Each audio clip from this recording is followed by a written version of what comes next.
Well, hello, everyone. Welcome to Regina and Friends Crime Chat. I'm your host, Regina. And today with us we have Sammy and What is True? How are you doing? Hi, how's it going? Hi, It's Regina. Hi, Sammy. It's good to see both of you. it's good to see you too. It's it's been a long day already, but God is good, and it'll only get better every day. So, I can't complain about anything. It'd be wrong of me to, anyways. Nobody wants to hear about it if I did. um. So we've been talking, we've been having some discussions about the Apple River um, trial, the Apple River stabbings trial. And we're going to be talking about that a little bit more today um, and breaking down the case a little bit more. Um, so, you guys ready to go? I think Let's so. do this. All righty, we're going to go over some witness testimony and some stuff that's gone on in the trial. That's breaking news. But this, right? Is Can you say hi to Cal for me? Yes. Hey, Kel. Hey, I put you a link. That link is for you in Discord. I don't know if you can hear me, Cal, but when we were in Discord earlier, I was trying to say hi, but I don't know what was happening. So I'm glad to see you. And anyone else that's here, welcome.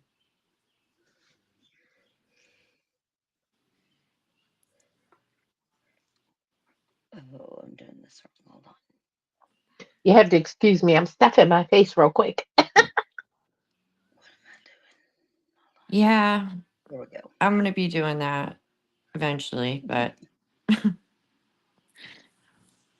Here we go. All right. Do you have a memory of the sequence of when people were stabbed? Um, at first, I thought it was Riley, me, Isaac, AJ, and then my brother. But as video has shown, that wasn't the order. So when you were interviewed by law enforcement, you're trying to remember and tell them what happened. I believe that's the order I had used. I can't exactly say. I was, Were you in the hospital when you were interviewed? yeah. It was the same day of the stabbings. I think I was at the hospital for maybe 2 minutes before I was interviewed. So at the scene, how'd you get to the hospital? Were you rushed away in an ambulance? I remember leaning up against the cop car and then coming to, I was in an ambulance. And then the next thing I know, I was on the highway being put into, I think, a helicopter. Where were you stabbed? In my lower abdomen, I guess, my lower chest area, Can you stand up and just point? um, right here. I mean, I can show you if you want. Are you comfortable showing you have a scar? Yeah. It shows the exact spot. Yeah.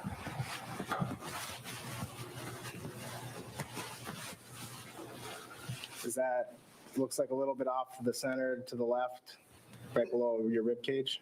Right below my ribcage, yeah. The jury. Carlson, so far one of 9 witnesses the state has called. We have this graphic we've created on your page just to walk you through in case you've missed any of the testimony. Begin upper top left. That is Stephen Kaufman. He was the very first state witness after opening statements Monday afternoon. He's a campground owner along the Apple River. Ryan Nelson, a fellow tuber, seen in the video of the altercation with Nicolae Miu. And then yesterday morning, the emotion of Alina Hernandez, of course, Isaac Schuman's mom. She was out for lunch in Stillwater, where the family lived, when she got a call from one of Isaac's friends that he had been stabbed. She described a 10-minute drive, speeding over to the Apple River, only to find her son deceased along the river banks. Her testimony, heartbreaking, just a very emotional 15 or so minutes she was on the stand. Next to her, Jawan Cockfield, close friend, longtime friend of Isaac Schumann, now goes to St. John's University, college football player, wrestler he talked about.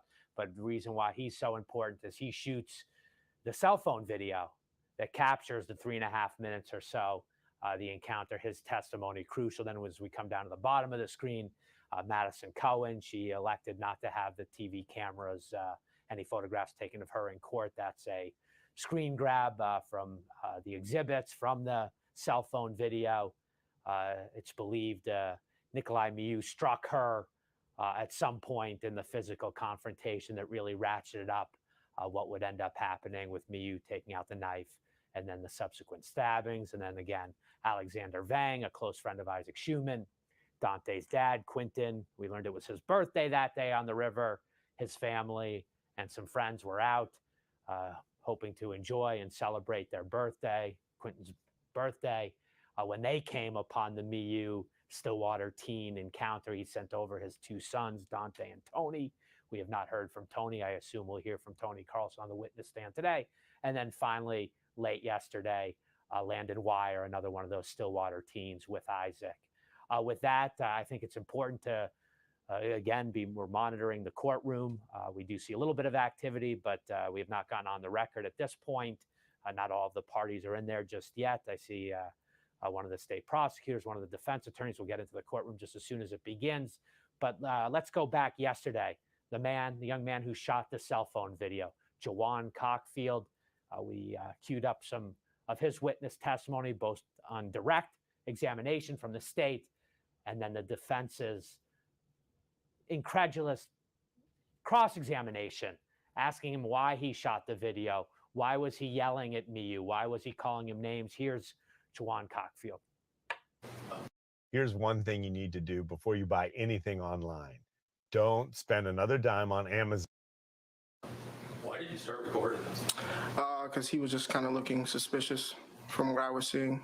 All right, was he, you saw in the video that he was standing away from your group? Mm-hmm. Is that yes? Yeah. Had he been closer at some point when you started video recording? Not during that recording, no. Right. Like the first one. Okay. Did you hear yourself say he's a raper? Yeah. What was that all about? He had said like a weird comment. That's kind of why I started recording in the first place. Like, because he was having his snorkel and it was like 2 feet deep water. So like, what are you doing? And then he just said like a weird comment, something about like some little girls.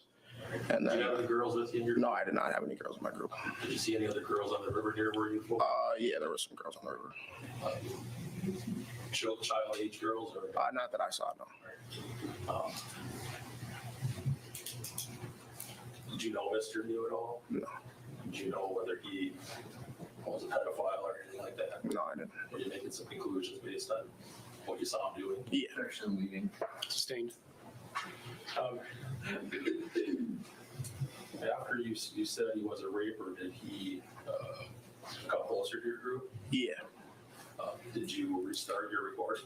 Yeah, because after I said that, I like looked away and was like, whoa, because he looks really scary when he looked at us.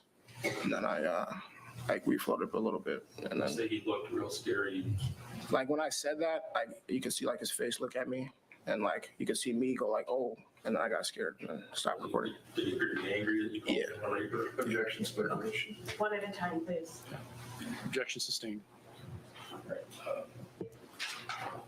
When you saw a look on his face, did you start recording again? Yep. And the second video, is it how long after the first video? Probably like 10 seconds. We had just floated a little bit further. He's moved out of your path, so your group can just go right by. True? I mean, that group came over to help us, so why would we just leave them? I want you to listen to my question. Can I hear it? He moves over, so your group can go past. Is that why he moved over? I'm not asking you that. Okay. I'm asking you, you said you were yelling for him to get away. Uh-huh. You wanted him to get away. Yes. You said he was standing in your path, right? Yes. He moves over out of your path. Yes. So your group, you have to be excited because your group now can go right by, right? I mean, we could float by, yes. You could have floated by, Yes. but you didn't. Yes. You stayed, Yes. okay?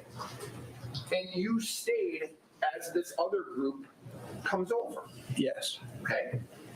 And you, on tape, yelled to this blonde, he's looking for little girls. Yes. You don't have that information. He said that. I remember him saying that. So He said that, hold on, you don't have that on tape. Okay. True, it was not on my video. And you never told that to the police. True? True. Okay. When she comes over and you choose to stay instead of actually moving on with your trip, you hear her yelling at him, right? Yes. Okay. And Ryan Nelson described her as being in his face. Would you agree with that? Yes. Okay. So, and her name is Madison Cohen. Okay, just so you know. So you would agree that Madison Cohen is in Mr. Miu's face, right? Yeah. Okay. And you would agree she appears to be angry. True? Yes. Or concerned at least. I'm sorry? Concerned at least. Yes. You don't tell her what's going on. You just say he said he's looking for little girls, right? Yes. Okay. So instead of trying to explain the situation, you're just yelling at her, saying this is what he said. Yelling to her what the situation is, which would be considered explaining, kind of. So what's the situation? He said he was looking for little girls. So I told them, like, that's the main concern of the situation. And then he ran after us. So, yeah. And he ran after you, and instead of passing, you stay and tell her that, right? Yes. Okay. One moment to log in. And we'll just take you right into court after listening to Juwan Cockfield's testimony from yesterday. Judge Michael Waterman there on the bench, Nicolae Miu in his chair there at the end of the defense table. Okay, ladies, what do you think about what you just heard so far? Sammy, go ahead. Well, he misinterpreted whatever he thought he heard, I believe.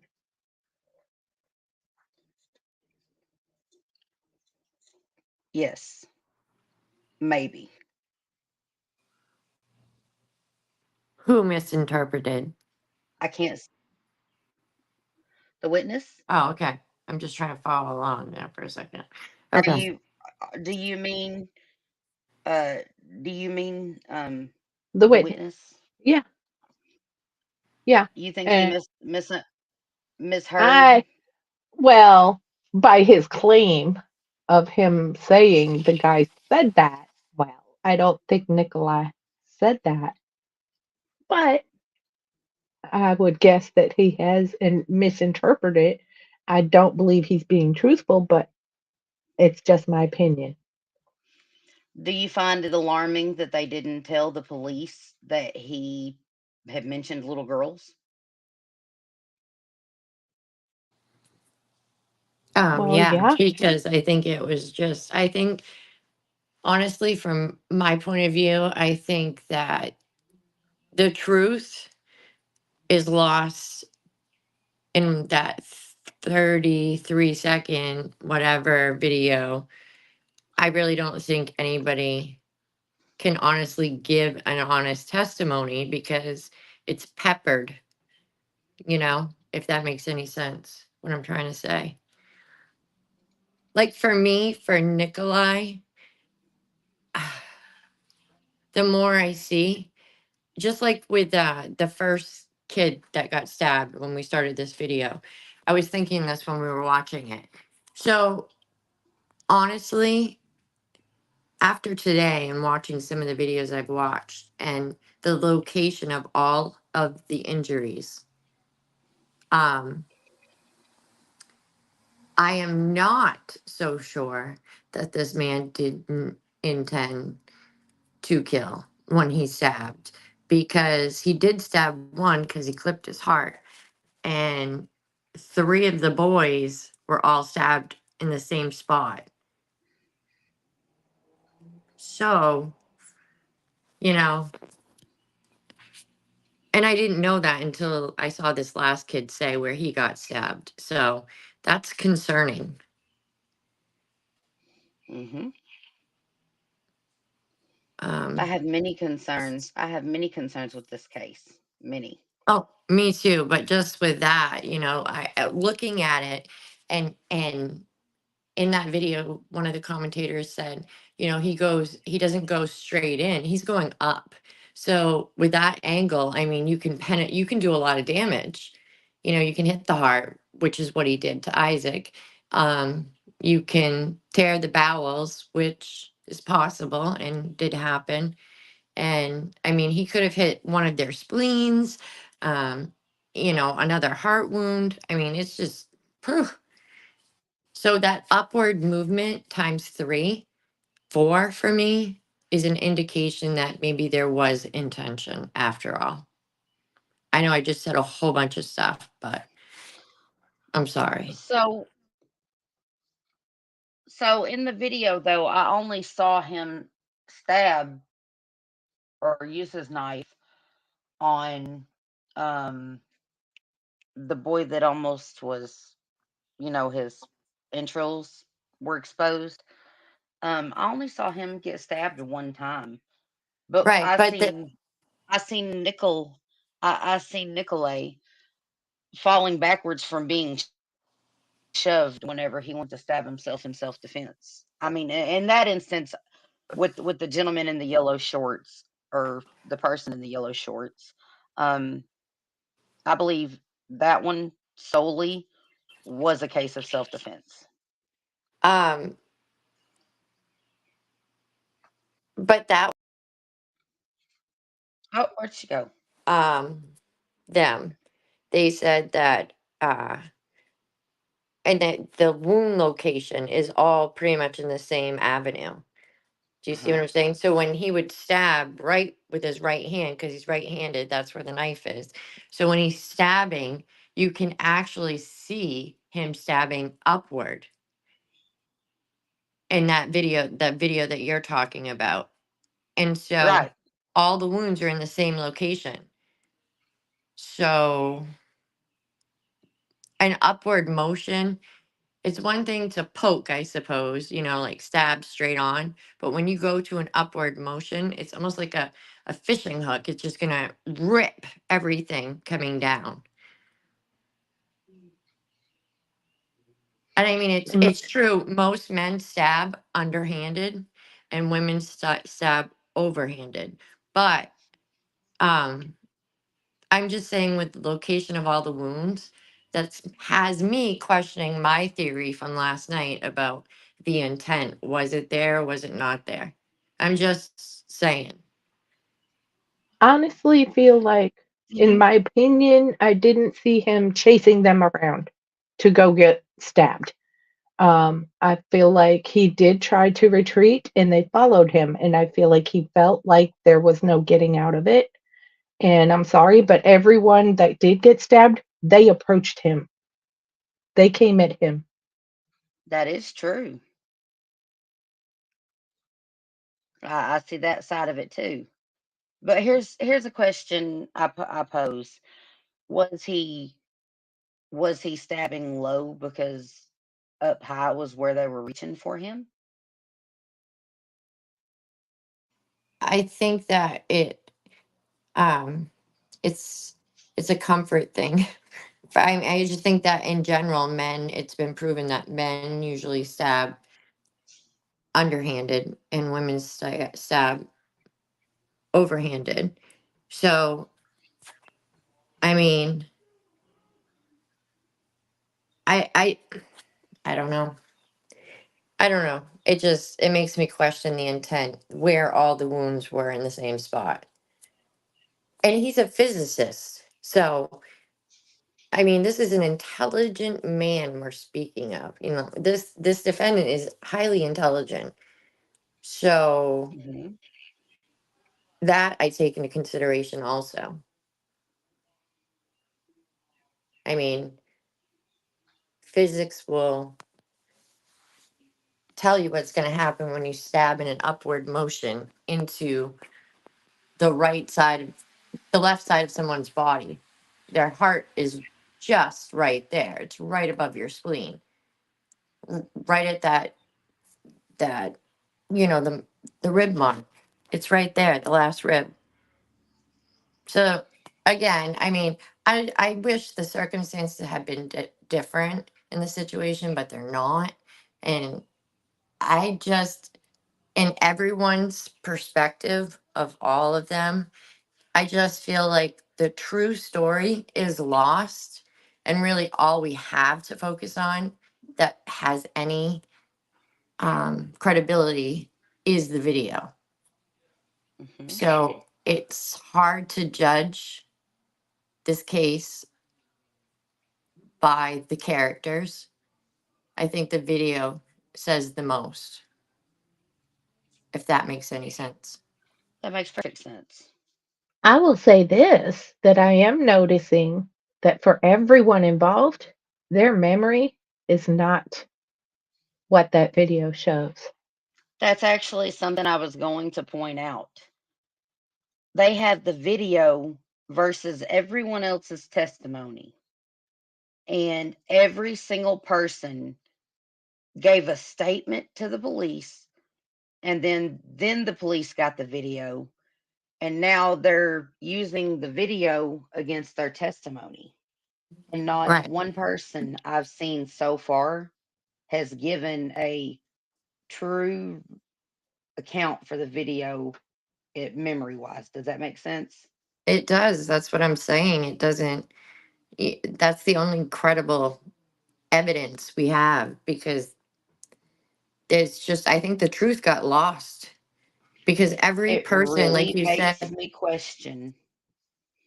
It really makes me question what is and is not credible testimony from people. exactly. And I 100%. mean, this is kind of eye opening if you think about it because we're watching this in real time. Two sides that their stories have all changed. Every player in the story has changed and it doesn't line up with the video. So, Okay. I agree. A lot of it doesn't line up with video. So we're going to go into some more testimony real quick because we have a lot to cover. And with that said, back to the trial.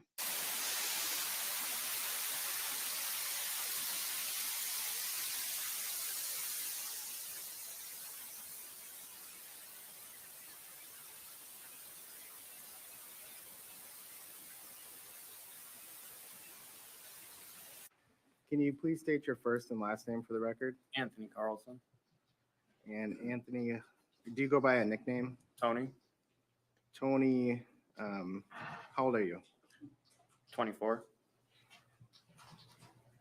And are you Dante Carlson's older brother? Yes. What city and state do you live in? St. Paul in Minnesota. And do you work? Yes. What do you do for work? I work at a lot for Recovery Industries. Is that a solar industry? No, Recovery Industries is a towing company. Okay. And you were tubing with your brother and other people on July 30, 2022? Yes. And at some point, did you notice, were you alerted to something going on the river? Yeah. Can you describe what you remember about that? We were just floating down the river, and then we heard some screaming across the river, and then eventually I do remember them yelling for help. And at first we sat there for a moment, and then my father said to go over there and help or like de-escalate the situation. And as I was going over there, I mean, I saw someone get hit, someone screamed, "Don't hit a girl," and then everything else ensued. And did you actually go over there and try to de-escalate, break things up? Yes, as I went over there, I started yelling at people to back up and get away. I don't remember exactly who I was yelling at. I know I was yelling at everyone in the situation, not just one side or the other. And Tony, were you drinking on the river? Yes. And if your medical records say your BAC was 0.119, would that sound about right? Yes. I don't know exactly, BAC and how it works. Okay. Do you think you're intoxicated? Yes. I would like to.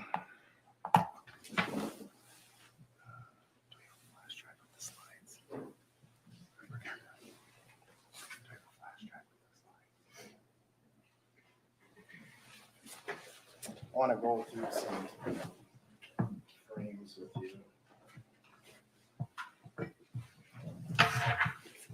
1831 on there. It's all they have right now. I'll let you know when I'm ready.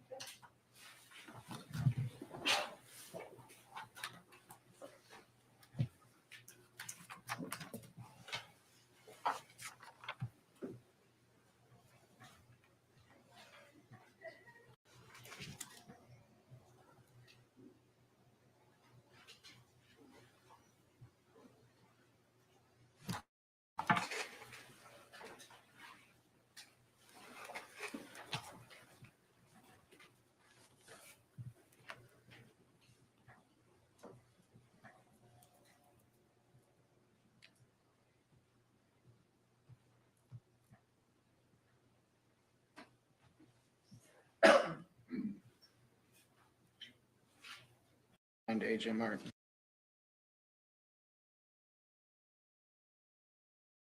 And AJ Martin. Okay. You're just walking up at this point? Yes, trying to figure out what's going on. I just heard a bunch of yelling and such. All right.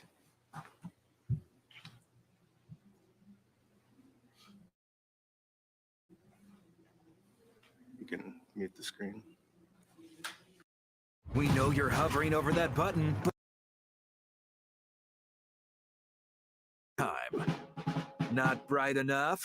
Make 'em flash. Still not enough?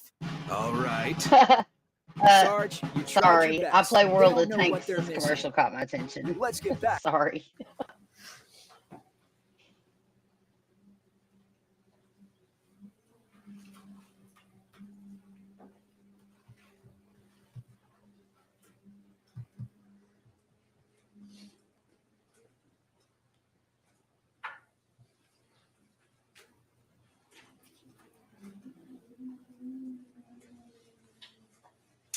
All right.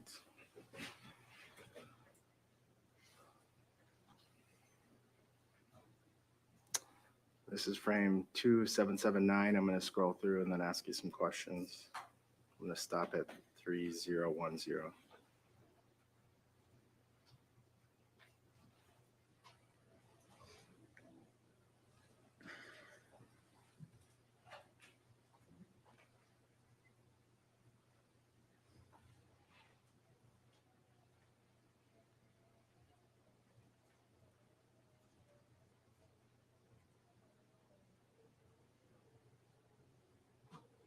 Actually, I'm going to pause here at 2826. Is that you walking by? Yes.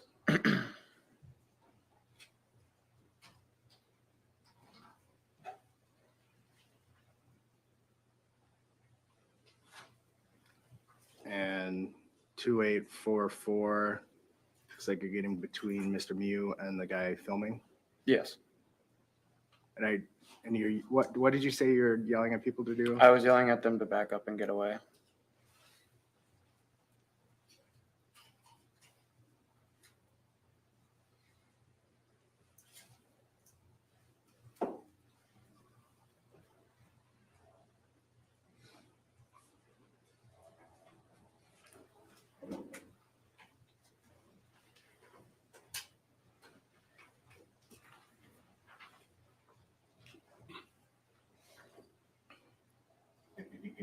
It looks like I'm on 2900. It looks like up to this point, your attention was to somebody off to the right. Now you're turning back towards Mr. Miu. I was turning back towards the group, yeah, to see who else needed to be, if anybody was still escalating anything or what was going on. I was just trying to separate everyone.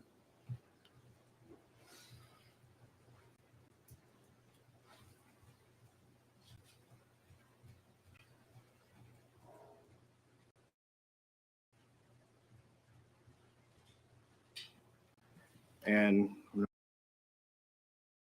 Okay, did you guys just see that? Just then? This is whenever he stabbed the girl right here. He just stabbed the girl wearing the bikini. That's what this is right here. Let me go back just a touch. Okay. Oh boy, I think I went back too far.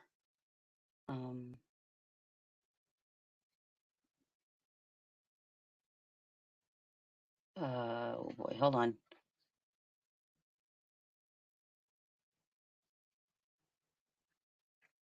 Okay.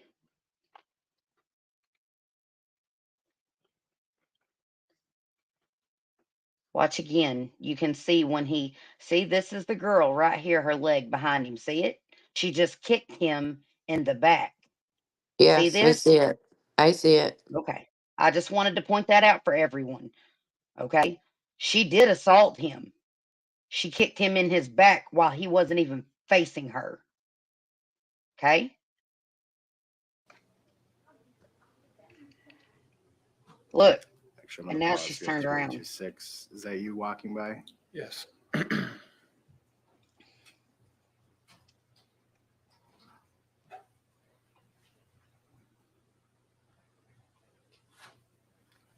And 2844. Looks like you're getting between Mr. Miu and the guy filming. Yes. And you what did you say you're yelling at people to do? I was yelling at them to back up and get away.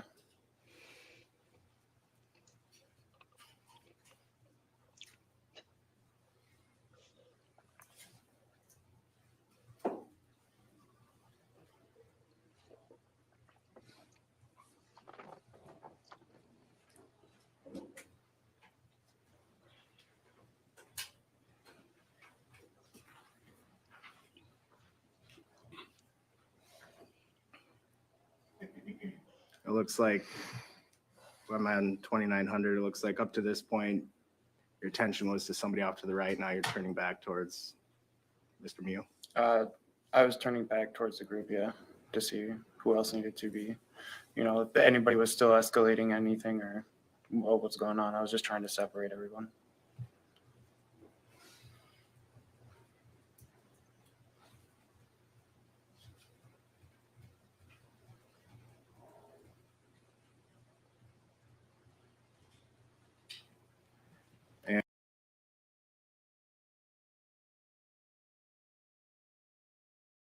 And I'm going to back up here at 2924. Looks like you're pointing and yelling something in the direction of Mr. Miu. Yeah. From my recollection, I saw him like walking up towards the others. So I was going to him to tell him to stop and to walk away or get away.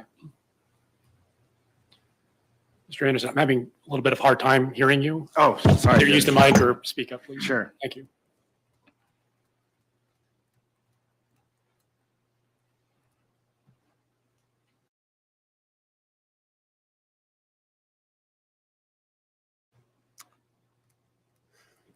See her holding her side? That is exactly when he stabbed her. And After she what are you kicked him in the doing back. at this point in the video? There was a lot of yelling going on, and I was telling him to walk away, but it looked like he was walking up to the girls in my group, so I was trying to get his attention, so I just put my hand on his back. And for the record, I paused there at 2958.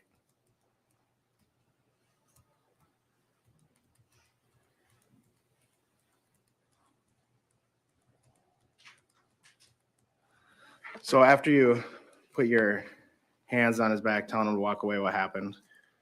At the time, I thought he was going in to try and punch me, so I tried to hit his hand down, and then, he went at me again. And were you actually able to hit his hand away the first time? Yeah, I knocked it down, and then I have a scar right here from when I knocked it down. The knife hit and just scratched. And then after that, he came again and stabbed me. And like I said, at the time, I didn't know. I thought it was just a punch. Did you realize anyone was getting stabbed at that point? No. So what kind of fight did you think you were breaking up? I mean, I just thought it was, something other, like they were yelling at each other about something. I didn't know exactly what, but I was just trying to de-escalate it. And did you see Madison Cohen get punched? I didn't see necessarily her get punched, but I did hear, "You don't ever hit a woman." I do feel bad for Mr. Anthony Carlson because it quite clearly in the video, broken down like that, appears to me that he was trying to break up the fight. What do you guys think? I agree. Well, I just want to point out that again, her wound and his wound are both on the same side, left side, lower abdomen, going at an upward motion. So he's probably lucky only one person died. I think that's a fair enough statement. I believe that's fair. Yeah, I think it's fortunate that Yeah, only one person died in a tragedy that one person did die. So, a very yep, big tragedy. Yes. absolutely. All right, are you guys ready to go forward? Roll that footage. You know what just went through my head? I Okay, here do.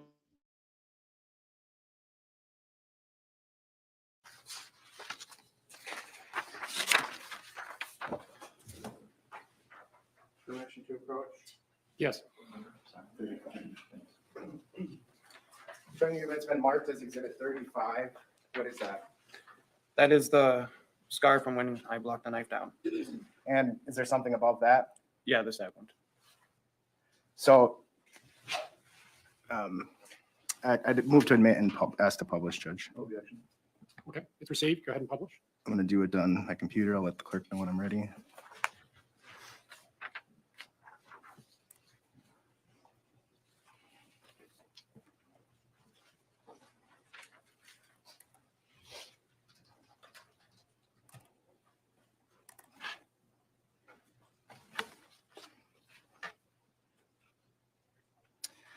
All right, can we show my screen? So you said one time you kind of blocked it. Which injury is that on here? The lower one. The one that kind of looks like a V? Yep. And then Yes.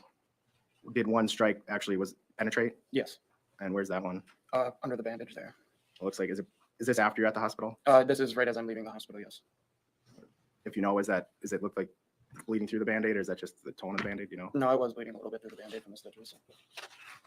Thank you.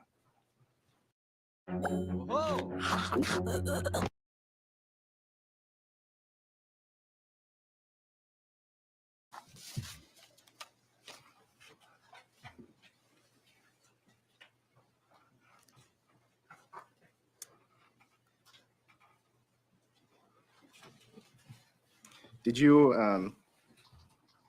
you remember ever seeing a knife in Nicolae's hand? No. And have you watched and listened to the portion of the video that I just went through with you? Yeah, if you'd like, you can play it again. Do you hear yourself in that video saying back up or get back, something like that? I believe I do, yeah.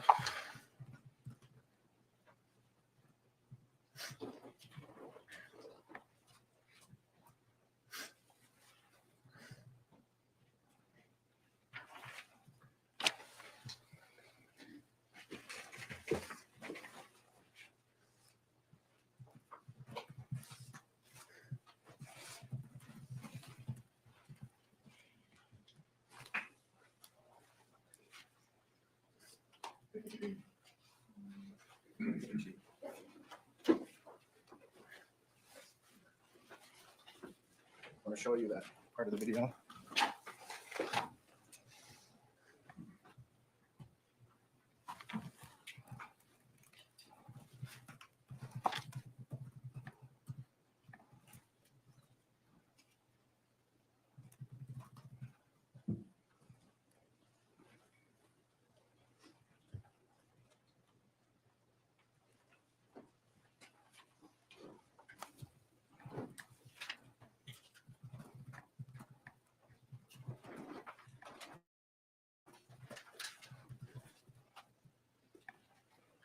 Okay, can I have the screen, please?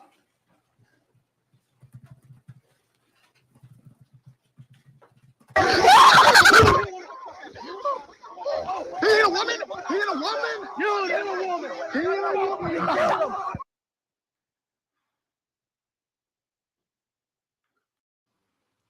And there we have it. Hmm.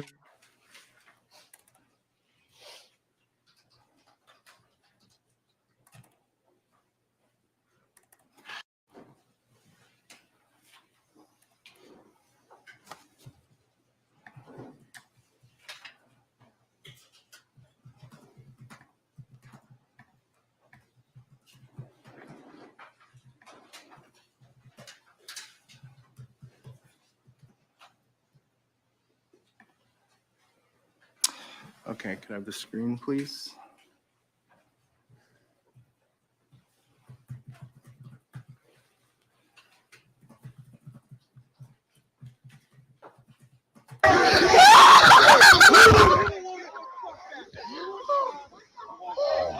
He ain't a woman! He ain't a woman! You ain't a woman! He ain't a woman! You get him!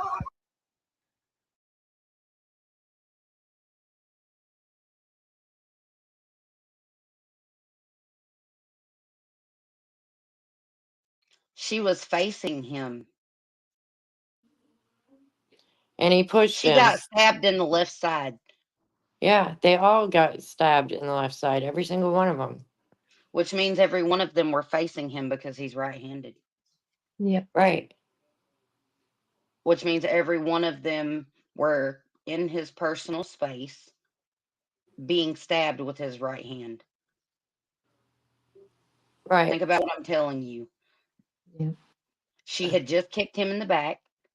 We Yeah. saw her turned away from the camera, but Yeah. then she had to have been facing him whenever he stabbed her. Right. But you know Who's to what this say she says? didn't go back in to kick him again and he didn't see her? And I mean, obviously she was in arm's length of him. But what I took from this video is this particular moment that we're watching was the witness on stand pushed him once he turned around. Yeah, He saw did that. push him. So, Oh, he I did. mean, Let me replay that. I'm just saying that the testimony of all the witnesses involved is off versus the videotape. And simply, the state is wasting time and taxpayers' money because they could have um, all faced charges for all of the things that they're all doing. And he could have done his time, whatever that is, because they have the videotape. It shows everything. And every one of these people have lied or haven't remembered it correctly to the video. None of their memories match the video. None of I them. do believe that everybody in the situation was vitally stressed, and I mean like to the max, and they were all under the influence, and I do believe these things are contributing to the fact that they have terrible recall.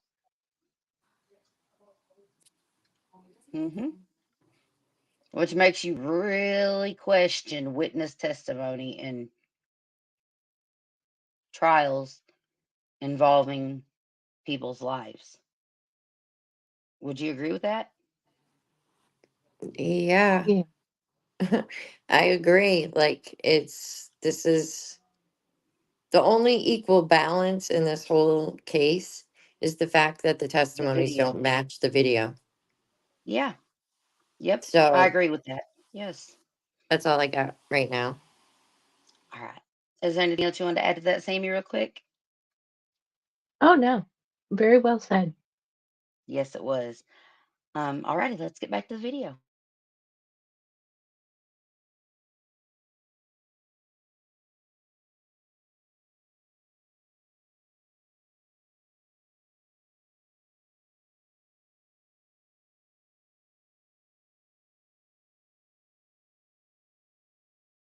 Not perfect from that day. No. Is there a lot you don't remember? Yes.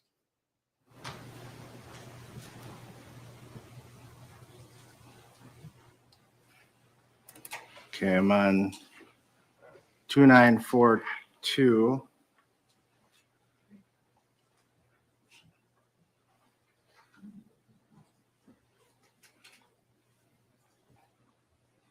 Let's scroll through.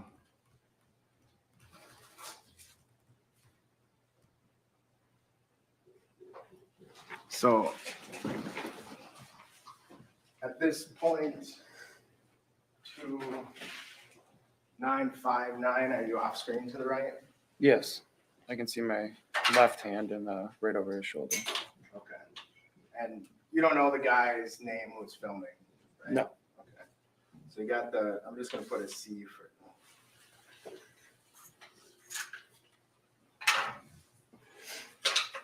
There's a package of fresh markers in there. Yeah, open them up, use them.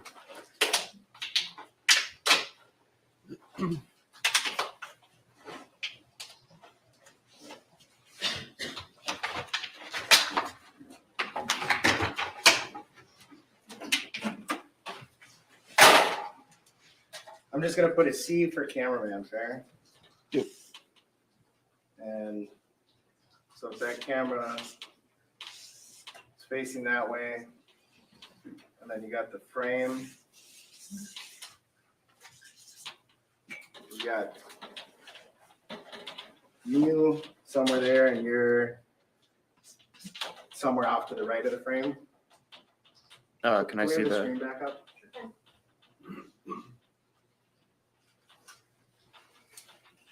Yeah, Okay. that is correct. I just put a T for Tony, but I wrote it sideways. Want to keep Did you see the diagram?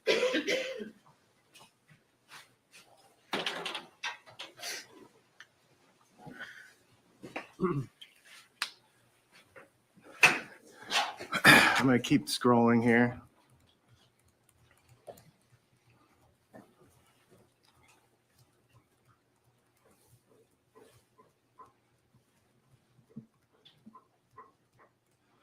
Now, at 2993, those aren't your hands, are they? No. Do you know whose they are?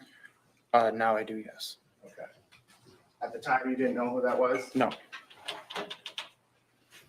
Now you know it to be Isaac, but you had no Yes. idea who it was. At the moment. So would he have been kind of just to your left? It seems, yeah. Foundation. Sustained.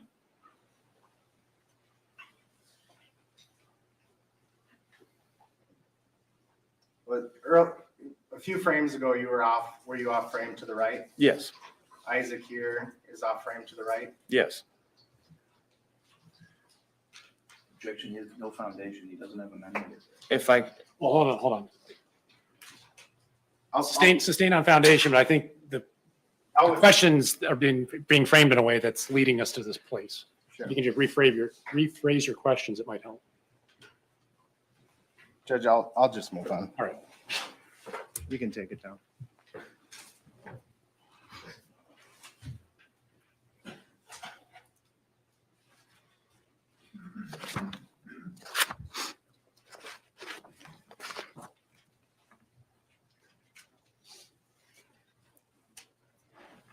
So I forgot to ask you a clarifying question about the V-shaped wound.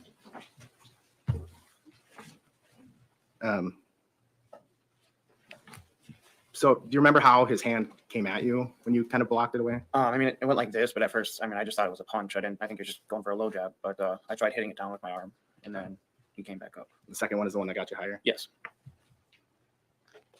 Do you remember telling law enforcement that after Nicolae stabbed you, you punched him?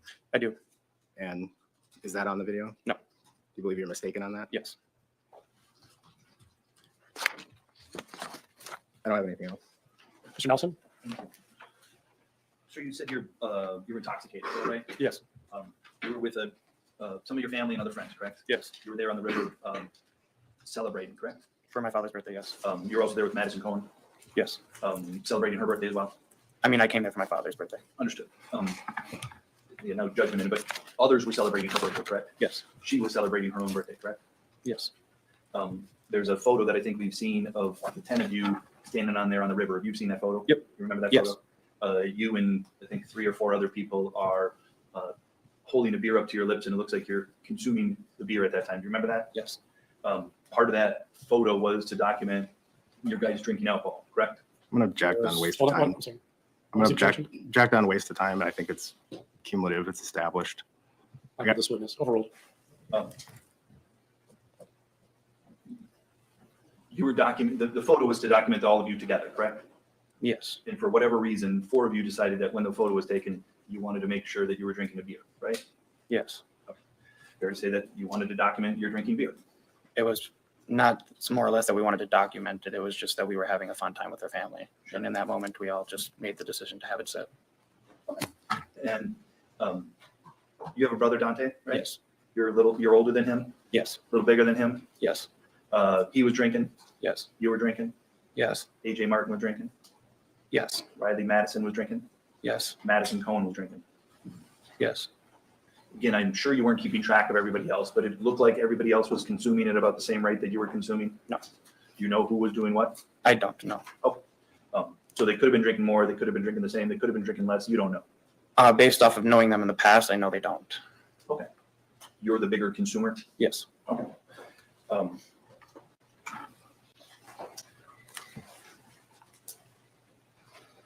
You talked to the police when you got out of that same day or the next day on July 31st, is that right?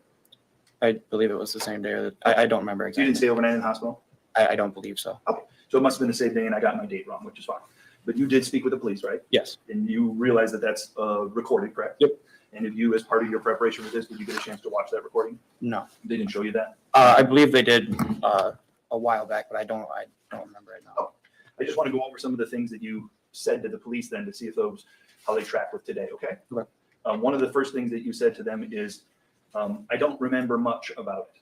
You told them that, correct? Yes. You also said, I don't remember a lot, but what I remember is floating down the river, and then you started to give some of the details, or some of the overview of what you remember. I believe so. Make sense? But again, you'd said the second time, I don't remember a lot, right? Yes.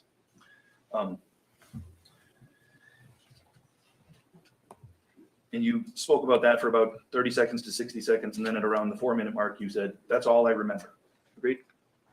I don't remember, so I don't know. And right after that, you were telling them that you have a certain medical condition. Is that right? Yes. You do have a medical condition, correct? Yes. And I don't want to pry too much, but it results in your having the potential for seizures, correct? Yes. And obviously you're aware of that, correct? Yes. And I would imagine that medical condition probably changes how you go through life, correct? I would say yes. You try to avoid certain things because of this fragility that you may have, correct? No. You don't want to have seizures, right? Yes. And there are certain things that you know maybe make you more vulnerable to seizures, correct? Yes. And I would imagine you probably go through life trying to avoid those instances in which you would put yourself at risk of a seizure, correct? What are these instances? I don't know. It's not my Wait, stop, please. We've got 3 people talking at the same time. Oh, I can't have that. And you have to speak up, Carl. I can barely hear you. I even lost track where we are. He says, well, let me just go. Start Let me over. skip ahead and go to something. This condition, you told the police, you said, I was on the verge of having a seizure, and every time I have one, I just don't remember anything, and I was blanking out a lot. That's what you told the police, correct? Yeah, if that's what the report says, I don't remember. You don't remember telling them you don't remember that you blanked out. Yes. Okay. Your experience is, though, when you're on the verge of having a seizure, that impacts your ability to remember things, correct? After I have the seizure, yes. Okay, sure. Then whatever your memory was, it's kind of erased, right? Not erased. I mean, once things are explained, I do reconcile throughout my memory a bit, and then it's brought up. And is it a memory, or do you just deduce what must have happened by using deductive reasoning? Or do you actually have a memory in your head of seeing something of that happen? When certain things are brought up, I do have slight memories of things like reconciling in my brain. Okay. But what you told the police is you were blanking out a lot, correct? If that's what the report says, yes. And that's, as you sit here today, you remember that you told the police you were blanking out because you were, in fact, blanking out a lot on July 30th, 2022, when you were on the river in that stressful situation. No. You weren't blanking out. Not in that moment. I mean, obviously it's been a long time now, so the memories are flawed, I would say. But in that moment when it happened, I was not blanking out or having a seizure onset. So.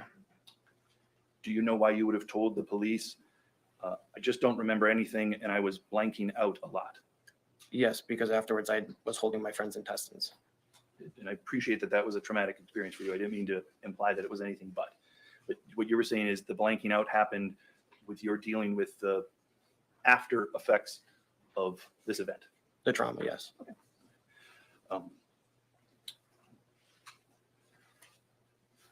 All right, I want to go through some of what you said here. What I know for sure is you said you never saw the knife, correct? Correct.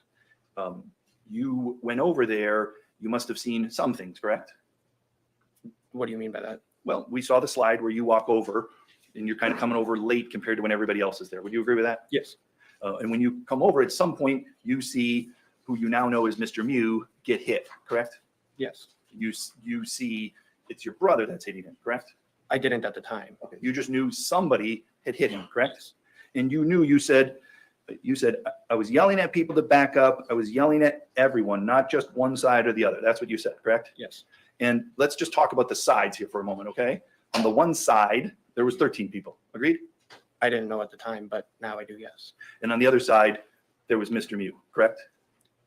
Yes. And so when you approach, you see Mr. Miu, the member of one, he got hit, correct?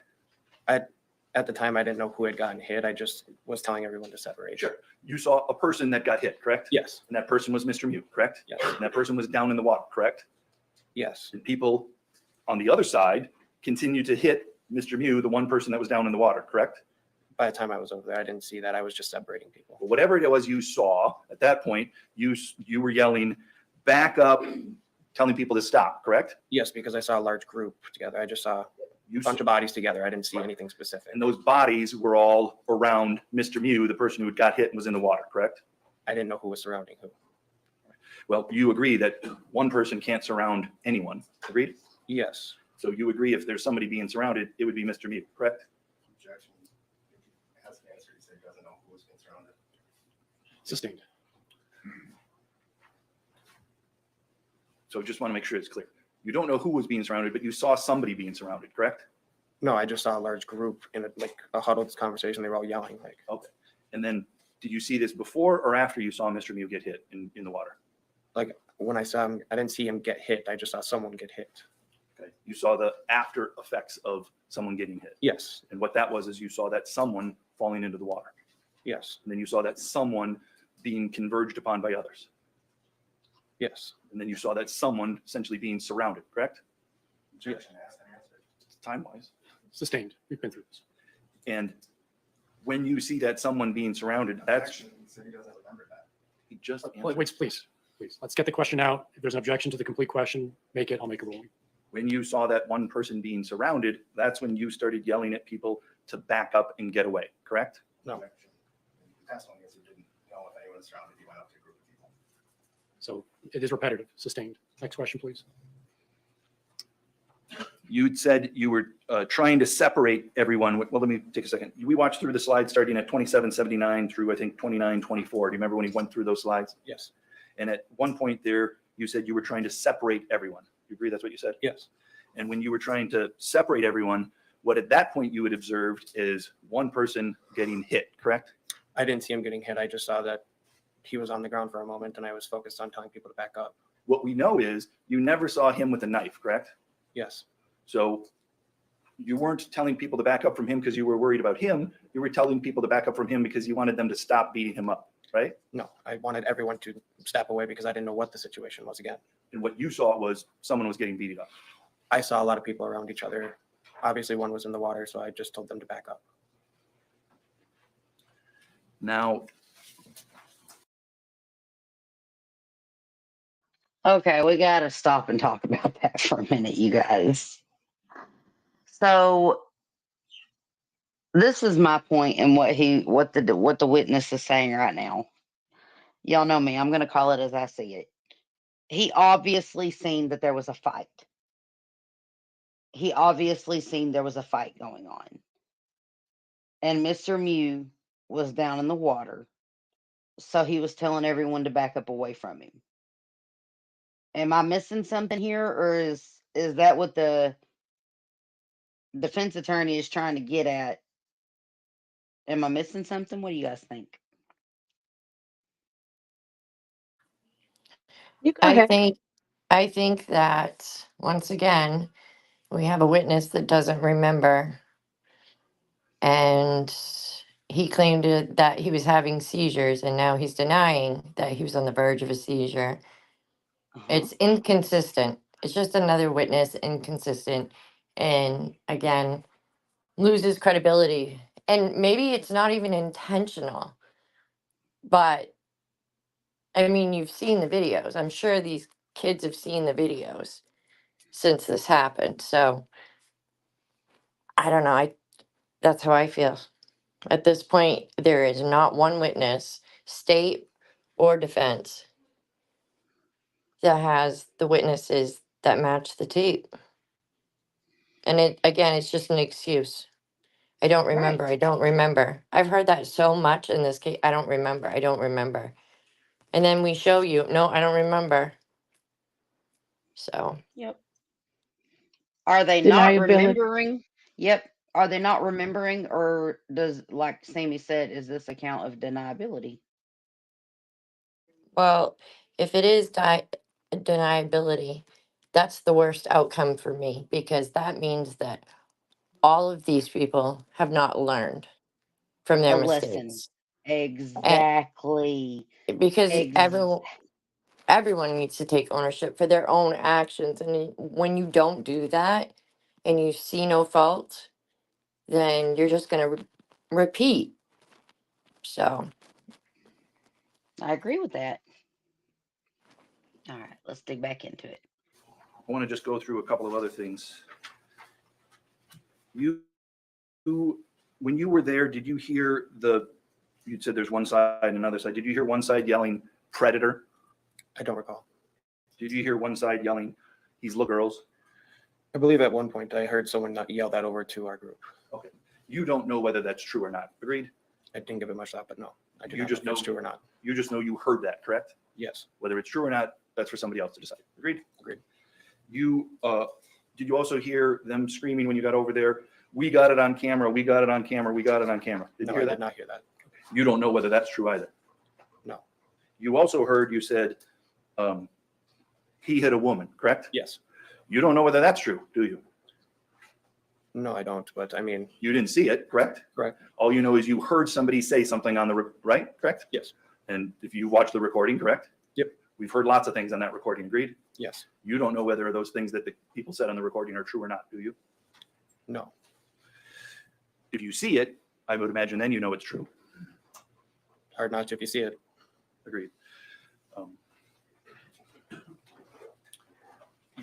When you spoke with the police, you were asked some questions and you said, on direct, you'd said that you told the police, I punched the guy, correct? Yes.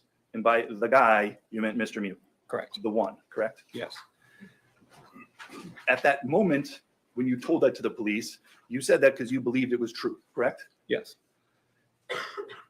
Now, today, 20 months later, you believe it's not true, correct? Yes.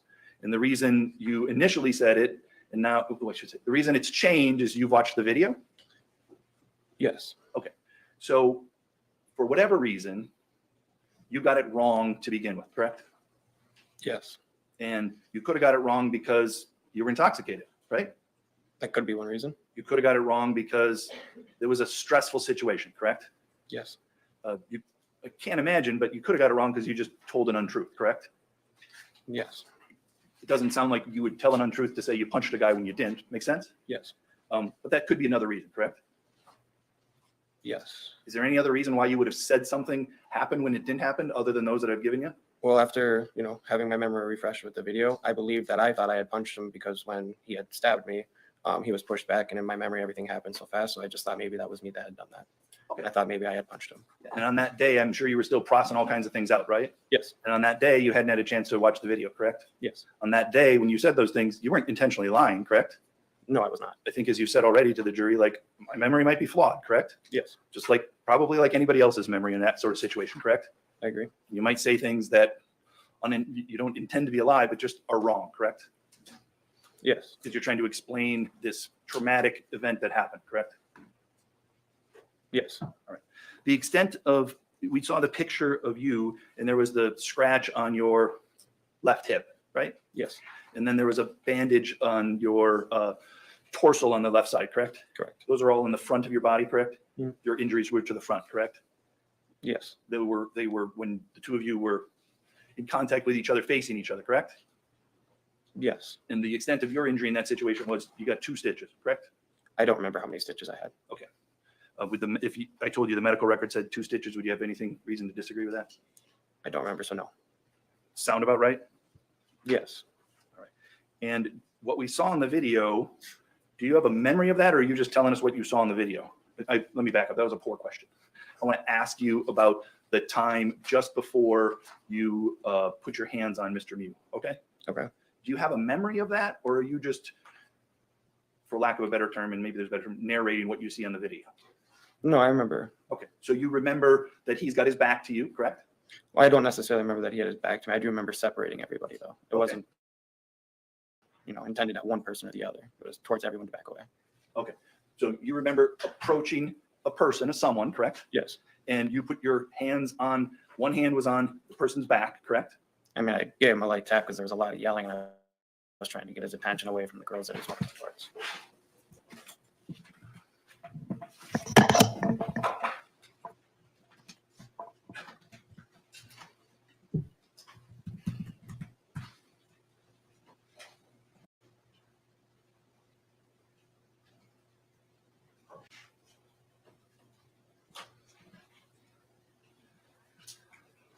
Can I have the screen?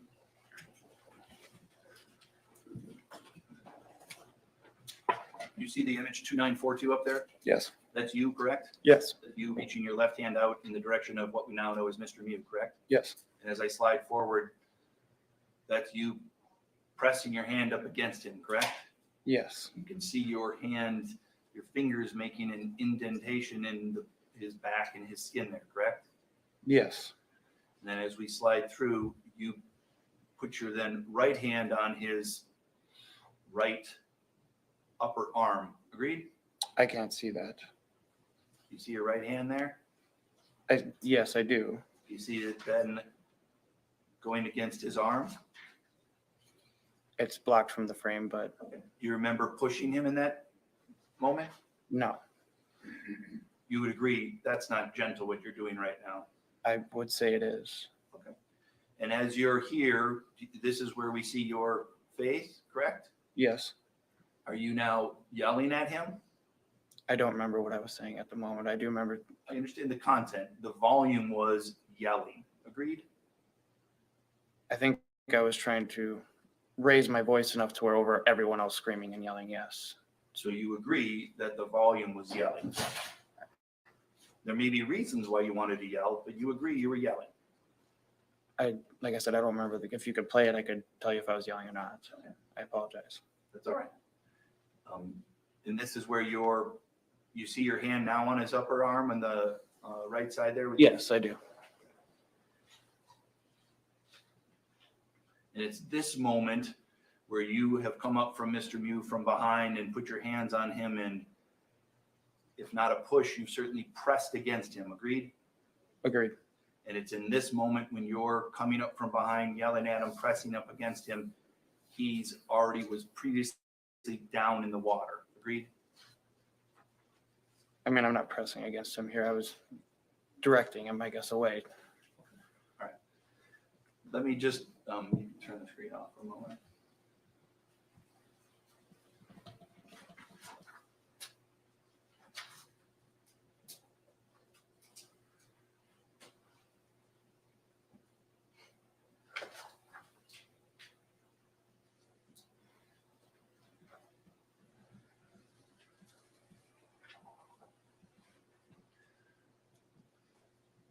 I want to show you some more pictures of just something before that, okay? This is photo 2831. That's you in the jean shorts, correct? Yes? Yes. That's Mr. Miu down in the water to your left.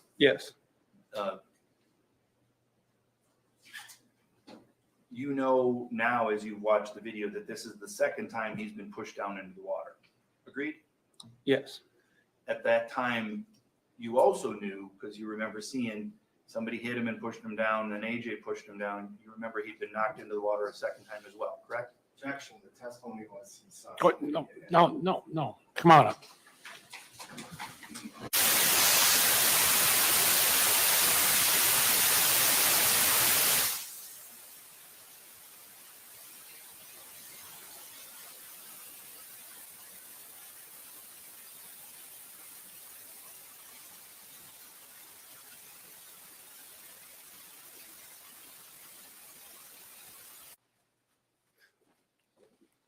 Let's continue, Mr. Nelson.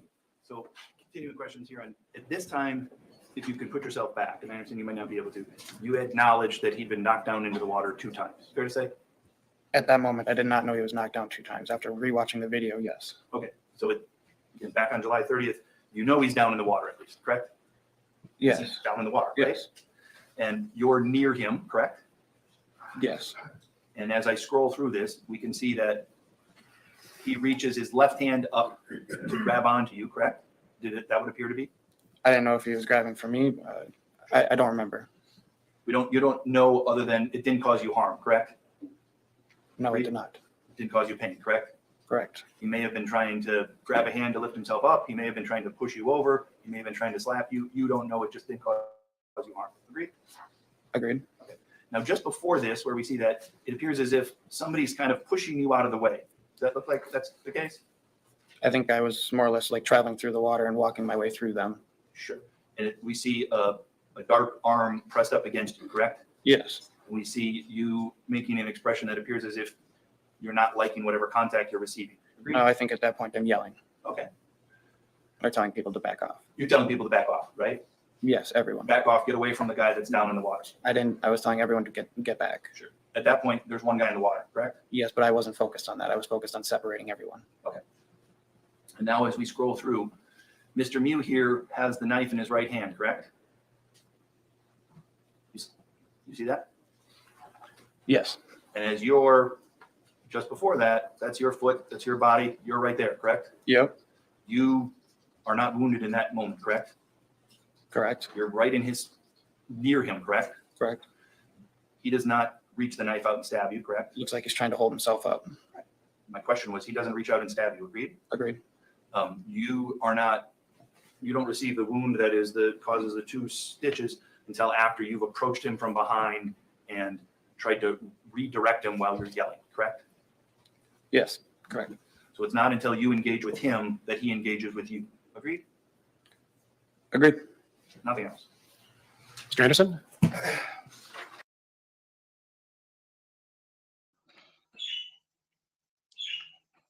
What do you guys think about that? I think that the defense is doing a very good job of pointing out the fact that everyone that was stabbed, everyone involved, They approached him.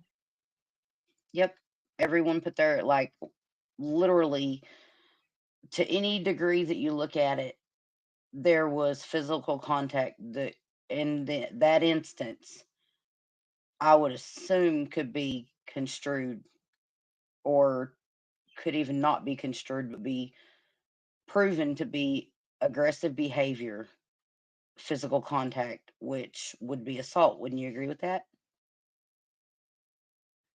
Typically, that's what it would be considered in this Yes. situation. Mm-hmm. Mm-hmm.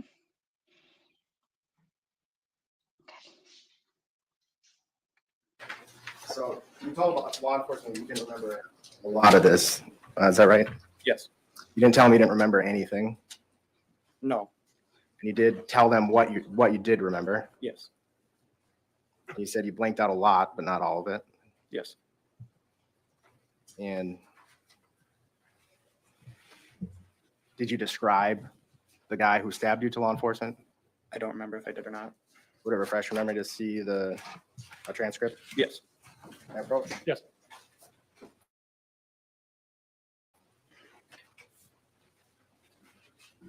page 2. Just read it and look up when you're done. Does that refresh your memory? Yes. Did you describe what you could remember about him to law enforcement? He was wearing cargo shorts. And you describe his age? No. Say, do you describe older or younger? I'm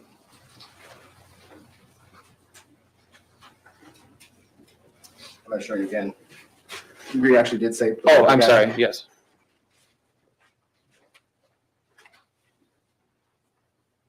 And do you recall telling law enforcement what you heard specifically when you went over? I believe I said you never hit a girl, and that's when I reacted. I mean, before you walked over, like what you heard being yelled that caused people to walk over?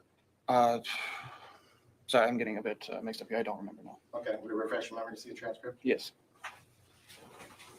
Just have to read it to yourself and then look up when you're done. You might have to turn the page.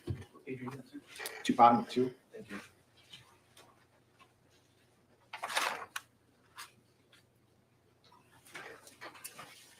So, did that refresh your memory on what you heard being It yelled? does actually, yes. What was that? They did yell help. And this interview was when you were still at the hospital after being transported there? Yes. If that is the transcript from this room. That's the only interview you called doing with law enforcement, right? Yes. Did you describe to law enforcement about when you got stabbed? I don't remember if I did. It's all right. I apologize. Yeah, My that's memory is right. not. That's right. I don't want you to be asked. Should we approach? Yes.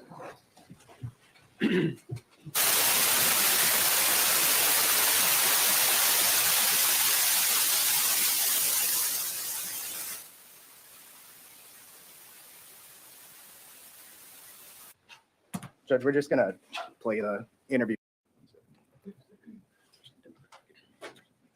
Judge, I'm just gonna start at 1 o'clock to skip past some personal details they go over. Fair. Okay, I'm ready.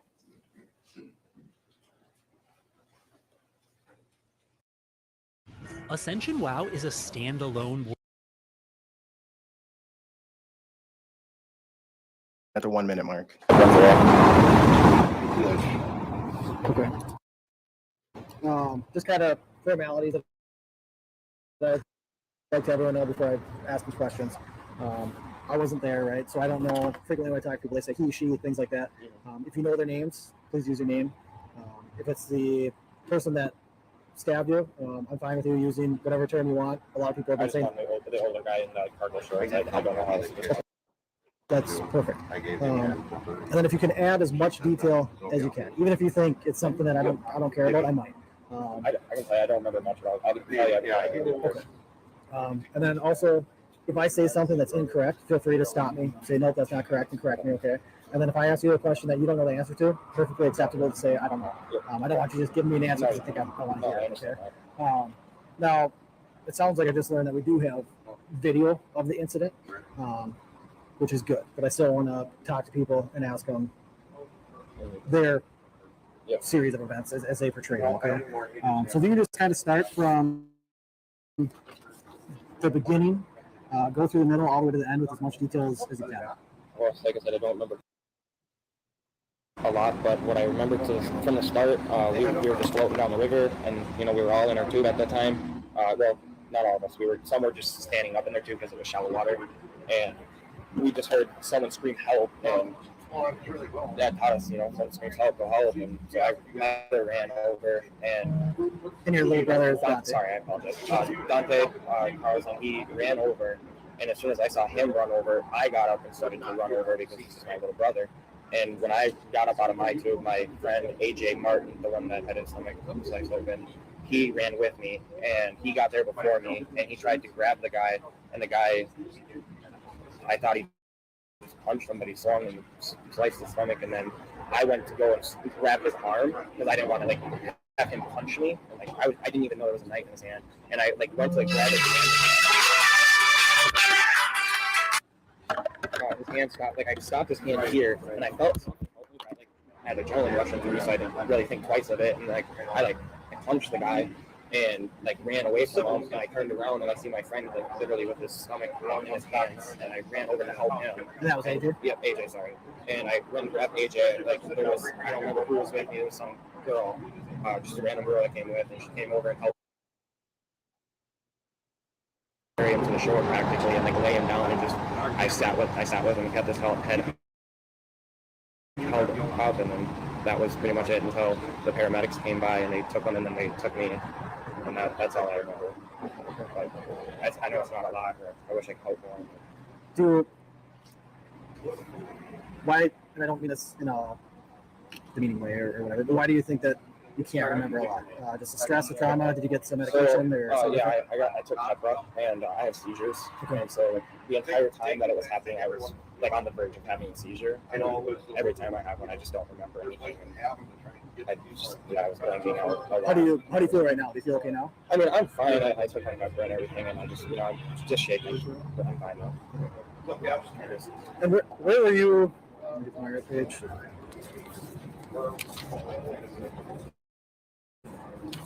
I assume your injuries are all bandaged up now, right? Yeah, he just got me right here with it, and then I think that's like what happened when I like went to block it, and then when he like tried to actually grab it, that's when I pushed his hand down.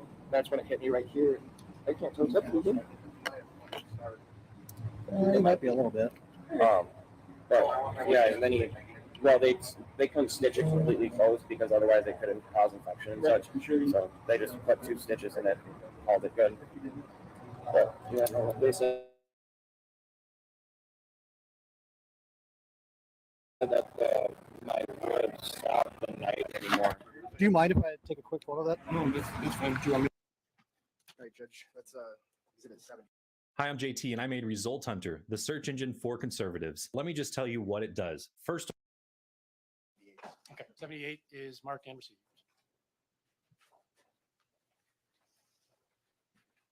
I don't have anything else. Mr. Nelson? Briefly, you talk about it in that interview, and I just want to make sure your dad told you to go over there, correct? Sorry, what? When you were in the tubes, before you went over to the other group, where there was a bunch of people that you said, right? Before you went there, your dad had told you something. Agreed? Yes. And what your dad told you was, go make sure they don't attack that guy. That's what your dad told you. I don't remember what he said exactly. Okay, thank you. That's all. Thank you, Mr. Carlson. You may step down. Is he released? No. All right, please see the witness coordinator in the back. She'll tell you what to do next. Who is the next witness? Riley Madison.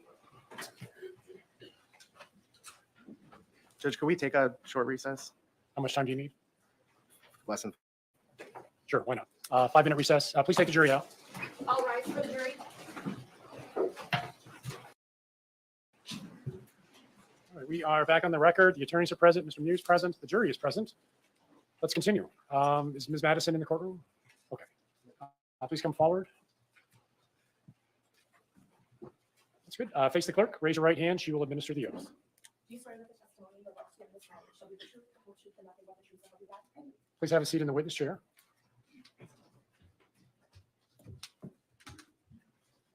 Mr. Anderson. Can you please state your first and last name and spell both? Riley Madison, RYHLEY MATTISON. And Riley, how old are you? I am 25, And how tall are you? 5'5", And how much do you weigh? about 110 pounds. And were you about the same in July of 2022? Maybe 115.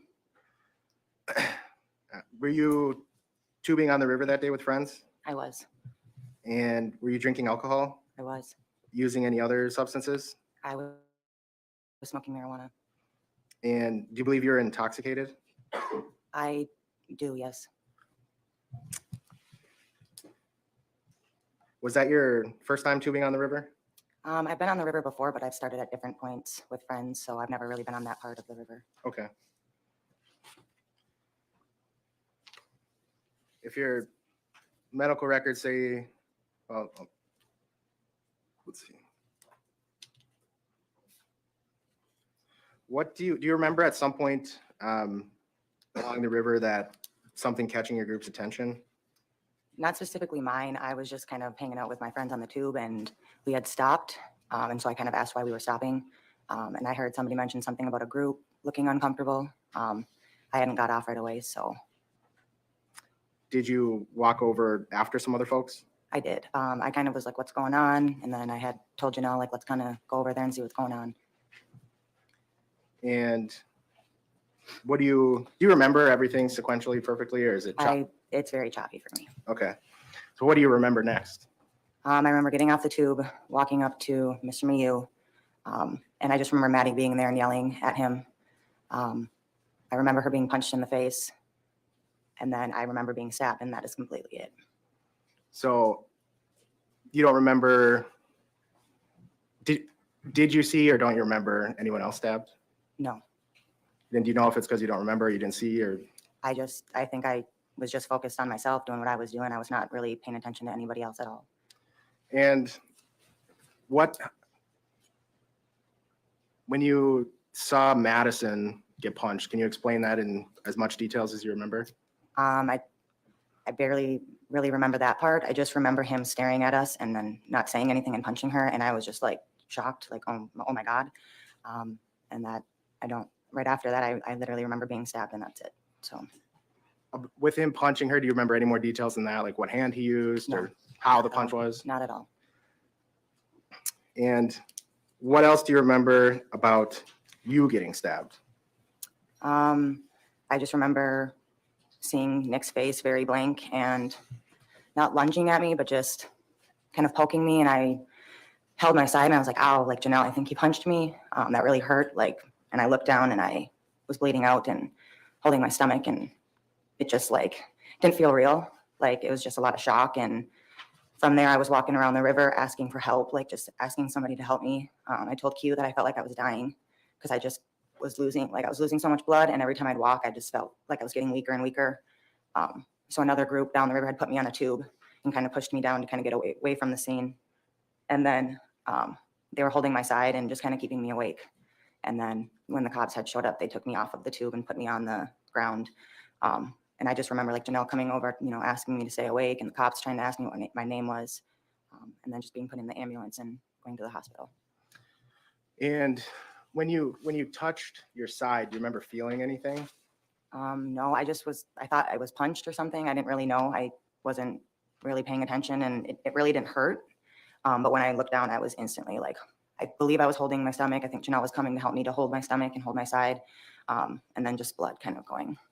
And I didn't want to look down because it freaked me out. And I didn't really want to touch it either because I just didn't want to feel anything.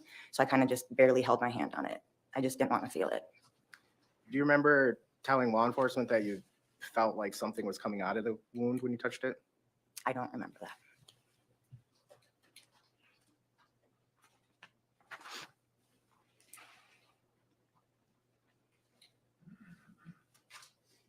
And did you have any, so after you were brought on the tube to shore, you said people were telling you to stay awake? Like just asking me asking questions and like my name, like who are you, just kind of what's going on, anything that would make me stay awake. And I just remember being super tired and I'm like, I just want to be left alone. Did you have trouble breathing at all? Not right away, slowly but surely I did. And then once I got in the ambulance and actually got to the hospital, I like felt like I couldn't breathe at all. But it took a little time before that to actually like happen for me. I don't know if I didn't realize it right away, but. And where were you brought, if you remember, when you were brought to shore? Were you brought to the grass, the pavement? I was laid right on the blacktop because I remember saying, oh my God, like this burns my back. I remember the bridge, so I know it was right before like the bridge, but I don't like know exactly where, but I know it was up right on the asphalt, I believe on the road that like the cops would drive on and the ambulance and everything. And were there officers or an officer there with you? I believe I had one officer helping me kind of put pressure on my side and talking to me, yes. Permission to approach? Yes.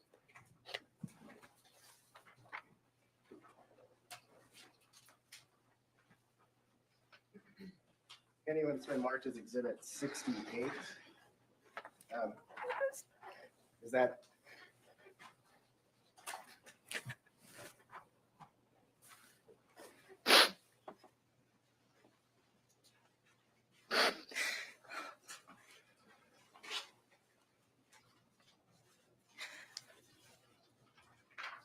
Is that a photo, or is that an image of you on the blacktop? Yeah.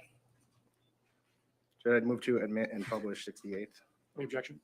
68 is received. Go ahead and publish. I'm going to do it digitally.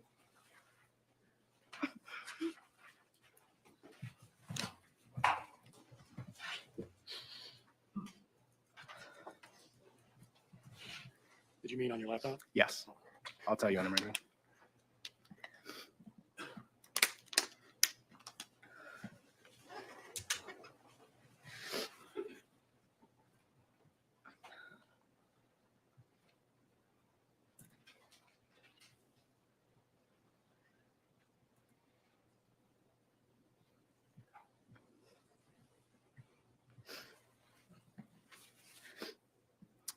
Okay.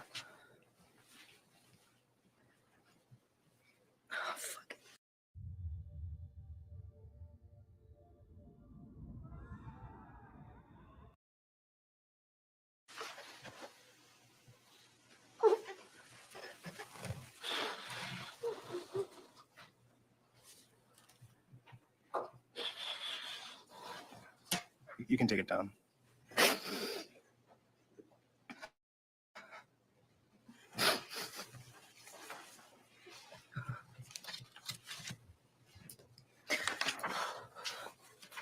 Riley, at some point were you transported away from the scene? Yes, Do you remember how? an ambulance.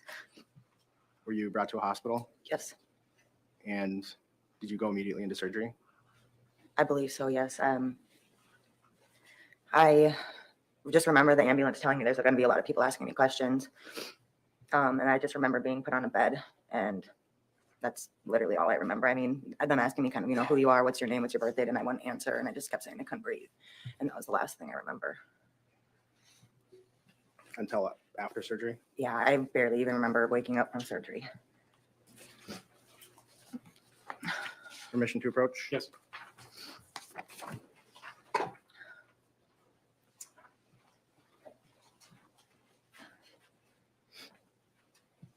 Handed you what's been marked as Exhibit 33. What's that? That is the incision where the doctors had to cut me up to put my stomach back in.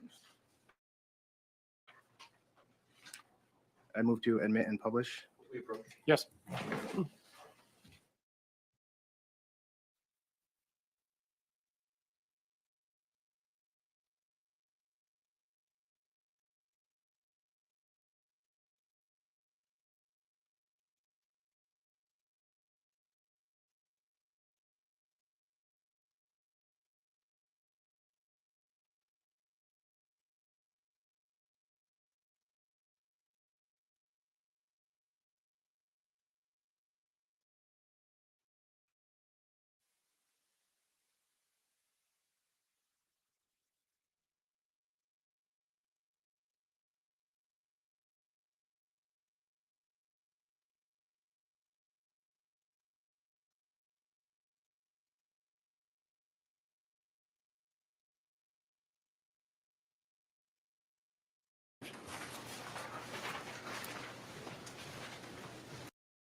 I move to admit and publish. Yes.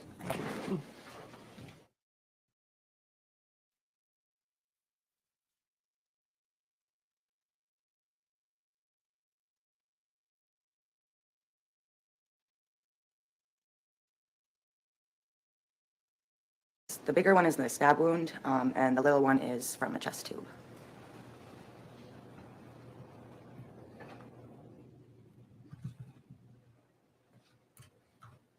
And how about in this one? This is the one where they had to cut me open to get my stomach back in. And so like here where the mouse is, that's from surgery. That's all from surgery, and then the staples. And then on over here. Yep. What's that? The incision wound?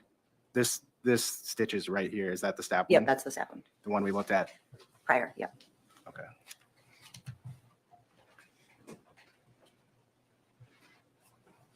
Oh, and are you in the photo? Are you taking this in a mirror? Yes, So which side is the wound actually on? on my left side. So it's reversed in this photo. Yes. You can turn off the screen.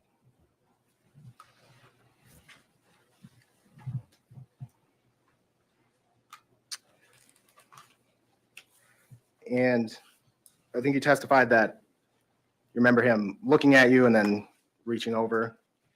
Do you recall telling law enforcement you don't remember if you hit him or said something to make him angry? I do remember saying that. I think I was trying to maybe find a reason why he did what he did to me. Or, after he had hit Maddie, if I had maybe put my hands on him because he had hit Maddie. I think I was just finding a reason. From what you remember of being stabbed, do you have any memory of actually hitting him or saying anything? I don't remember saying anything, hitting him, touching him, nothing.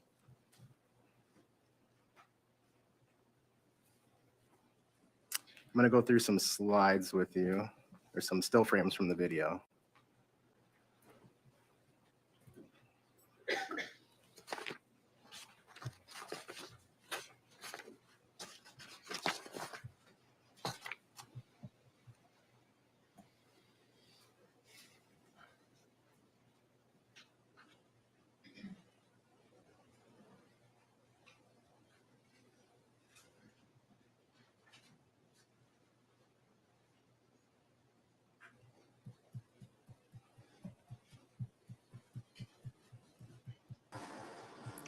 I would like to say something, if that's possible. All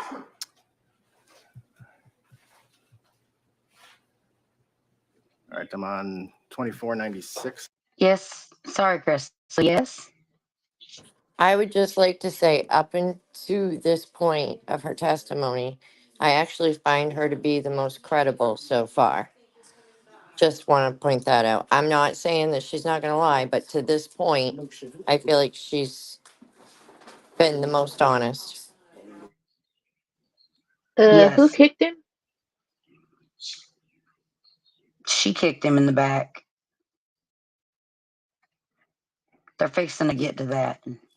Right. I'm just saying with her testimony so far, Right. she Yes. seems credible to this point. So, Yes. I would say that too. So I'm ready.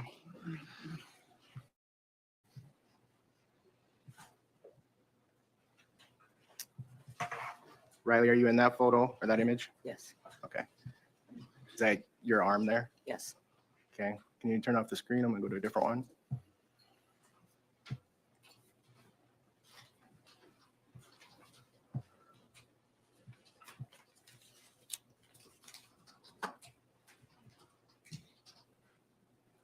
All right, I'm ready.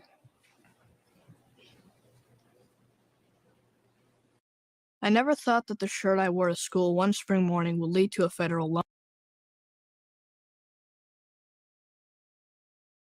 All right, I'm on 2458, and I'm going to scroll through. And actually, your arm again? Yes. Stopping on 2470. What are you doing in this image? I'm not sure if I'm just touching his shoulder or if I'm going to push him.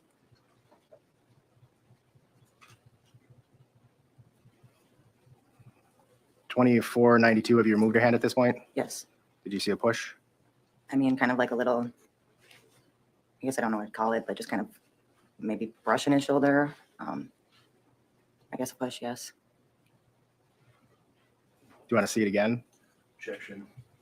Cumulative. Sustained. Sustained.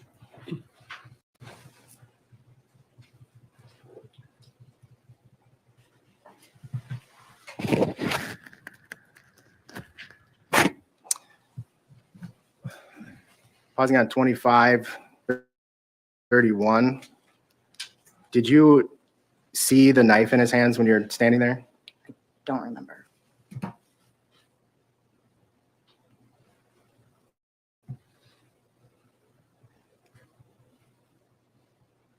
Is that your, do you know if that's your hand or Maddie's No, hand? that is Maddie's hand. Okay. How do you tell the nail polish?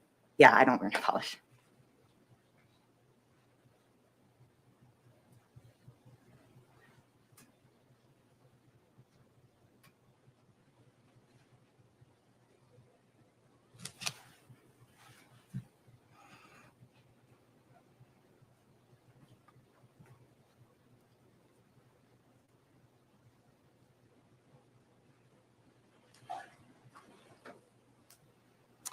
And do you see yourself in that image, 2662? I do.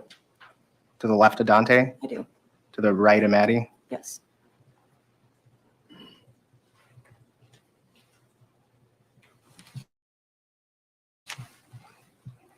We need this, turn off the screen. I'm gonna go to another image.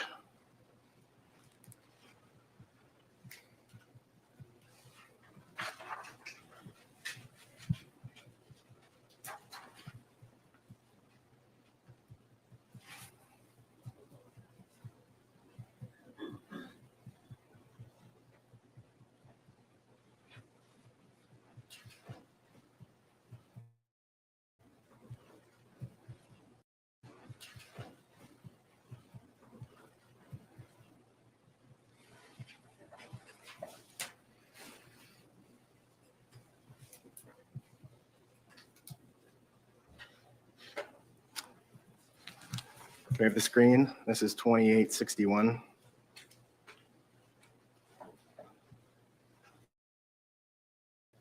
Riley, do you see yourself in this image? I do. Where are you? I am standing right behind Nick Miu. What color swimsuit? Blue with flowers. I'm gonna scroll.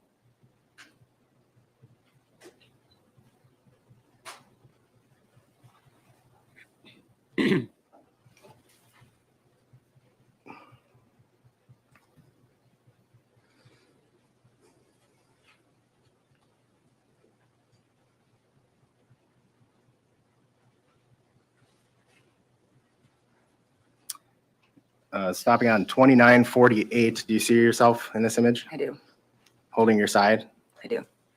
And keep scrolling. And you said one of your friends came to your aid after you were stabbed? Yes, Janelle. Is she in this photo? She is. She is in the black swimming suit. Okay, I'm gonna keep scrolling.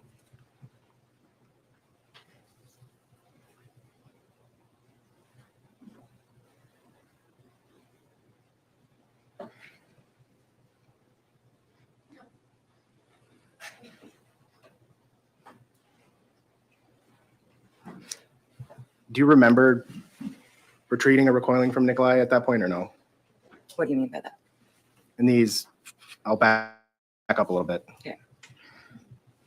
So I'm on 3017. Like running away? Yes. Yes.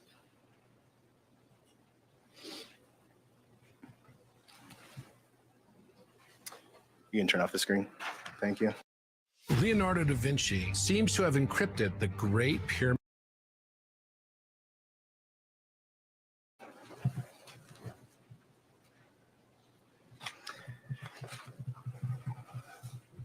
Do you remember Nicolae saying anything at all when you're standing in front of him? Not one word. Did you have any indication or did you see anything, hear anything to indicate if he was with a group? I had no idea who he was. I didn't know if he was a part of the group we were going to. I had absolutely no idea.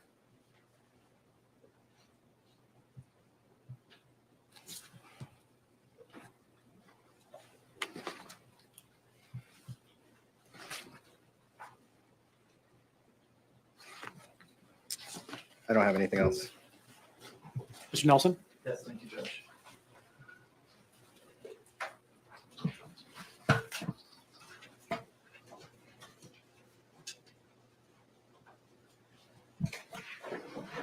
Morning. Good morning. I want to ask you some questions about your intoxication and your memory, okay? Okay. You've made lots of statements in this case. Is that fair to say? Yes. You spoke to the police a couple of times, correct? Yes. You spoke to Care 11 News, correct? Yes. You spoke with Fox 9 News, correct? Yes. And one of the things I think you've consistently said in all of those statements to the police, to the news, is you're basically like, I was drinking a lot. I don't remember much. Fair to say? Correct. And the reason that you consistently said that is because that's the truth, correct? Correct. You were drinking a lot, right? Correct. You were intoxicated, correct? You were also smoking the marijuana. Correct. And that, I'm sure, impacted your ability to perceive things as well as remember things. Agreed? Agreed. And I think what you've used different words to say, like, things are blurry, correct? Yeah, I think I just have kind of like a specific patchy spot that I've been trying to figure out what happened in that little spot. Sure. But the words that you use, I think you use on direct, like you see chunks almost, right? Right. And then also what I'm gathering is the chunks that you do see, those are blurry. Yeah, And then in between the blurry chunks, there's just blank spaces. correct. Okay. And you don't know whether those blank spaces in your memory are because of intoxication, correct? Correct. Or perhaps because of, imagine that was a stressful event for you. Yes. Even before you were cut with a knife, you lacked some memory before that, correct? Yes. And I would imagine some of that before that was a little bit stressful, correct? Yes. Obviously, the stress increased once you were injured, right? Yes. But nevertheless, the stress that you were under may have caused you to not remember certain things, correct? Correct. You've probably talked with lots of your friends about this event, correct? We've talked, yes. This was, and again, I'm not trying to judge, just in fairness, this is a life-changing event for you, right? Correct. And for your group of friends, correct? Correct. Imagine when you get together, you chat about it, Yes. right? People share their experience, correct? Correct. And maybe you help each other process what the experience was, correct? I wouldn't say necessarily process it, just kind of, I mean, in the beginning, it was more of like, this is what I remember, like, you know, what do you remember? I wouldn't say we were trying to give each other answers. But you had gaps in your memory, correct? Yes. And again, you don't get into specific, but other people, when you were talking to that were there, they had gaps in their memory. Yes. And so sometimes you would share information with each other to try and maybe fill in the gaps, correct? Sometimes, yes, but I never really took what they said and put it together. I just remembered what I remembered in. And I appreciate that. You've been very clear about that. But I just want to make sure that we know that you've got other information, right? Yes. And part of that is because you want to know what happened, correct? Correct. And there's still some things as you sit here today that you don't know, correct? Yeah, it kind of doesn't make sense. Yeah. All right. And just the human condition, at least for you, is you want to try to make sense of it, correct? Yes. And sometimes you, I would imagine, like the rest of us, you use deduction to try to put things together, correct? Yes. Even if you don't necessarily have a memory, you try to deduce what it is that happened, right? Yes. And so here in court, when we were talking, I'm going to try to focus on the memory. Does that make sense? Okay. Because some of the things you might have said or you might talk about are from things that you think because you've deduced it. Would that be fair? I guess. Sure. Well, let's talk about this. Like one of the issues in the case is what happened to Maddie, right? Yes. And one of the first things that you told the police is you said, quote, I thought he slapped her because, like I said, it was just kind of not comprehending. You said that to the police, correct? I don't remember, but if I did, yes. And since then, you've said she was punched, correct? That is correct. And today, when you were asked, tell us the details of that, you were like, I just want to make sure I get it correctly. You said, no, not at all. I don't remember the details. I don't. And you've been very honest about that. We appreciate that. What I'm trying to make sure is that when you say you don't remember the details, like you don't have a picture in your head about Maddie getting punched, correct? I shouldn't have said punched because I don't remember if it was a punch or a slap, but I do remember her being hit in the face. Okay, so Mr. Miu had some sort of contact with his hand to her face, correct? You don't remember which hand it was? I do not. You don't remember the context under which it was, correct? I do not. You don't remember if it was in response to something that she had done, correct? Correct. And right now, as you say that, you don't have an image, a picture in your mind about what it is that happened, correct? Correct. Fair to say, and again, that what you're telling us is you kind of deduced that something happened to Maddie based upon all of the other circumstances, correct? I know I saw Maddie get hit. Okay. And when you say you saw Maddie get hit, you can't put a picture in your mind that you can tell us that. I cannot. I just know, even waking up from surgery, like my story was, I remember that. Sure. And your original story was, at first, I thought he slapped her. Like I said, I don't know if it was a slap or a punch. So. Okay, just some sort of contact. Correct. So I want to walk through some of the things before that. And I know you may or may not have a memory. So we've got the video, right? Yes. And you've been shown that video before? Yes. Sorry. And you've been shown some of the slides before? Yes. And by slides, I mean we broke the video up into different frames. I call them slides. Does that make sense? Yes, I just kind of really saw the video. I haven't really seen a whole lot of the slides other than yesterday when I was here. Okay. Yesterday, somebody showed you some slides? No, like up on the screen when you guys were doing them. As you were just here watching the trial, correct. Which you have a right to do. And that's when the first time you saw the slides come through, yes. Correct? But before that, you haven't been shown the slides. No, just the video, basically the part of myself. And you, just to kind of, I want to get us into the space that I think is the important space when you're right in front of him. Okay. And so if I get there too quickly, tell us. But okay. You, Maddie and Dante are there first, correct? When I say there, let me back up. There's a group of 6 teenage males, correct? Yes. And then there's Mr. Miu, correct? Correct. And then there's you're in a group, which we'll call the Carlson Cone group. Is that fair? Okay. And there's about 11 people in that group, correct? Correct. Of your group, the first 2 people that leave your group to join the other group are Madison Cohen and Dante Carlson, right? Correct. At some point, you go over and join Madison and Dante, correct? Correct. Prior to that, do you have a memory of what you observed? I did not observe anything. I remember coming down the river and our tubes being stopped. And like I said, I I just asked what was kind of going on, why we're being stopped. We literally just got back on our tubes. Why are we stopping again? And I heard, I don't know who, but somebody say a group looks uncomfortable. Okay. I did not hear anything coming from the back of us from the group. I didn't even see the group. I was not even paying attention to them. I was just hanging out with my friends. And you didn't hear anybody call for help, correct? I did not hear anything. And I think what you told the police in one of your interviews is you even questioned some of your friends, like, why are we intervening? Yeah, well, I kind of asked Janelle, like, what's going on? What are they doing? And then I was like, let's just get up and kind of go see. Okay. So at some point, you and Janelle and Gabby, you're the next 3 people that joined Madison and Dante. Is that right? Hello, everyone that's joined us. It's good to see you all. I am Two Bear. Good to see you. And everyone else that's watching, we appreciate y'all. Kill, you're too kind. And thank you so much for all that you do. Thank you. We're fixing to shift gears just a little bit here. After her testimony, I just wanted to point out the inconsistencies, and everyone can go back and watch this later and on their own. I just wanted to point out the fact that all of these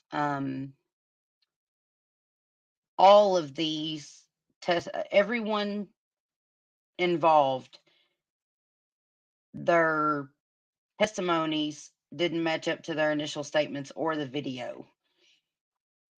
I just wanted to point that out to everyone. We're going to finish watching her testimony, but then we're going to switch gears and we're going to get into some other stuff that happened during the trial this week. So let's finish this up and then we'll get into.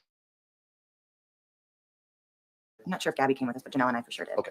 And do you remember there was a time when you were walking over there? Do you remember Nick Miu standing up and looking upriver and waving his hand? I do not. And do you remember then that as soon as that got done happening, Madison Cohn turned to you and Janelle and she waved her arm to have you guys come over? I don't remember that, but maybe that is why we got up. Does that make sense to you why you went there? Is because Madison's like, yes. Come on over here, right? Yeah. And then you went over, correct? Yes. And then there were times that we've seen in the video where you're standing in front of Mr. Miu, correct? Correct. Prior to your getting there, would it be fair to say that Madison Cohn was yelling at Mr. Miu? I mean, I didn't, like I said, I didn't hear anything. I had no idea the scene. Did you see her standing in his space? No, until I got over there, yes. Once you got over there, you then saw her standing in his space. Yes. And you then saw her and probably heard her yelling at him, correct? Yeah, I can't really, like I said, I don't make out what she said specifically, but yes. So you don't know the content, but you know the volume was high. Yes. And would it be fair to say that she was in his face? Yes. And at some point, as we saw in there, you went up and stood next to Madison, essentially right in front of Mr. Miu as well, correct? Correct. And Dante was, if you're here, Madison's next to you, Dante's over in this area, fair to say?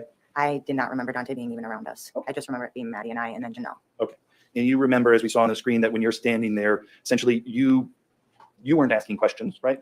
I don't think I asked questions. I might have yelled, the same things they were yelling, but I don't remember. And so while you went over there with the intent to figure out what was going on, as soon as you got there and you saw Maddie doing something, you basically joined her, right? I think that's exactly what I did, yes. Yeah, you just, whatever my friend is doing, I'm going to join her and do the same thing, correct? Not just Maddie, but everybody else kind of yelling. I think maybe I was listening to everybody else yelling and I just kind of Join the crowd. joined the crowd, yeah. Yep. That's sometimes what happens in a crowd. Yes. You agree? Yes.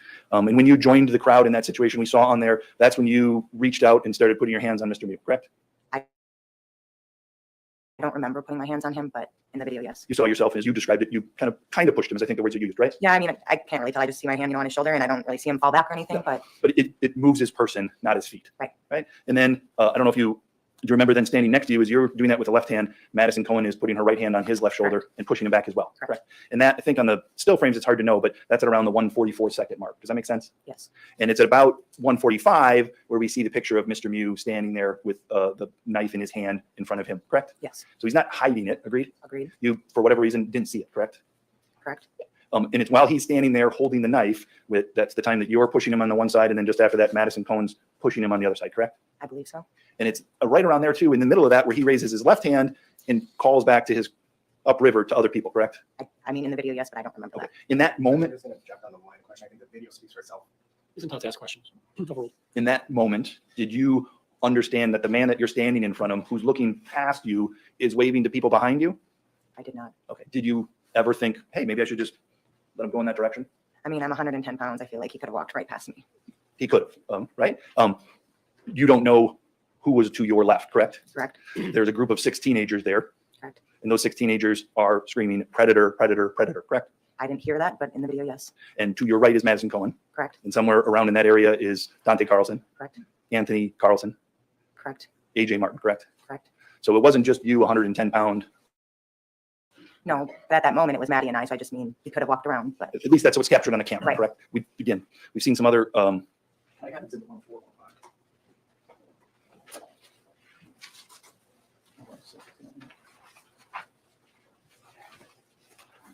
Permission to publish 104, Judge? Yes.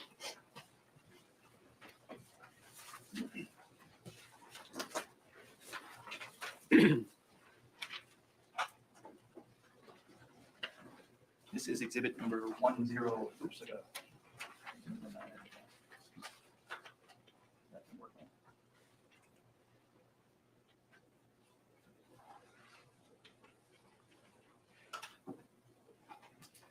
You said you were here in court yesterday? I was. Did you see exhibit number 105 when we talked about that?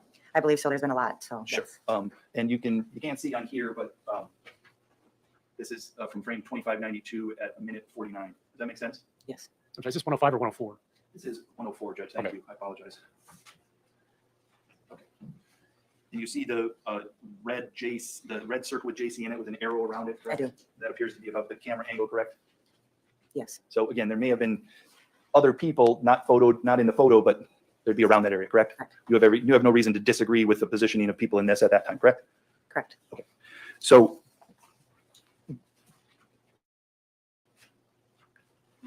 after he gestures to other people, you guys continue to stand in front of him, correct? I believe so. And this is where, again, something happens and you don't have a memory of it, or you're like, he had contact with her face in some way, right? Correct. And you don't necessarily know the context of that, right? Correct. I want to, hold on a second, switch to my computer and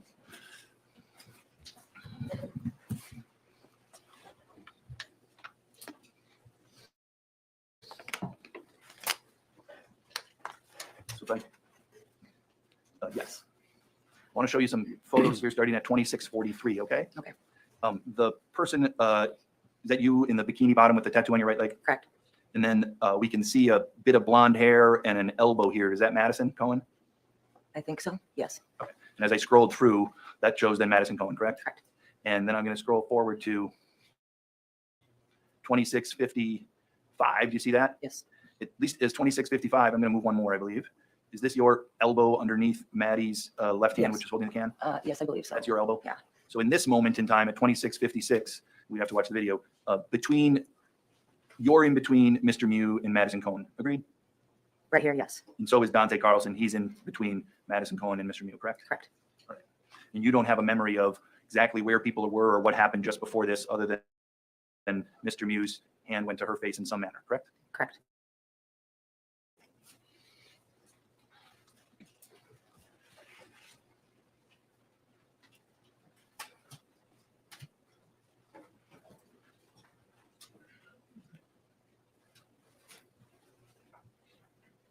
I'm going to just scroll forward here to get to some other pictures quick.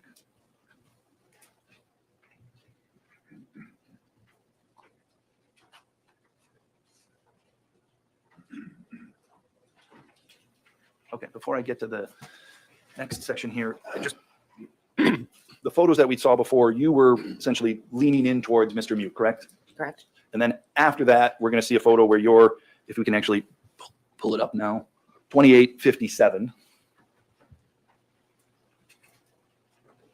That's your leg with a bikini bottom behind Mr. Miu, correct? Correct. So in between the photo that we saw and this photo, you don't remember what you were doing, correct? I have no idea, no.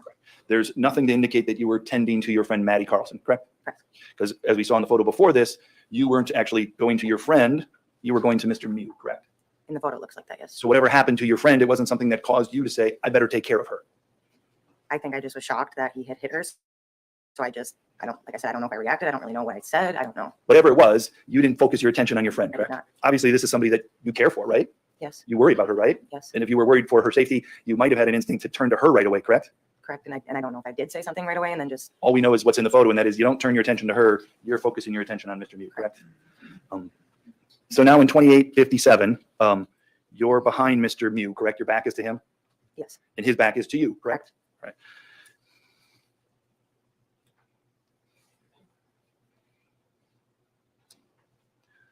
I want to just go through these quickly here, the next couple of slides, okay? We want to focus on what you're doing then. I'm going to ask you some questions, okay? Okay. So you came out of the last frame that you're in is 2866. Do you agree? Yes. So I'm going to go back to 2858. As we scroll through, does it appear as if you are turning around your body? Yes. And you would be then going back in a direction towards Mr. Miu, correct?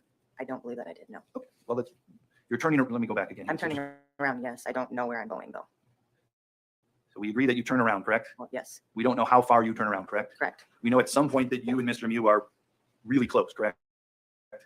Yes, I believe he walked up to me though. Okay. And when you say believe, you don't have a memory of it, correct? Correct, but I've seen the video a lot and I'm not facing the way he's facing. I'm facing the opposite way. Okay. And we're going to go through that. But just as we go through this right now, this isn't a memory you have, Right. correct? This is, again, something that you've used your deduction to try to figure out what happened, correct? And the story that you've, I don't want to say told yourself, but is that fair? Yeah. The story you've told yourself is he came up to me, correct? Not came up to me, but we were standing in front of him and I thought after the punch with Maddie, I thought he stabbed me right after that. Okay. And so, but when you were saying like, I didn't walk up to him, that's something that's not a memory. That's just you're doing some deduction to get there, correct? The story that you've told yourself. And in that, what you've told other people was he was close enough to literally where he just put his hand up and kind of poked me on the side, right? Correct. You said that to the news station, agreed? Correct. You'd also said to the police, this isn't in relation to anything. You just volunteered this information. I don't know if I reacted like hitting at him or yelling at him, correct? And then you said he poked me, correct? Correct. And then you'd said, I think as well to the police, I was close enough that he could pretty much go like that, agreed? Correct. And when you did that, you're on the video, you got your right hand and you move your right hand, I think like maybe 3 inches forward. Is that fair? Yeah. Is that a fair demonstration of what you did when you said he went like that? Yes. Am I doing that correctly? Yes. So when Mr. Anderson demonstrated something before and he swung his arm around, that's not accurate. I wouldn't say that's not accurate. I just That's felt not like it was literally a poke in my side. Sure. And the poke in your side is on your left side, correct? Correct. And it's, if you, could you just for a moment, can you stand for a moment? And again, obviously keep your jacket on, right? Can you just touch on it with your right hand where it is? Right here. Okay. Fair to say that as you stand there right how you are right now, your left arm is protecting that area. Yes. And if you raise your left arm, push it up, raise it, is that area now exposed? Yes. Is it now vulnerable to being cut? Yes. Is it vulnerable to being cut where you're at right now? No. No. And so from deduction, would you agree that maybe your hand was outstretched towards him in that moment? Same. Okay. You don't have a memory of it. I do not. All you know is you couldn't have done it when your hand's down at your side, correct? Miss Brazzy, oh my goodness. Thank you so much. To all the new gifted members, welcome to the channel, Miss Brazzy. You are too kind. And we're fixing that. We're almost done, you guys, with this, with what I wanted to get to with her testimony. And then we're going to break down into some other stuff of the trial. But Miss Brazzy, thank you so much. You're amazing. I appreciate you more than words, more than words. And Midwest, oh, you guys, y'all are amazing and so sweet and so kind. And I don't know what I would do without you guys. Thank you. From the bottom of my heart, thank you. I truly love you, ladies. I just wanted to say that. Already said that, but Okay. let's move on.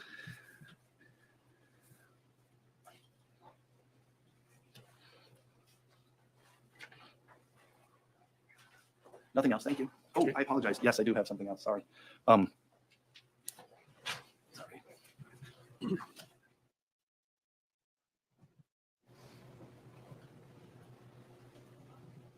We could go back to the slides here. There's one other thing I want to ask you about. Okay. Yes, please. So this is 2859 where we talked about before. I want to focus on something else though, okay? As I move forward here, I want to ask if you remember Maddie behind you. Is this in the green suit? Is that Gabby? Correct. Do you see a leg with a navy blue swimsuit bottom? I do. Was Maddie wearing a navy blue swimsuit bottom? Yes. I think that's Maddie. I do. In that photo, does it look like you're tending to her? Not at that moment. And in fact, this is the stretch where we see you turn around, correct? Correct. You're actually turning away from her, correct? Correct. It looks like she's walking the opposite way. So whatever was going on with Maddie, you weren't worried about it. You were going in a different direction. At that point, yes. And if we can have the slides off here.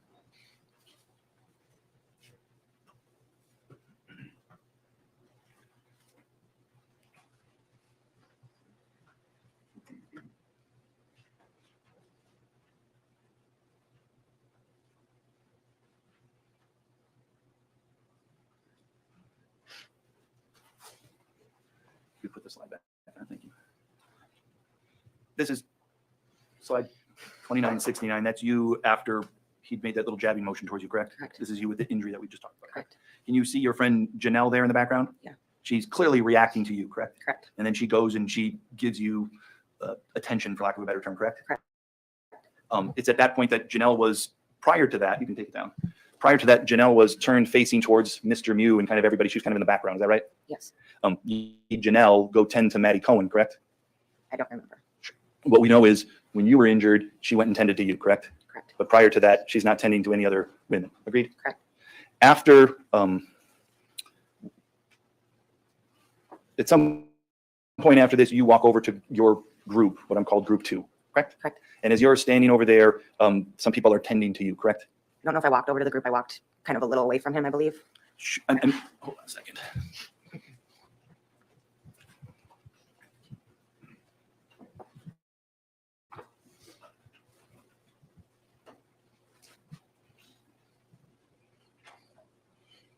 Can I have the screen back up again?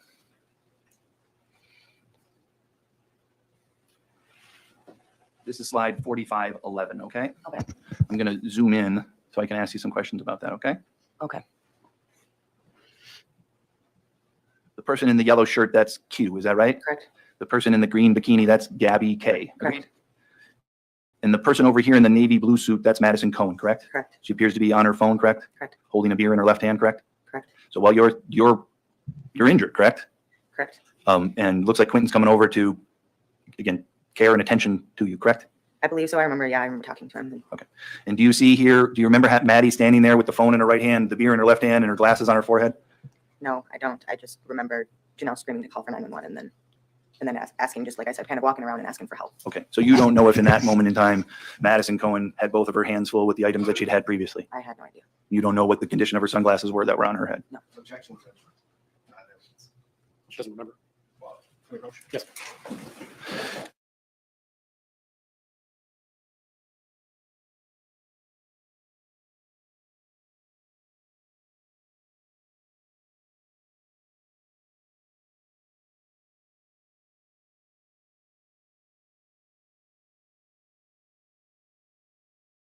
We have no sound.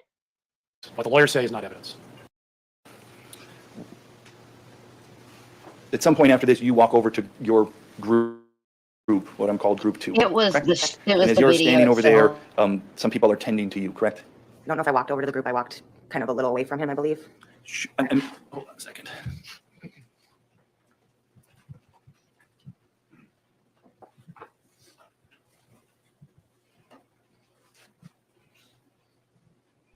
Miss Brazzy. Can I have the screen back? Miss Brazzy, that's funny.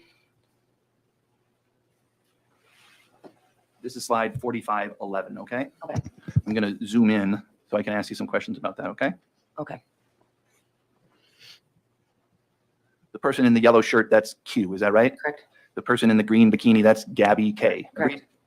And the person over here in the navy blue suit, that's Madison Cohen, correct? Correct. She appears to be on her phone, correct? Correct. Holding a beer in her left hand, correct?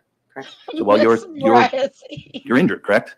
Correct. And looks like Quentin's coming over to, again, care and attention to you, correct? I believe so. I remember. Yeah, I remember talking to him. Okay. And do you see here, do you remember Maddie standing there with the phone in her right hand, the beer in her left hand, and her glasses on her forehead? No, I don't. I just remember Janelle screaming to call for 911 and then asking, just like I said, kind of walking around and asking for help. Okay. So you don't know if in that moment in time, Madison Cohen had both of her hands full with the items that she'd had previously? I had no idea. You don't know what the condition of her sunglasses were that were on her head? No. Objection. She doesn't remember. Yes.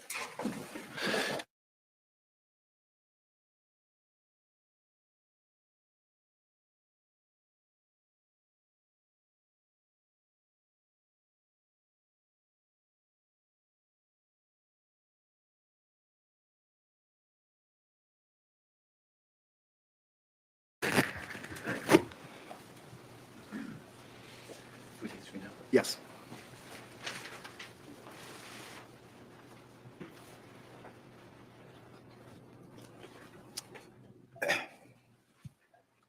So when I was first questioning, I asked you what you remember specifically, your personal memory, and you talked about him hitting Nicolae hitting Madison and Nicolae stabbing you. Is that right? Correct.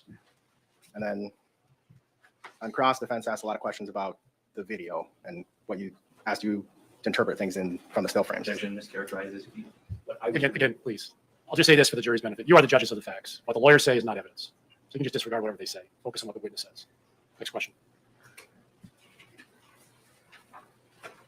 Apart from what you remember that you've testified about, is the video is the best evidence. Would you agree with that? We don't need her to say the best. Again, please, no speaking objections. It's a leading question, sustained.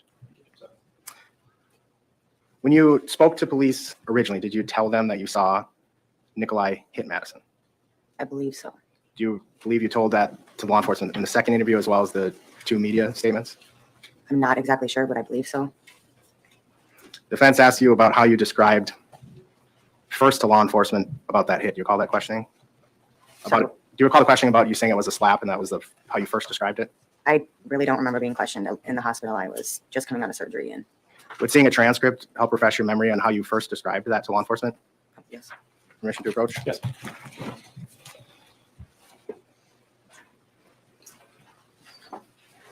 Showing you the transcript. It says location Regions Hospital, August 1st, 2022. I'm going to have you read from the beginning until you get to the point where you first describe that to law enforcement. Okay? Bottom of page 2. Can you read it aloud? No, just read it to yourself. Well, she's doing that. We approach her. Yes.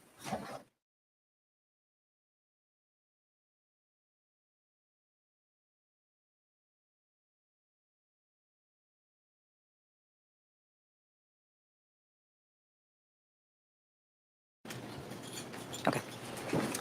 Does that refresh your recollection of how you first described it to law enforcement? A little bit. And what was it? How did you describe it? The hit of Maddie being hit. Yeah, did you say punch, slap? I said he went to go punch her in the face.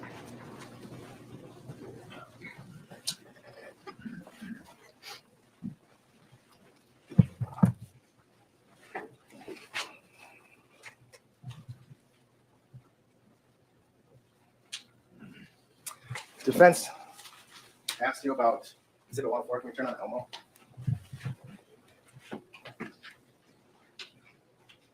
And defense asked, you have no reason to disagree with this, and you agreed. Do you recall that?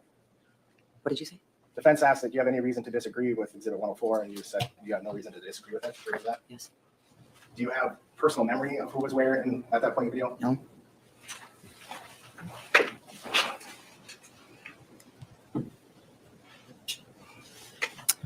Can we bring up my screen? Yes.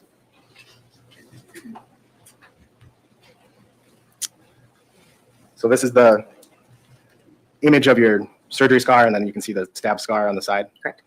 And are you holding your phone up with your arms here? Correct.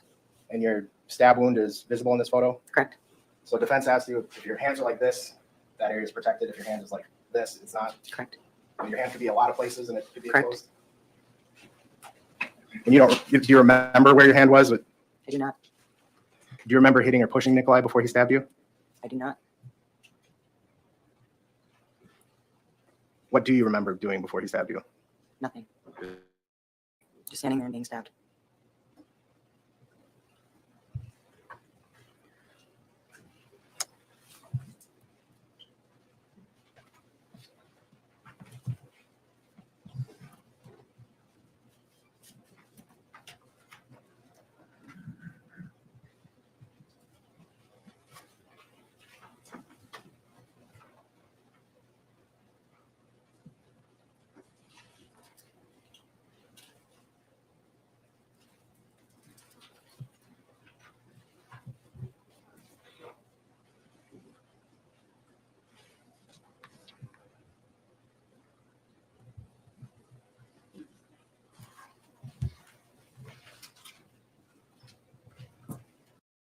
Please take the jury out.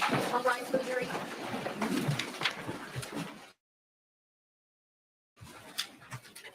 That went to break. That was pretty much the end of the questioning. So we're going to stop there with that. So now that you've seen a little bit more testimony from actual victims, or I guess you could call them victims because they were stabbed. What are you guys thinking? I mean, are y'all still leaning towards this was a completely unprovoked attack, or do you think that this was um, someone who did in fact have hands put on them that defended themselves more extreme than they should have? What do you think, Sammy? Well, I do believe that he feared for his life, knowing himself that he had this heart condition. He'd had a quadruple bypass earlier, and I do believe that I think he got overstressed by the situation. And I do believe that he had a right to defend himself, but I don't agree with people dying or being stabbed. But I don't know what other option he would have had to get out of this situation. Had he not had the knife, he'd probably be 6 feet under today. That is a real possibility. I mean, and I don't think any of us can dismiss that. Um, but do you think that first degree murder fits the crime? After going over it yesterday and the No, requirements to meet the statute of first degree murder, do you think that it fits? no. Okay. Crystal, what about you?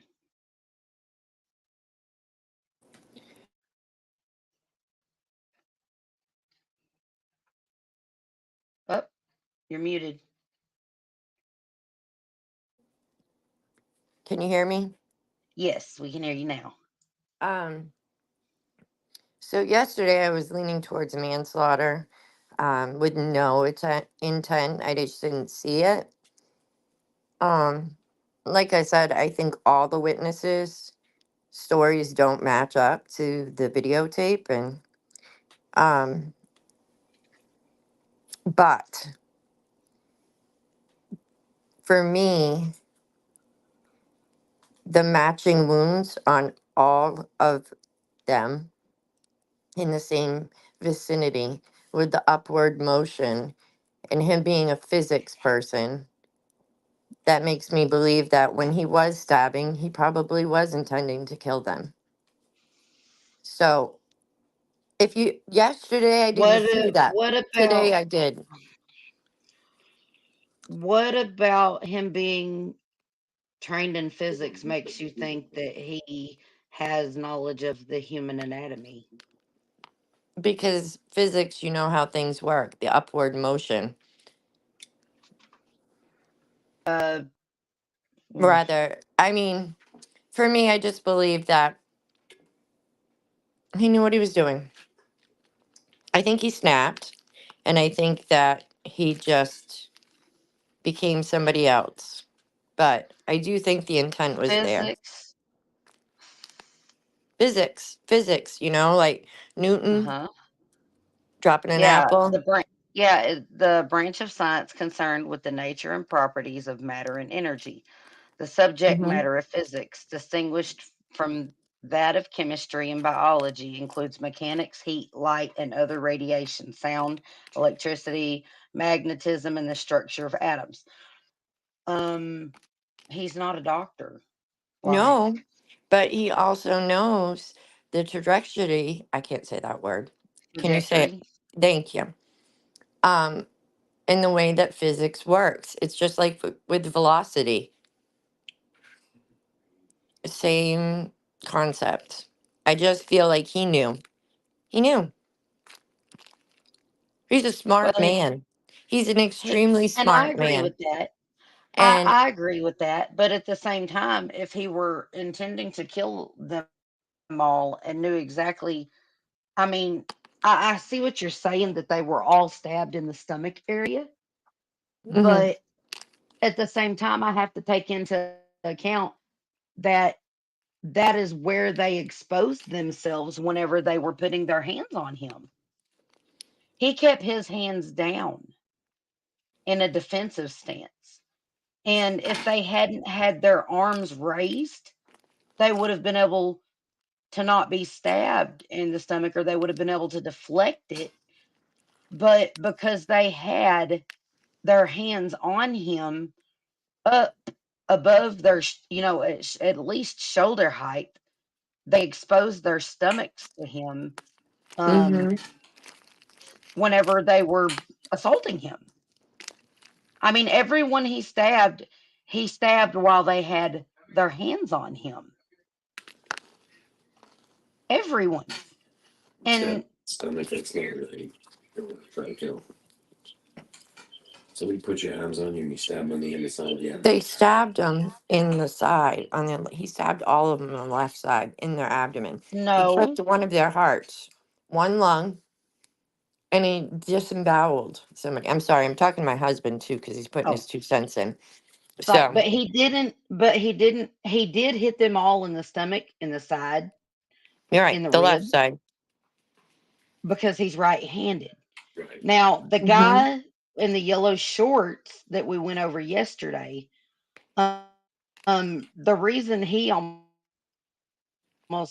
what happened to him is because whenever he went to shove Nicolae back down in the water, Nicolae didn't just lunge forward and stab him. That's not what happened. Nicolae stood in one place while he was being lunged at and held the knife out in front of him.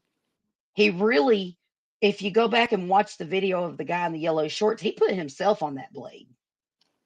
He might not have known Nicolae had a knife at that time, but he put himself on the skewer, so to speak. Because had he not lunged forward to shove Nicolae back down in the water, he never would have come in contact with the blade.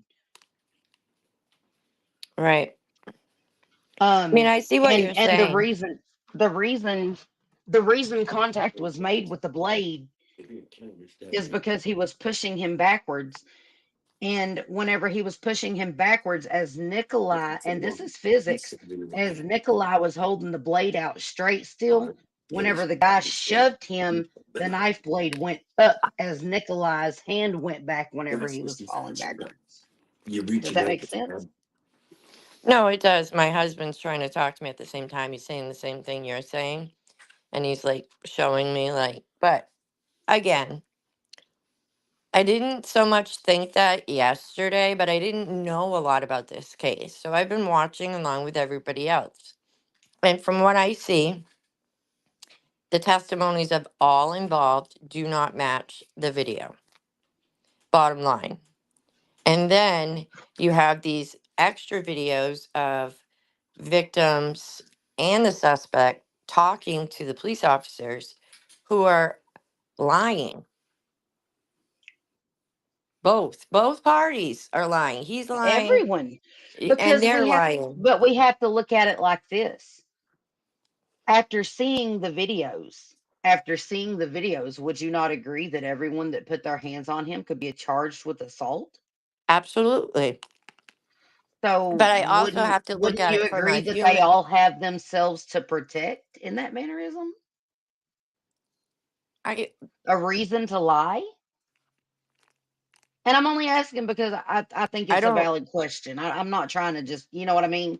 No, it's okay. I mean, this is good. I'm not taking offense to anything you're saying, Regina. I'm just, for Good, me, because I don't want you the lies that he told those police officers from the very get-go, disappearing down the river, not helping, watching, and Yes. then saying that 2 of those kids had knives when he knows that they didn't, and then went on to say, oh, it was a good thing I had that knife or I'd be dead.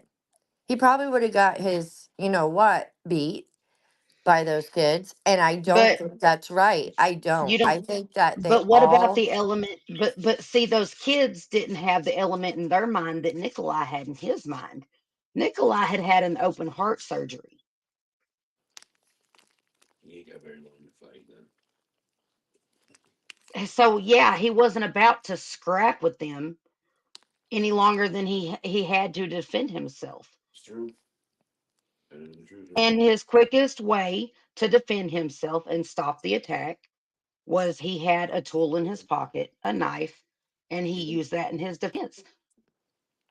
And you can't you I mean you can, some people do, but I really feel that you cannot expect to assault another person and not know what's going on in that person's mind or what um their fear level is, You can't assault another person and expect them not to come back with greater force to stop the attack.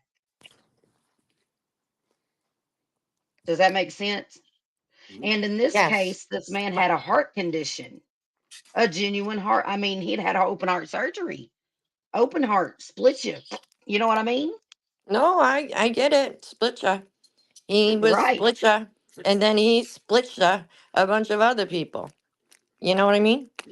Yeah. But every one of those people were actively assaulting him.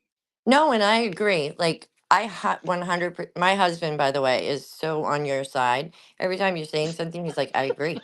I agree. She's Oh my right. goodness. I agree." And I do too. I agree with your assessment. But for me, I think I don't know. There's just so many things. It's the lying from all parties that bothers me. Yep. Yep. I feel like they're all guilty. I don't think anybody in this story is innocent at all. I think when somebody died, that changed the game. When somebody lost their life, the human part of me, the mother part of me, would be no, I want him to fry. And I'm just being honest. Like, from if it was my child, that's how I would feel. So part of me is like, I do feel bad because the 17-year-old lost his life for what? Nothing. There was a lot of drunk people, Hmm. and it all just went sideways. It was the perfect storm. And this was three groups of people. I always thought it was just two. So Mm-mm. it was three, Hmm. which, so there were people that weren't involved in the fight that came over to try to split the fight up. There was a nurse that came running. I mean, there's just a lot going on. But Oh. I get what you're saying, but I think they all should be held responsible for their own actions individually. Like for the ones that did assault him, they should get assault charges. Attempted murder. There's fucking 7 of them. Shh, you can't swear. That's You true. can talk. You can't say the F word though. You can say I whatever you mean, want. there kind of is that factor.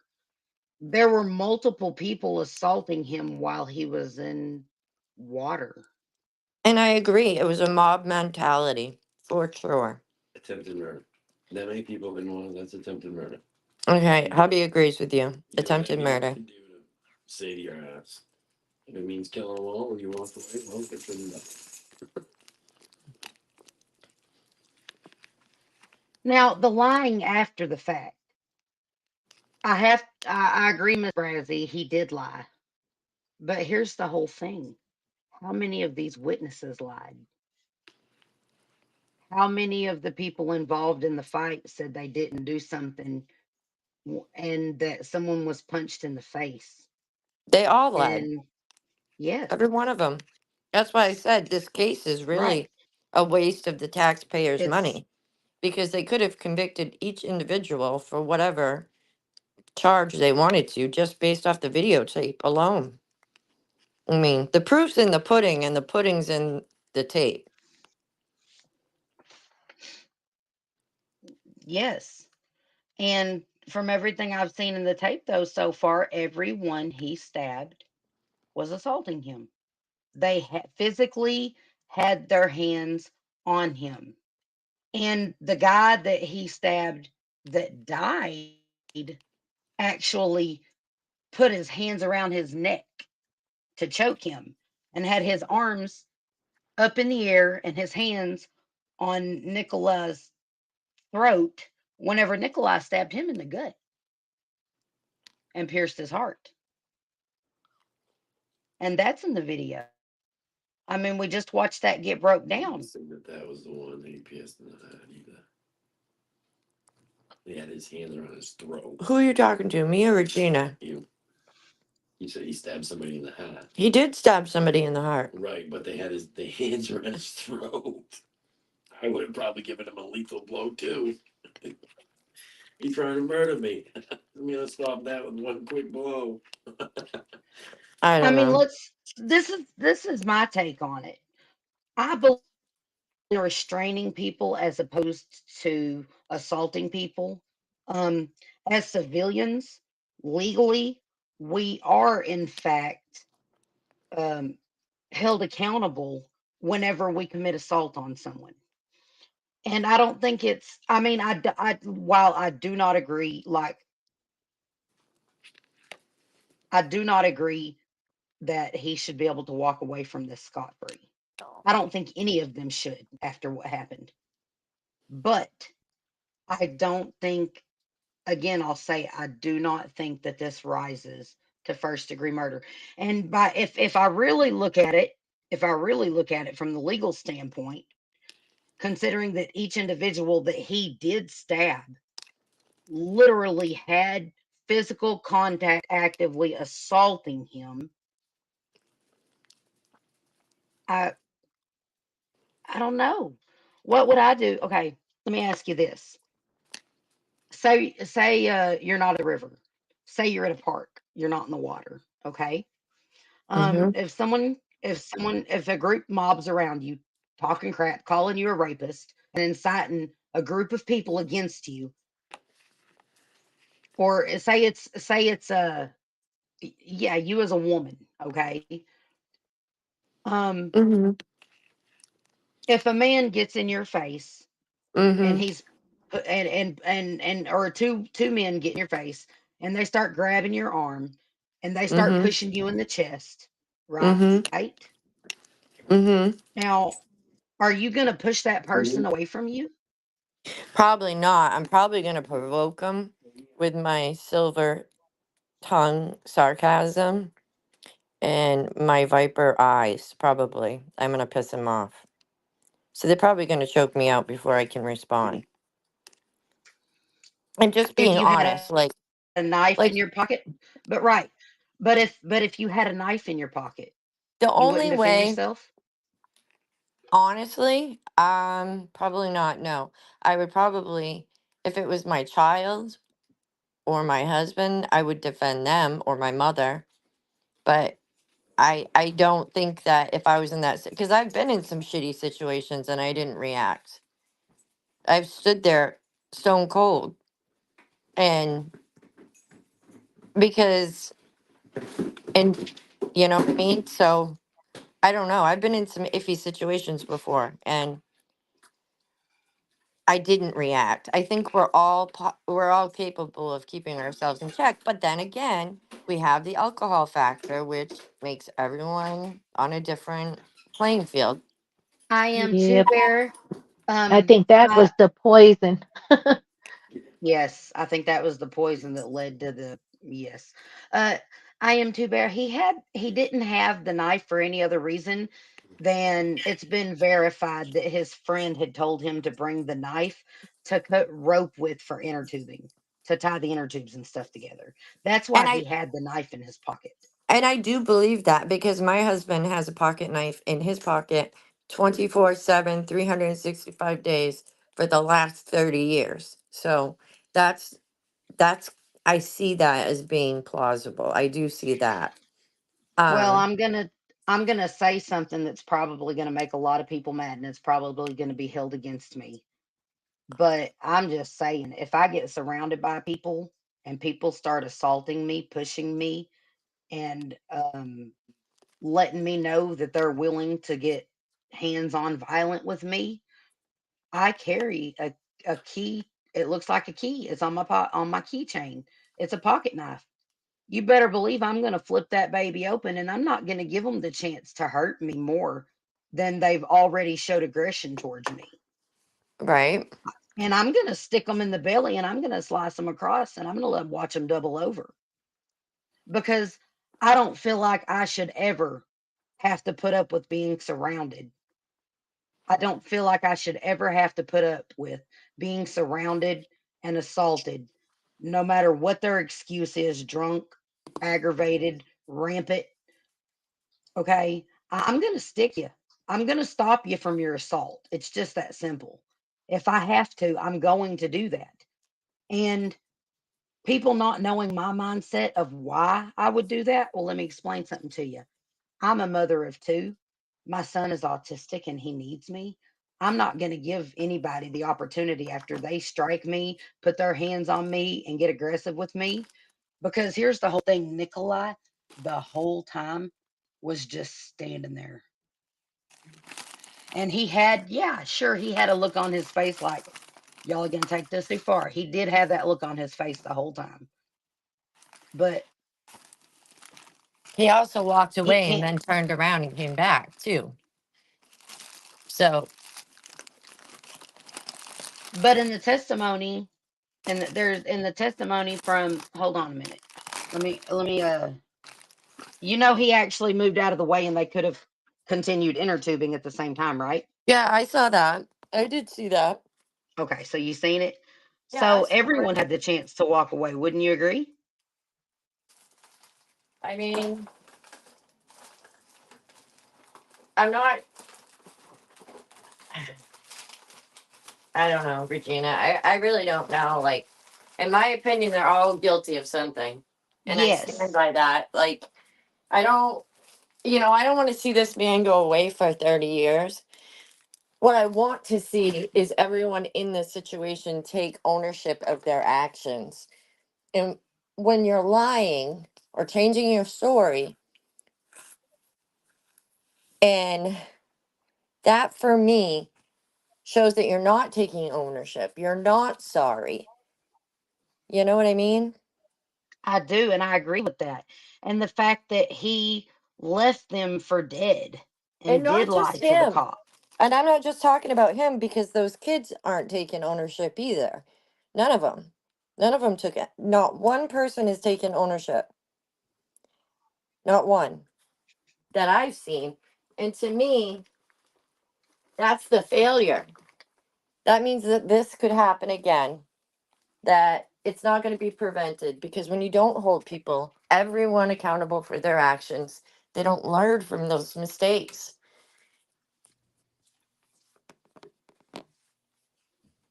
And I just think there's so much violence and people are so quick to jump on that, you know, um, somebody's out to get me or somebody, and even if their intentions are not that, people just assume, if that makes any sense.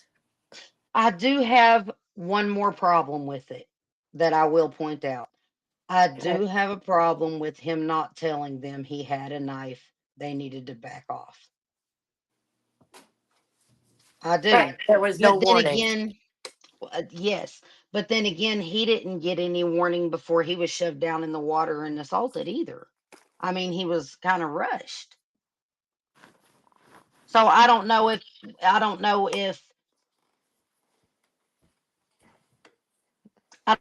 I don't know if he had the chance to give the warning, but I do think he also did have the chance to give warning whenever he was being approached by people and surrounded. I think that is whenever he should have made the warning. Right. I mean, I've been in some, like I said, some tricky situations with my old career. I saw some things and had things and was in some really bad situations. And not once would I ever have responded with violence. And for me, I don't know, you guys can believe me or not, but I swear to God, like for me, I couldn't live with it if I took another person's life, even if it meant defending my own. And uh, I feel like I've lived my life. So all I want from this is everyone to take ownership. Everyone. And if that means that he gets just what is it, the what one do you think he should get? I can't remember. It's Manslaughter, yeah, wasn't there another one though that they put on the table yesterday? Yeah, reckless homicide. Yep, you're So reckless even if he homicide. is given reckless homicide and he does do jail time, I still want him to say he's sorry I want to hear him say, sorry, I'm sorry I took your son. Unfortunately, it happened. I wish I could turn things back, but I want it to be sincere. And, I want everyone to take away from this. And I hope that all those kids with those scars on their stomachs and their chest, every time they see that, will be a reminder of what they did to contribute to what happened to them. I am too, Bear. Places that rent inner tubes, and I know this because I float down the river with my husband a lot. You can rent the inner tubes, but they don't supply the rope and they don't supply the knives to tie the inner tubes together. You are issued inner tubes, you rent them, and as long as you bring them back and they don't have holes in them, you won't be charged to replace the inner tube. But no, they don't typically tie the inner tubes and stuff for you together. That is on the people that rent them. Yeah, that's something the tubers do. Like what do you call it? We have the Buffalo River here, and it's a beautiful place. And I used to love to go tubing down it. And see, for me also, Regina, again, and this is what I did for work, I saved lives. So I can't see myself ever even defending myself to take another life because I could not live with that. Like you know what I mean? It's Absolutely. I it's am just too, Bear. I am it's too, Bear. You do need a knife or a pair of scissors to cut the rope because if not, you're going to burn through all your rope trying to tie those inner tubes together. Like you just take two tubes, you take about a 4 foot long piece of rope, you tie it, or you take the rope, you tie it, and then you cut it right there, and then you move on to tie two more because it's like in a circle, but it makes like a square. It's like putting a it you it would take more rope. They use the rope more like zip ties on the inner tubes. And it would take a whole lot of rope to weave them together without cutting the rope in certain places whenever you tie them together. Like you would literally, it would probably take, I don't know how much rope it would take to tie them together using one piece of rope, but you don't buy rope in pieces. When you buy rope, it's a solid rope. So you do need something to cut it with. Because typically, whenever you're using rope on inner tubes, it's going to be nylon rope. That way, it doesn't rot in the water and it doesn't come apart in the water like natural grain ropes do. Natural fiber ropes, I mean. So him having the knife is not a problem.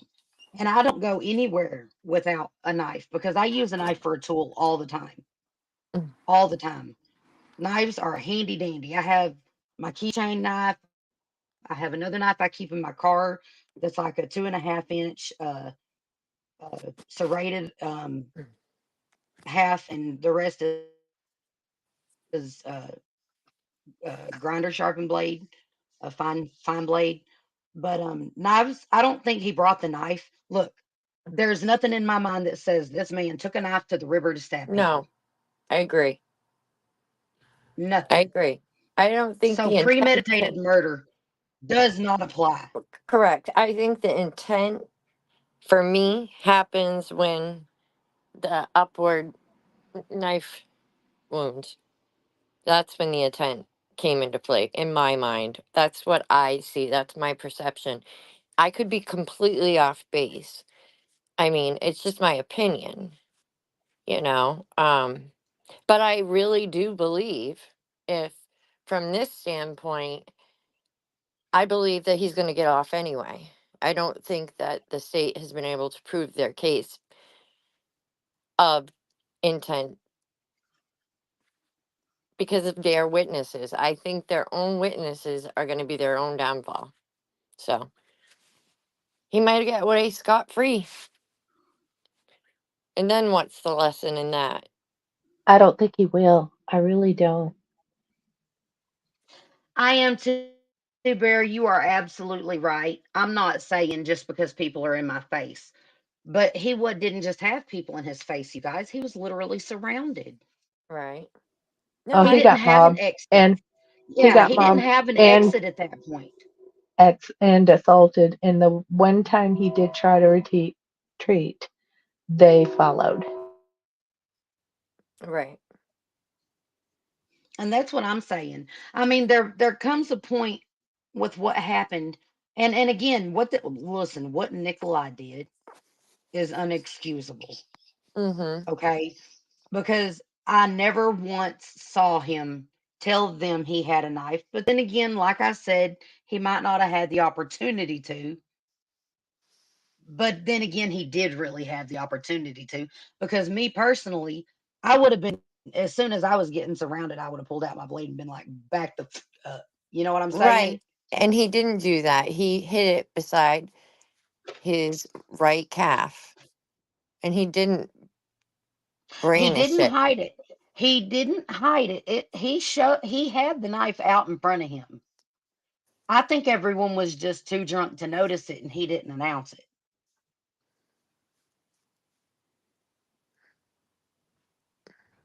Are you gonna take callers tonight? Yeah, but first I want to go over real quick. There's a couple of other things that happened in the trial I want to go over real quick, like this.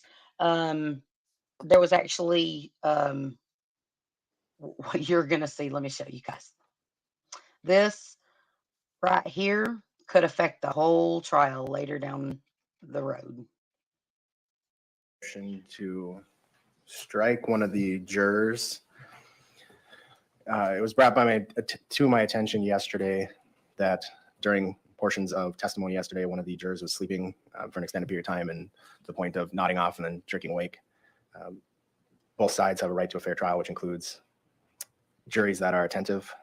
I'm looking at Wisconsin Supreme Court case, State v. Novi, 346 Wisconsin 2nd, 289. If there's a conviction, the defense could also try to argue that it violated defendant's right to fair trial.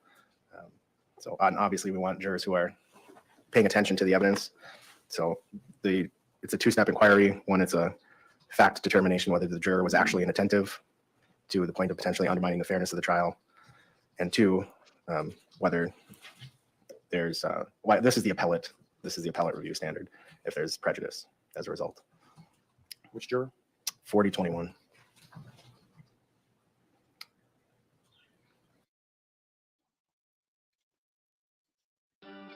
This is my husband, Ben. Patrick Feld, this is my wife.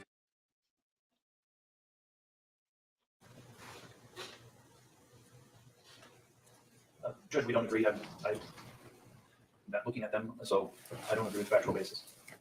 Mr. Anderson, if you want to pursue the matter further, you'll have to provide a witness. State Calls Investigator Schultz. Investigator, please stand. Raise your right hand to be sworn. You started the testimony about the witness letter. Shall we take the whole truth and nothing but the truth, so help you God? Please have a seat in the witness chair.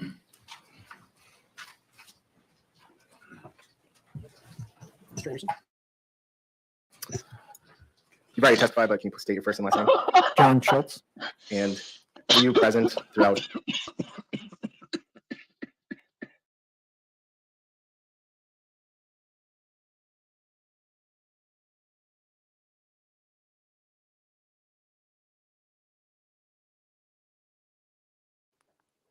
There's no sound.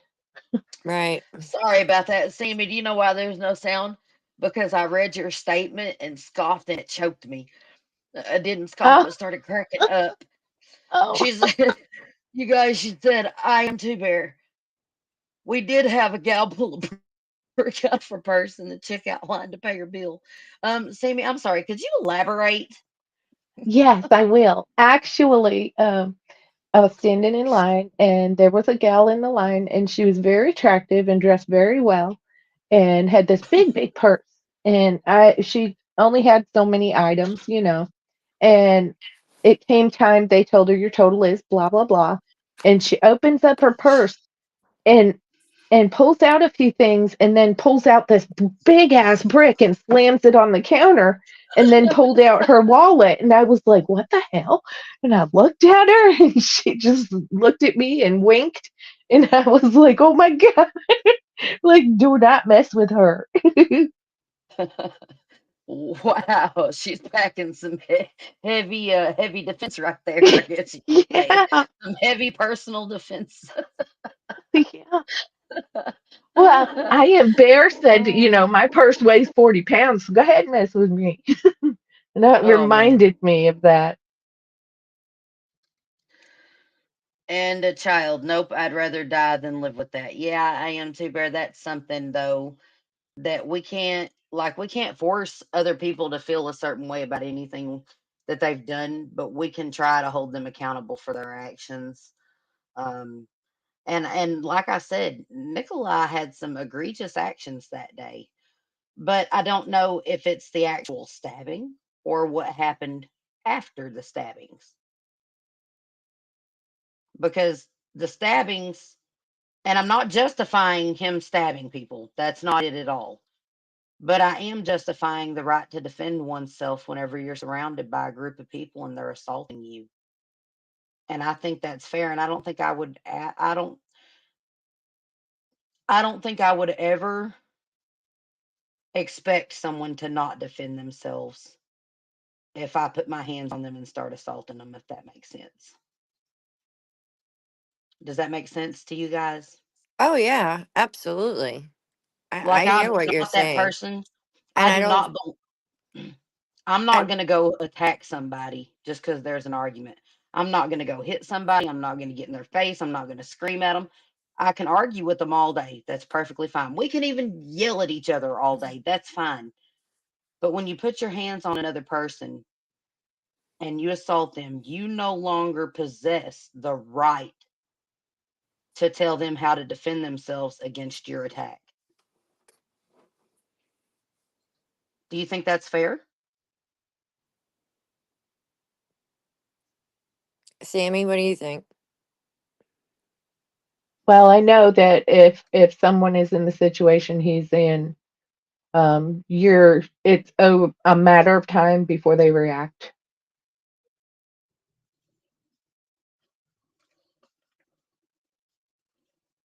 Right. I think everyone is culpable in this situation that led to these events is what I think. And I could be wrong for that. But then again, can you really poke a bear while it's sleeping and expect to not get mauled? Nope. I mean, don't play with snakes if you don't know if they're venomous or not, right? And I know that might sound like some southern. Well, let me just put this out there. I wouldn't play with any snakes because I'm going to assume they're all venomous. Just saying. And I'm just going to let everyone know right off the bat, do not mess with I Am Two Bear or Miss Brazzy. uh, Yeah. these ladies will mess you up, or they will mess you up. Do not mess with I Am Two Bear and Miss Brazzy. I Am Two Bear says, I have a baseball bat by each door. Even though I own guns, I keep wasp spray there also. Sprays 12 feet. You know what? I Am Two Bear. I was actually in an apartment complex in Mississippi one time. This is actually kind of a scary little story. And I was home alone, and I kept hearing some kind of noise. I had this window that opened up that was like it was like one of the elongated rectangle windows, and it was about half the height of a regular window. And I had a guy there was a guy that while I wasn't paying attention watching TV had unscrewed the screws that you could unscrew them and post the thing back. He had unscrewed them somehow.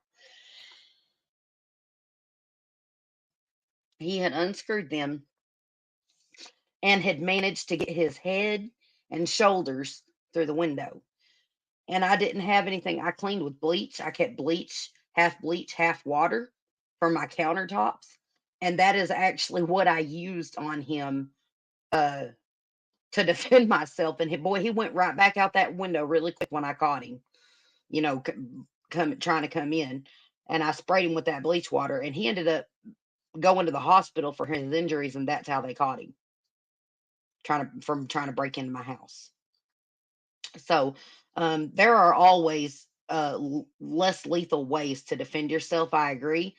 I just don't know that in the situation with Nikolai that wasn't his only thought in his mind to defend himself. Does that make sense? Like Yeah. Yes. Yes. okay, yes, that's what I'm saying.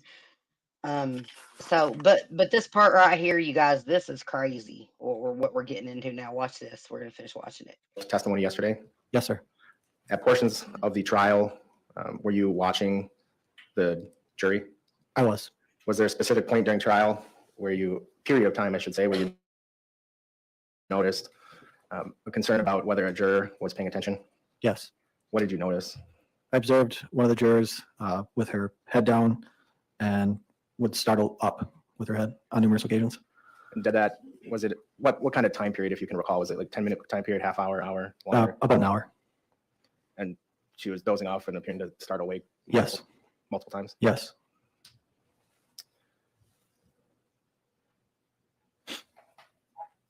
And from the reviewing our jury list in our office, we believe that to be juror 4021. Correct. Nothing else, Judge. What time did this occur? I can tell you during what portion of the trial, sir, but I don't recall the time. I apologize. Just yesterday this happened and you don't know what time it was when it happened? Correct. I can tell you the portion of the trial. Let's start from there. During which witness? Lieutenant Hart. And during Lieutenant Hart's direct exam or cross exam? It would have been during her direct exam. And that was the before the video or after the video? During the video. So was it during the exam or during the playing of the video? I apologize. I think I'm getting confused. It was during the playing of the video. Was it any time other than during the playing of the video? Not that I observed.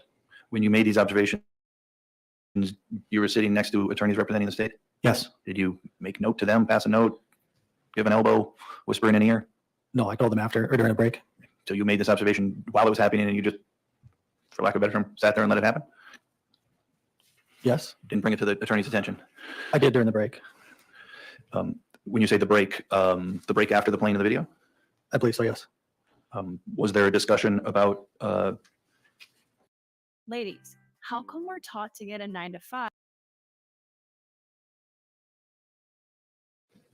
whether the state thought the juror was on the state side or the defense side? No, sir. What was that discussion? Who did you tell? During the break, I just told the attorneys that I observed a juror who I believe was sleeping. And I noted that I believe she was sleeping and not just closing her eyes because of her head quickly coming up like you would when you startle from waking. Ain't that the And did truth, you, Lo? At the time you didn't, your estimate of the time is fair to say rough. Yes, sir. You, during the actual live testimony from Brandy Hart, you didn't make an observation of any of this, correct? Yes, sir. It was Correct. It was only during the playing of the video. Correct. It was only during a portion of the playing of the video. Correct. And your observation was just as you said, she had her chin tilted forward towards her chest at a couple of times during the playing of the video. Yes, sir. Her chin tilted, eyes closed, and then head would come up quickly. And when her chin was down and her eyes would close, would that last for a moment or would that last for 10 minutes or you don't know? I was not watching her over 10 minutes, so I would say a moment. Okay. So her chin would go down for a brief moment and then she would bring her head right back up. That's what you observed. Yes, sir. You didn't look over and see her chin down with her eyes closed and then look over and see her chin down with her eyes closed and then look over and see her chin down with her eyes closed. Agreed? Yes, sir. I think I'm getting confused. Yes, it is what I would see. I'm trying to figure out this, whether or not you observed her chin down, eyes closed, and she stayed in that position for some continued period of time, or whether you observed her chin go down, there was a startled moment, her chin would come up, or whether you saw something else. I understand what you're saying now. So I was intermittently looking over, and during that period of time, there was times where I would just see her chin down, eyes closed. I would look back, and it would be that way, and then I would see her startle with her head up. So you're not in a position to tell the court the length of time that you observed her to have her chin down with her eyes closed? Meaning Continuous? No, sir. You don't know whether that was for 5 seconds, 10 seconds, 10 minutes. You can't say. Correct. You just essentially noticed it a couple of times. Correct. And by a couple, 2 to 3, is that fair? I'd say 4 to 5. Okay.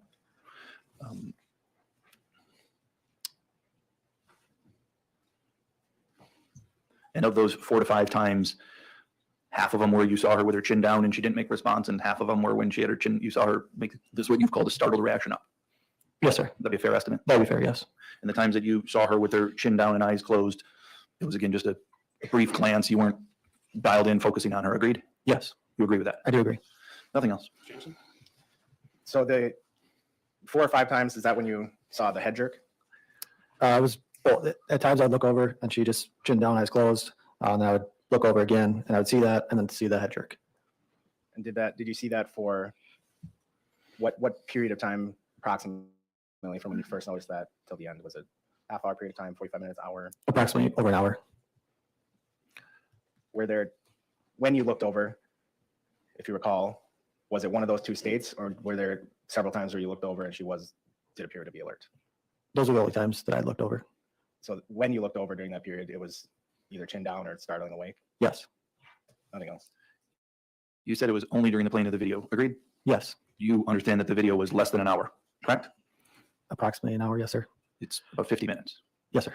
So based upon that, you couldn't have been observing this for over an hour. Agreed? I object that we played it for 56 minutes.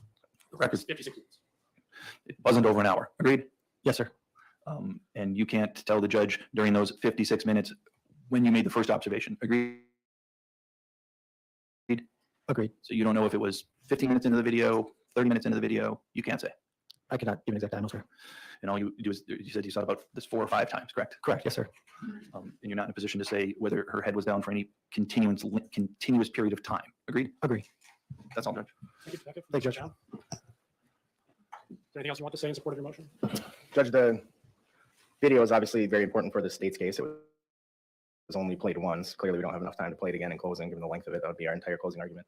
Both sides are entitled to a fair trial with an attentive jury. So I think I ask that the court strike juror 4021 as one of the alternates. I don't think they've established a factual basis that she was sleeping. I think that there's reason to believe, but I don't think that they've established a factual basis of that. I tend to agree that there are some clues to suggest that the juror may have been nodding off. There's certainly nothing conclusive, certainly nothing that would allow me to make such a significant finding. I'll say, for my part, I was scanning the juror from time to time during the playing of the video as well. And my eyes were not fixed on them the entire time, obviously, because I'm trying to pay attention to the video. But I also was watching the jurors. I did not notice anything that would suggest somebody was sleeping. I have a different perspective than others. I'm not saying mine's better, it's just different. I did notice a number of occasions where people were looking down because they were writing on their notes, or they were averting their eyes, but they weren't sleeping. So I just say that to point out that there can be other alternative explanations for certain observations. The other point, too, is that even if we did have a sleeping juror, and even if that juror slept the entire presentation of the jail interview, it is a recorded interview. And if that juror ends up being one of the 12, that juror has the ability to request to watch the video. So it's not like live testimony that is lost forever. This juror, if they make it to the deliberation room, has the ability to view the video again and take that into consideration as part of her deliberations. So for those reasons, the request is denied. Is there anything else?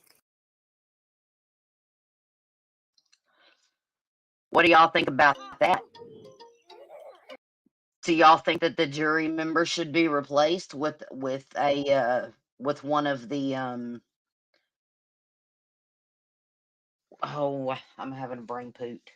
What's it called? You know The what? No jurors. matter which side I was on, I'd be worried that that would Yes. contaminate the results in a sense. Yes. That's the right way to put it. Do you think that they should use one of the reserve jury members? Yes, because otherwise it's always going to be tainted. And would you not agree that that would be grounds for appeal later? Yeah. I just want to say I'm one of those people I wish I would get picked for jury duty. So I will never get picked for jury duty, but it's like on my bucket list. I don't even care what the case is about at this point. You know. I've Eh, been on a jury 3 times and it sucks. Well, see, it just upsets me because here we have a juror falling asleep, and now we Yep. might have an appeal, and here I would be attentive and be like, I just want, You'd be I'm like right on holding up, that. yeah, I'm holding a sign saying, pick me, you know, it's Yep. ridiculous, but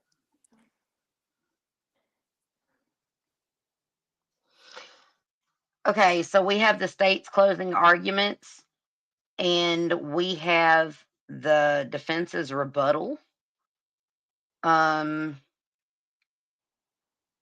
Wow, the state really went after it, and their closing arguments are 2 hours. So Absolutely. we're gonna go over, um we're gonna go over the first 15 minutes of it. We're gonna give them both 15 minutes to convince us, okay? Like, do y'all Uh, want it to be the first 15 minutes I want or the the first last 15 minutes? 15 last minutes. That's when they pull out all the stuff. Okay, In my opinion, I don't know. I mean, I haven't watched it yet, so I haven't either. That's the reason I'm asking y'all. Put a 1 in chat if y'all want to see the first 15 minutes, and a 2 in chat if y'all want to see the last 15 minutes of the state's argument.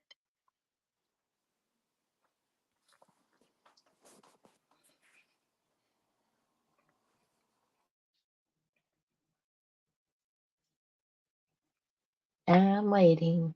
2,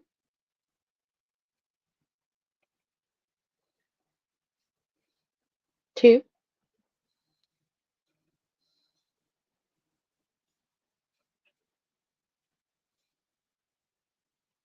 2.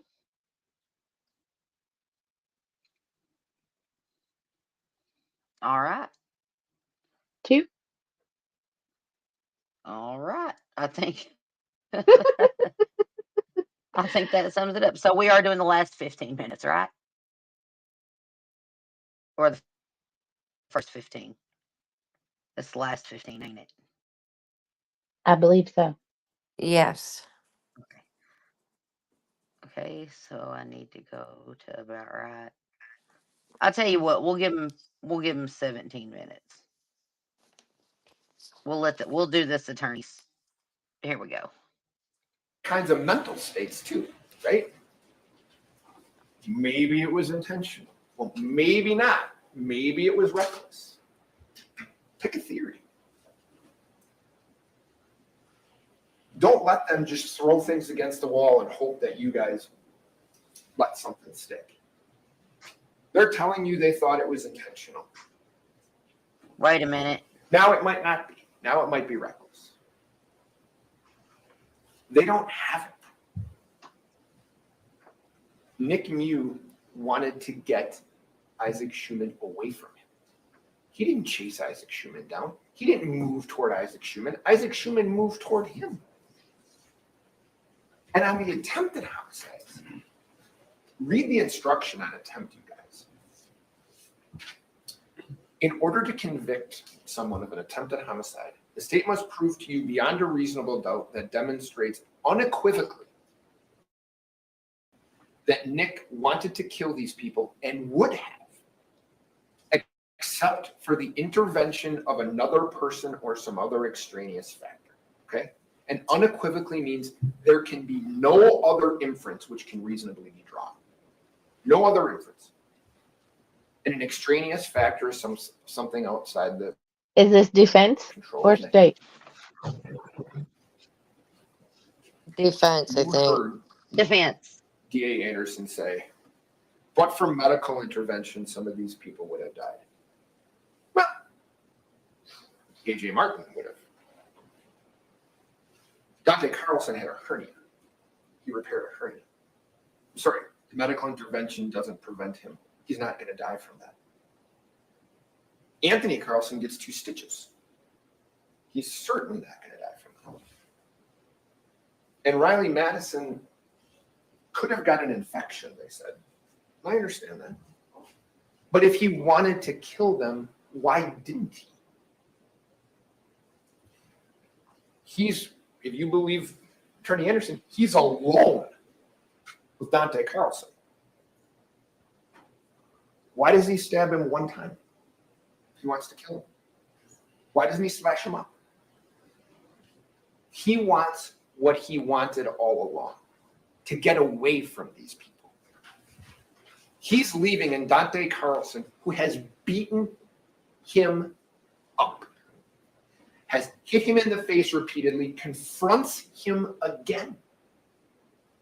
What does he think? What does Nick Miu believe is about to happen? You don't have to let somebody beat you before you respond.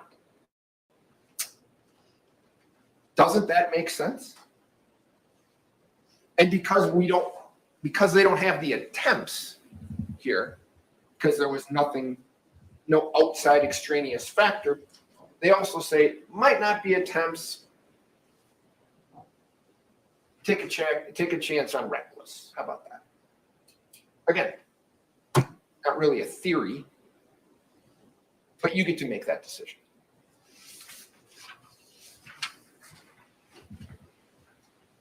I'm going to comment on the video because I think it's appropriate that was played, the interview with Nick and Brandy Hart. He lies about the knife. He lies about the knife. What Lieutenant Hart said is he's never wavered on is that this was self-defense, that he was fearful, and that he was being attacked. Okay? That he's never wavered on it. He said it over 20 times in the interview, and it's the first words out of his mouth when he's interviewed by Lieutenant Hart. Some people get some facts wrong. Some people lie about stuff. He's not telling you the truth about the knife. But does it change one thing that you saw on that video? That's the reason we want there to be a video. Is so you're not taking the word of 11 people. Sorry, 13 people who don't get it right. That video is not subject to change. Attorney Anderson's right. It is what it is, right? What has persevered through this case is Nick Miu's fear, how he felt, the shock. You heard people testify about that. The whiteness, the wide eyes, the ghost-looking color of his skin, that has persevered through this case. He lied about the knife. Doesn't change one thing that's on that video. You should feel sympathy for Isaac Schumann's family. I have a 19-year-old son. He would be in Isaac Schumann's grave right now. Everyone feels sympathy for Isaac Schumann's family. I'm sure he was a wonderful kid. And I know that his parents love him. But you don't get to decide this case based on sympathy. The judge tells you that. You decide this case based on facts and evidence. That's what you are required to do. And put most succinctly in terms of the burden of proof and what the state has to do is they have to prove to you beyond a reasonable doubt it's not self-defense. And what does reasonable doubt mean? Well, the judge read it to you. You'll get to hear about it again. But it's a doubt that would cause a person of ordinary prudence to pause or hesitate when deciding the most important affairs of life. And I would submit to you the most important affairs of your collective lives are your health, your family's health, loved one's health. When you're thinking about that and you have to make hard decisions on those things, if there is a pause or hesitation about what you need to do because you're getting information from various places, you say, I need a break, I need to figure this out. That's reasonable doubt. Okay? It is a doubt for which a reason can be given.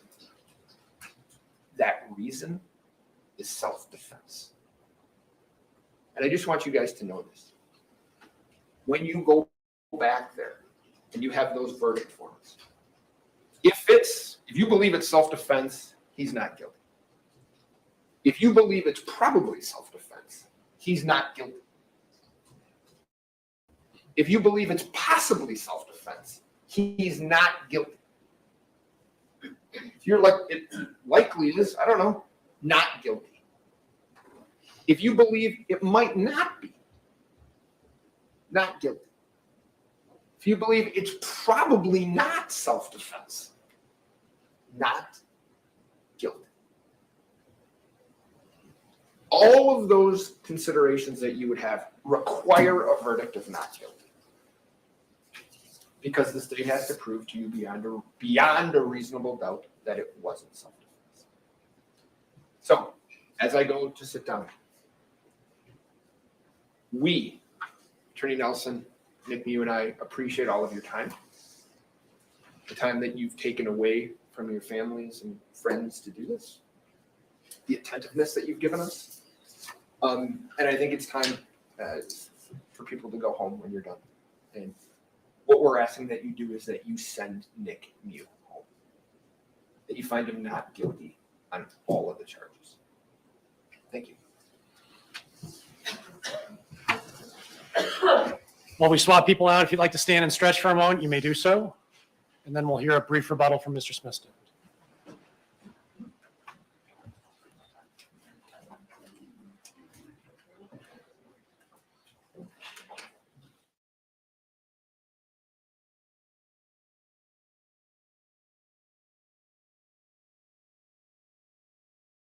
As you just heard Mr. Tropsy say, his entire defense is based on what Nick Miu told you during his testimony was thoughts in his head, the beliefs in his head. What do we know about Nick Miu? We know he's smart, speaks multiple languages, has a couple of degrees, one's in math. He's a calculating person. He's a cunning person. He's a skilled and prolific liar. We know that because every word that came out of his mouth, practically since he started walking away from this group, was a lie, including to his best friend, who he said they took my knife while the knife is still on him. The things he said to Sheriff Knudsen, where he pretended to not know what was going on. And then everything he said to Investigator Hart, Lieutenant Hart. He is skillful at crafting a story that matches what he needs to say to avoid the consequences for his actions. We all know that. It's undisputed. He told you himself, he's a liar. All right? He did not just not lie about the knife. He lied about all kinds of crazy things, bizarre things. Why would he say that these boys pulled his pants down? What a bizarre lie to make up. Right? Why would he say that two boys pulled knives on him? He's got to say that because he knows what he did wasn't justified. He thinks to himself, if I say one boy pulled the knife, it would be good, but if it's two, that would be better. So he crafts this elaborate story. His entire defense rests on you believing what he said on the stand yesterday. His testimony was a disaster. He got caught in several lies on the stand. He changed his answers a couple of times when he realized that what he said wasn't helpful to his defense, right? He consistently remembered details from July 30th, 2022 that benefits his defense, but doesn't remember anything about what he did, any of the facts, any of the stories that he told Lieutenant Hart. How is that possible that he can only remember the facts, the beliefs he had that assist his defense, and nothing else? How many times did he say on the stand, I don't remember, I don't remember, I don't remember? He repeated it over and over and over again because he doesn't want to answer questions about what he did because he knows dang well it wasn't justified.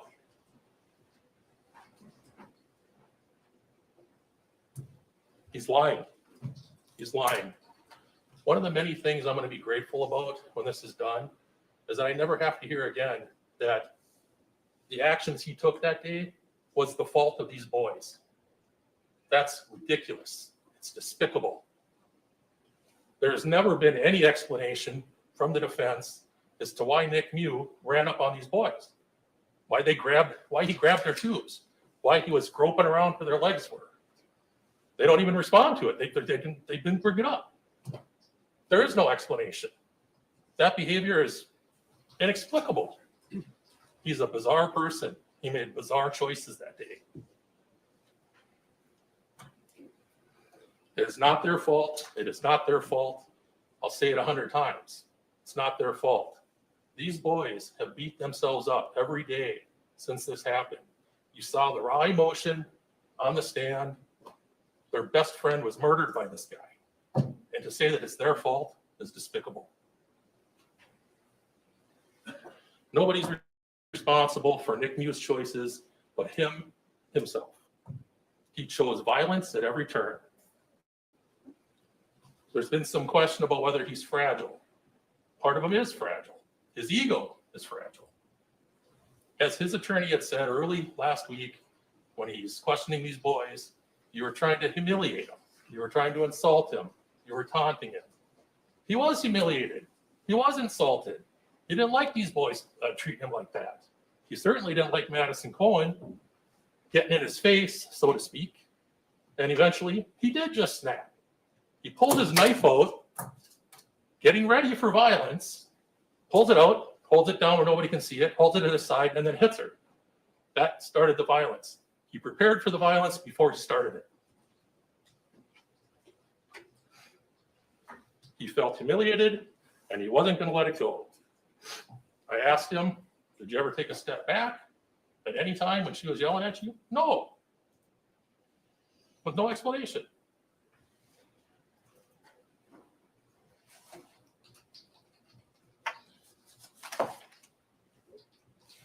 We're dealing with what we call false narratives in this case. Things that the defense repeats over and over and over again, hoping that you think it's fact, okay? One of these is this 13-to-1 narrative, okay? We've heard it 100 times in this trial. This is not a 13-to-1 situation. We've got the 6 teenage boys standing on the side by their tubes. He's confronted by the 2 girls. Everybody else is in the background. He hits Madison Cohen when he's only got 2 girls standing in front of him. After the fight, it's one-on-one to start. It's Dante hitting him, and then arguably 2-on-1 when AJ comes up and pushes him in the back. Tony breaks it up. The fight's done. He gets off. And AJ, of course, is already tore open, so he's laying in the river. But that's the end of the fight. Mr. Miu continued violence. He chose more violence after that part of the fight was done. Tony, who did exactly what his dad told him to do, came up to try to break it up. You can hear him telling Dante, his brother, get away, get back. Mr. Miu turns around and stabs him and blocks it and stabs him again. He chose violence at every turn. There's another false narrative. They circled him. They surrounded him. Baloney. You've seen the video how many times there's open water everywhere. That he was attacked from all directions. False narrative.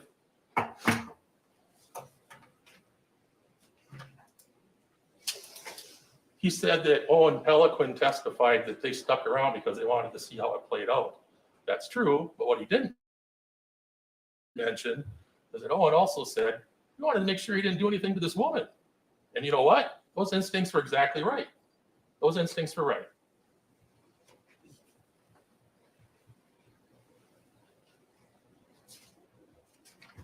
He keeps talking about how these boys wanted to make a video. Well, they were making a video. But what does that matter? They didn't start the violence. None of those boys laid a hand on him, despite the fact that he touched both Joanne Cockfield and Landon Wire when he ran up on them in their tubes. Nobody laid a hand on him until after he had already stabbed a number of people. Isaac Schumann tried to stop him. He got killed for his efforts. He seems to be arguing, the defense seems to be arguing that Isaac somehow deserved it. I don't understand that argument. He's trying to protect people.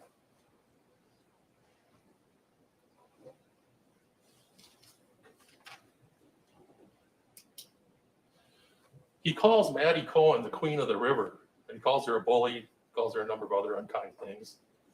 Her testimony was, and it's clear from the video, she was trying to protect these boys. She saw that he was over there doing something that it was freaking them out. She tried to protect them. You know, maybe if we had more people on the river trying to protect people, the world would be a better place.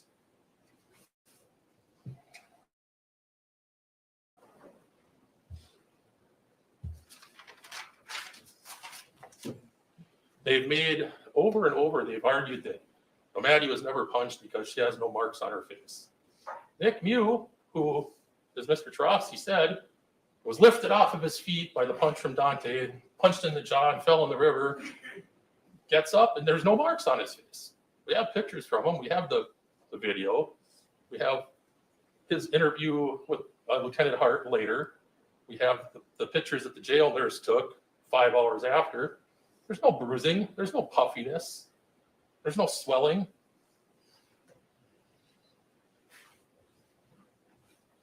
The fact that they're arguing that Maddie had no mark doesn't matter because he didn't either. It happens. They're trying to say that he was terrified. His face tells a different story. He has expressions of anger. He has expressions of, I guess, humor. He's smiling. He's smirking.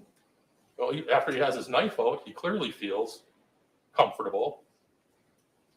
There's no look of terror in his face at any time.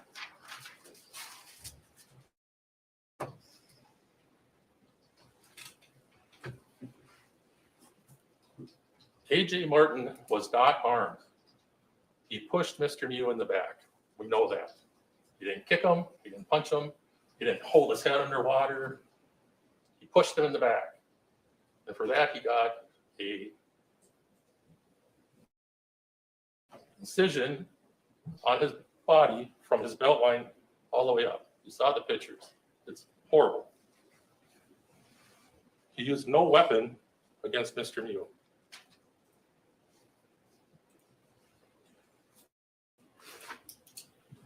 They made a big deal about Lieutenant Hart telling Mr. Miu in the interview that she would have been scared too. Well, she made that response after he'd been feeding her a load of BS about all this stuff that supposedly happened, about having 2 kids pulling knives on him and pulling his pants down and all the baloney that he fed her. Based on that, she said, yeah, I would have been scared too. They're arguing that he had no intent to kill Isaac. Isaac weighed 134 pounds at the time. He's 250. He rams his knife up, not down, up, severing 2 of Isaac's ribs right into his heart. All right? If he didn't intend to kill him, why not stab him in the belly? Right into his heart.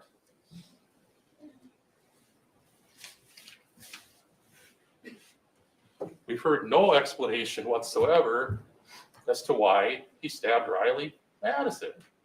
We know from the video she's standing off in the background after Tony's trying to break it up. He just walked over and stabbed her. She wasn't attacking him. They don't explain that because there is no explanation. None. He wasn't in fear for his life from Riley Madison. She said she was 110 pounds now, might have been 115 back then. There's no fear for his life. He just was mad because she touched him.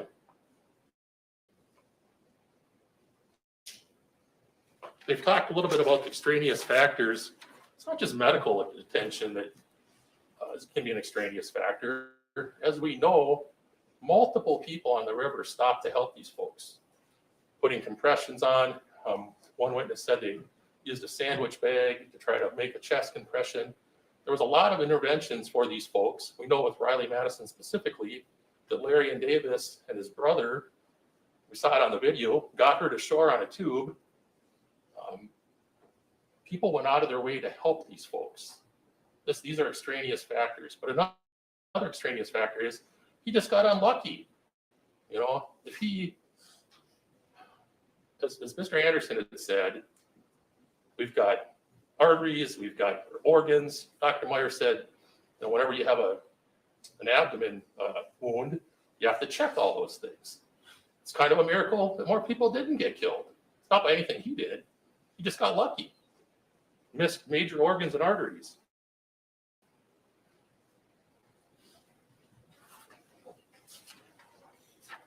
the bottom line is he had 4 hours from the time that he was arrested to the time that he concocted this ridiculous story about the boys pulling knives on him and pulling his pants down and all this other bizarre baloney.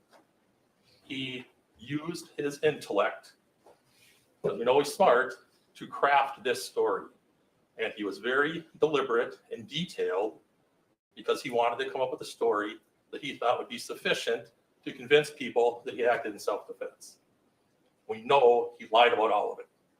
So now today, he's saying, well, sure, I lied about everything I said when I talked to Lieutenant Hart about what happened, but now I'm telling the truth.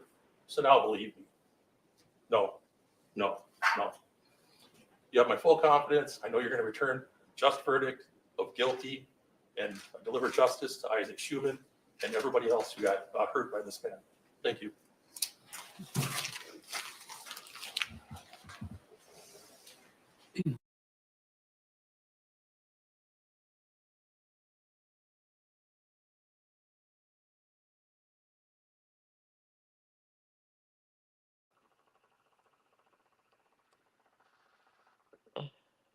Hello.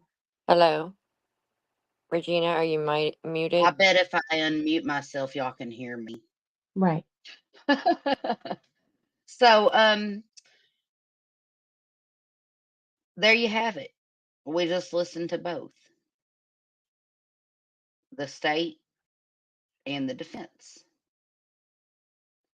What do you guys think?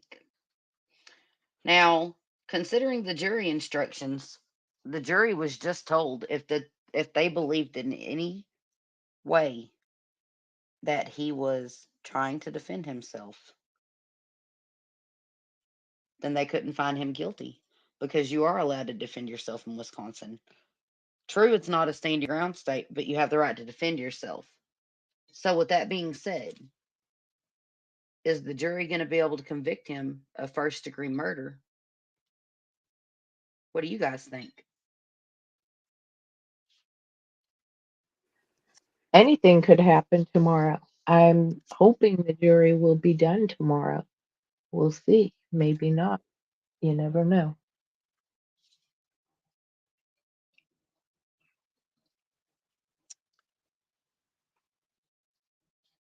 So, they wrapped up the case around what? Noon? I'm not sure what time it was. I One, know they wrapped it one. up and then they gave the instructions, and that was about it.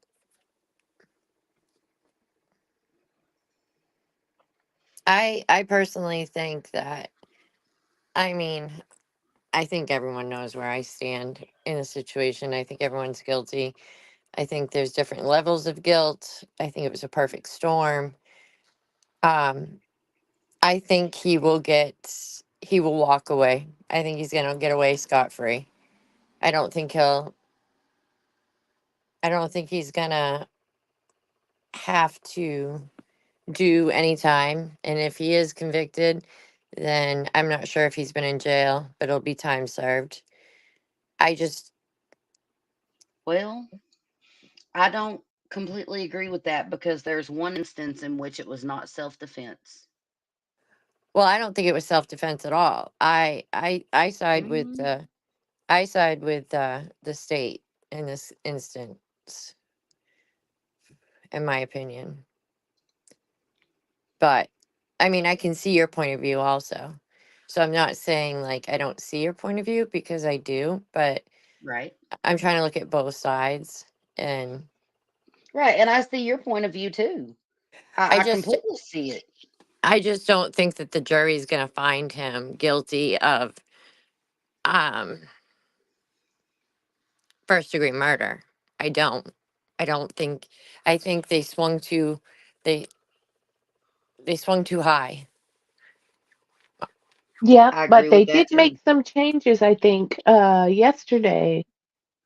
Well, I don't know if it was yesterday, but I watched it this morning that the judge gave them many other options. I mean, like many. And he was Do you like, if have you that link? can't find, no, I watched it on my TV and I never Okay. saved it. I just, but I was deep into watching him because I was listening intently because I was really thrilled to see he said, if you can't find him guilty of that, then you have step it down to this. And if you don't find him guilty of this, you step it down to this.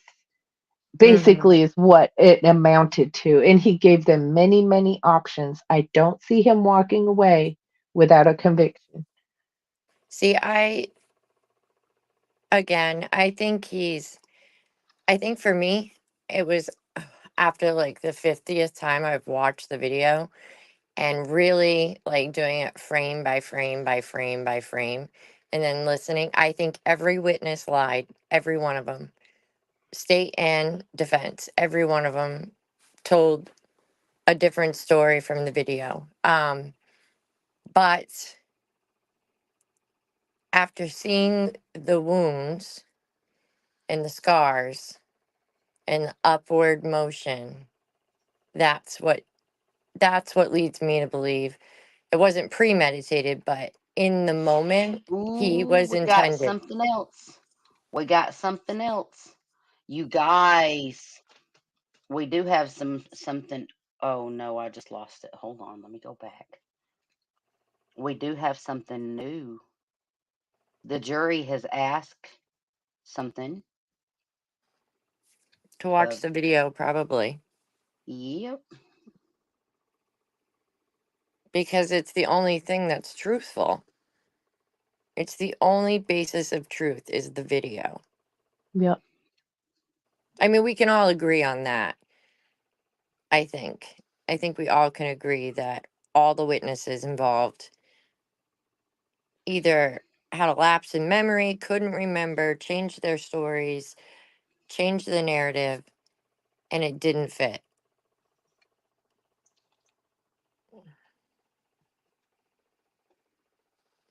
And I think the only Right. truth is the video, in my opinion. But I've said that over and over. But that's what did it for me. It was the wounds and the up, like watching his movements for me, that Hmm. in the moment I felt like there was intent.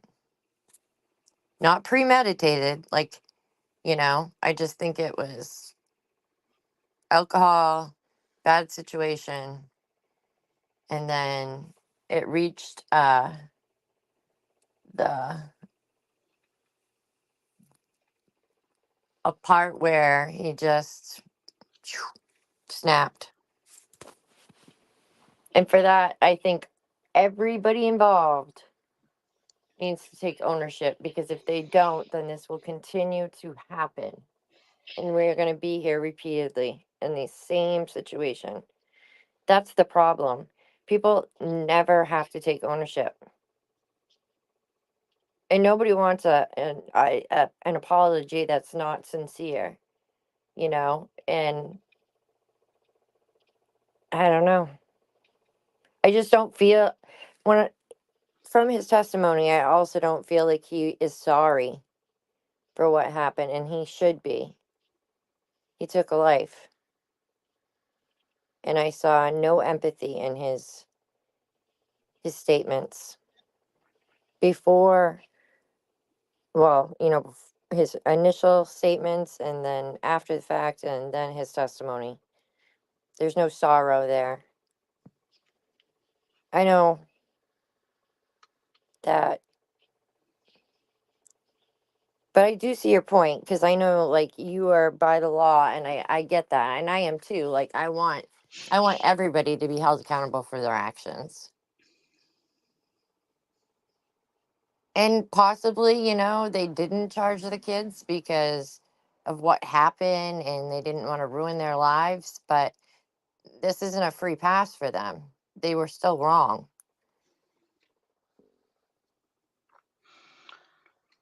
Okay, so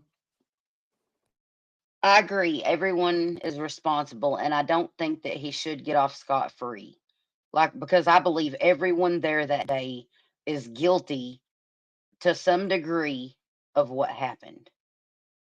I agree with you on that. But yeah, you're right. Once again, because I have to look at it from the legal side and what this man is, that I knew he had been charged with, which was first degree murder.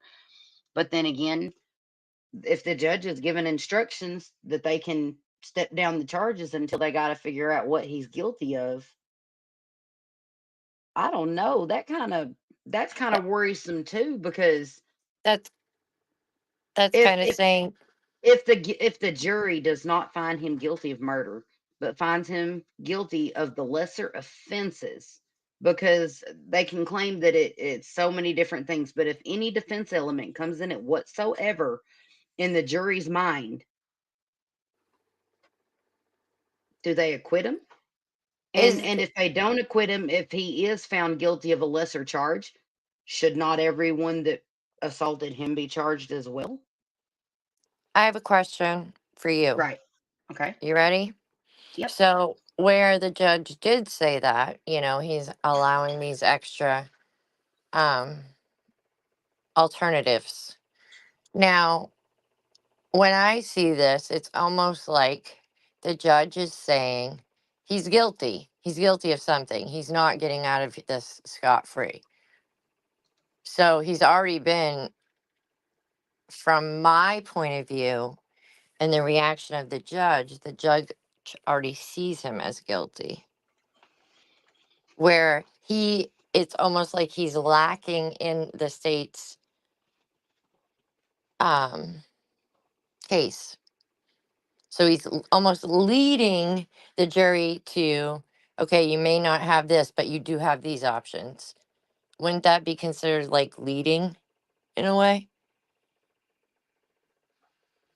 Yeah. Yeah, it would. I But see, Yeah. that's me looking at it from like all angles again. I just don't. I try not to look at it from one point. Like I can even like critique my own self, with my own theories. Like that's far fetched or whatever. But I don't know. I just feel like there's some subconsciousness going on with the judge and his reactions.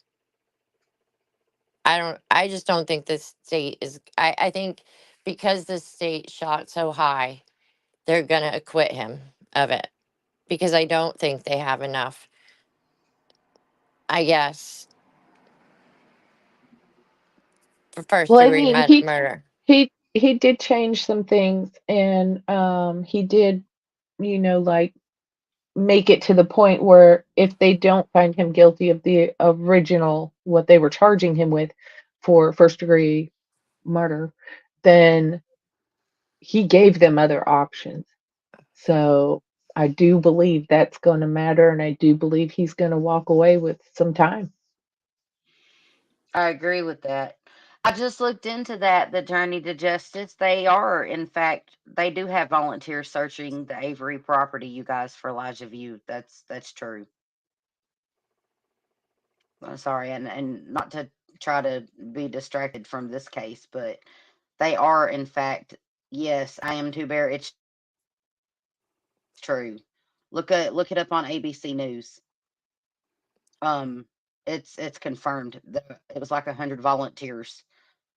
And you guys, they're searching it, and the report says it's not based on new information, and that the Avery family, they don't believe that the Avery family is in any way involved in what happened that made Elijah View end up there, if he is there. The tip they're going on, they don't believe that the Avery family is in any way connected, and the Avery family gave them full permission to search the property for that baby. Boy, So I that's thought sad. Yeah. that's real sad. That's real sad. Poor Elijah View. Can I And take some it's sad. callers? Oops, sorry. Yeah, I can open up the phone lines. Let's see if we can get a few calls in. I'd like to know, you guys, what y'all think. What y'all think?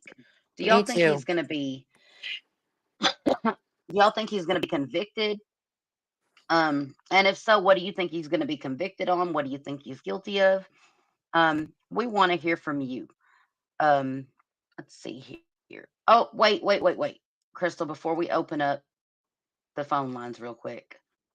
I just have this one, and I lost it again, didn't I? I closed it, didn't I? No, I just have this one video I want to share with everybody, and then the phone lines are going to be open. I'll tell you what, I'll go ahead and open up the phone lines.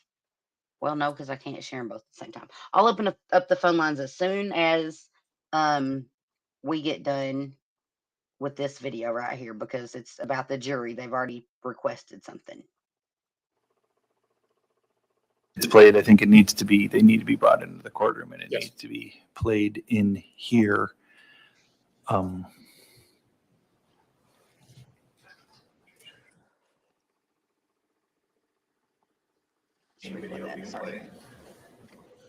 Mr. Trophy. Judge, if you may, if that's in the right seats, I apologize, but if it's played, I think it needs to be, they need to be brought into the courtroom, and it Yes. needs to be played in here.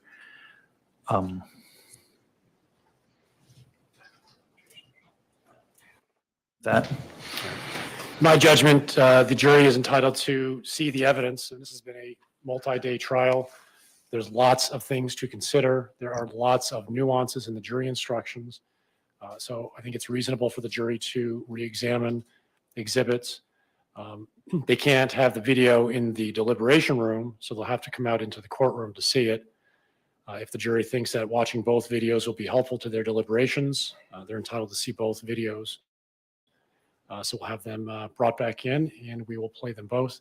I'd like to have the videos played in chronological order. So we'll start with the 9-second video, watch it, and then we will move on to the next video. Now, when they come in, this won't be the opportunity for Q&A or comment or discussion. The opportunity for persuading the jury is over. I may ask the jury if they want to see it again. Because it moves fast. So if they want to see it again, we'll play it again. But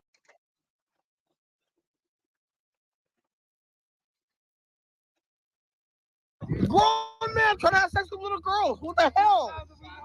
What the fuck? Out! He's a raper. Whoa, whoa, whoa. Anybody want to see it again? No hands. Let's move on to the next. One more time? Okay.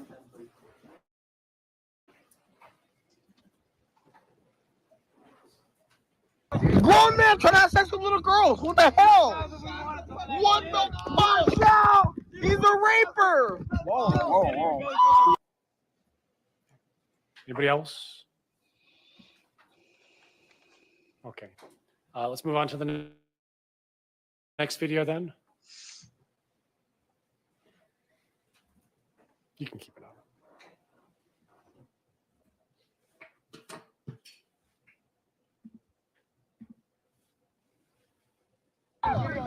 That's fact.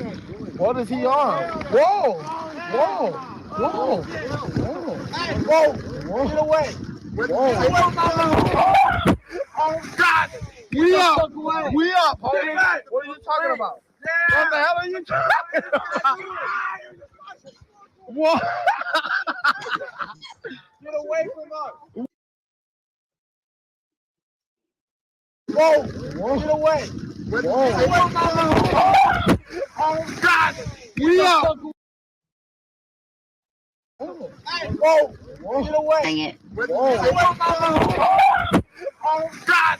We up! There we go. That's fact. What is he on? Whoa!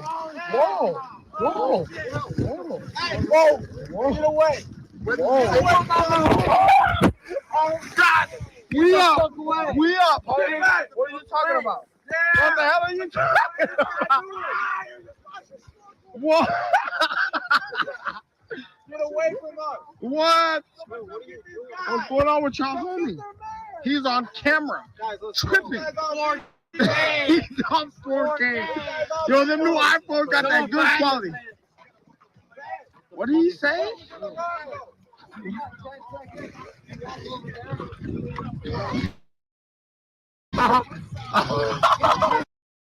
Okay. I'm not going to beat a dead horse. We've already seen the video. Beating a dead horse just don't feel right. So I'm going to start taking calls. Let's see here. I want to hear what you guys think. I appreciate what everyone brings to the table, and I want to know what you guys think the jury outcome will be if he's convicted, what charges he'll be convicted of, etc. Um, so the line's open. The phone number is 870-266-6949. So, Sammy, with all of the charges that the judge read off today, what do you think? Which do Oh, you think he will be convicted? I don't know which one they're going to decide on, and it's per count. So they'll be deciding based on each individual victim, and they will be, so they're giving it what, 4 or 5 counts, you know what I mean? As far as each, they have several counts up there, so it would be per person. So each person that he injured and unalive, it's going to be, but I don't see him walking away without a conviction of something. Right. And what do you think, Crystal? Do you think that they're going to convict him? And if so, what charge do you see fitting? Or what charge do you think that they'll come back with? I think they're going to come back with an acquittal. And I think he should be charged with, at the very least, manslaughter. At the very least, I would say manslaughter. But that's just me. So Lo did put the link to the what I was telling you about, and I posted it to you in the chat. Okay. Let me find them real quick. So sorry. I'm sorry. I didn't mean to cut you off, sweetie. I'm just looking for it real quick. I'm a little behind in chat and didn't realize it. And like I said before, I think what it's going to boil down to on all sides is the tape is the most telling the truth. So, I mean, do you take that into account as a juror? I don't know. I'm just asking, like, do you take into the account that everyone in this case has not been able to tell an accurate story of what happened that day? It might play a small role, but if you're being asked to look at this person who's on the stand for this conviction, like he's being charged with, then what you're going to do is you. I had to make mental notes of every single thing, and then by the time you're done, what they want is for you not to have a single doubt in your mind about what you decide. So ultimately, that's what's going to end up mattering in the end is where do you sit once you've seen everything you believe. And if you're a juror and you don't feel like you have enough information, you have to state that because they need to pull in more information for you. All And right. so that's kind of what's going on here. So, with that being said, I think he's guilty, but I don't think the state's been able to prove. I definitely don't think they've proved murder, first degree. But I'm going to say acquittal because I don't think they've been able to prove the case. I think there's just too much that gets lost. There's too many inconsistencies, too many lies. And I have faith. I have faith that these people are going to understand what's being asked of them. And I think that they've been given enough options for him to receive some kind of punishment for this. Right.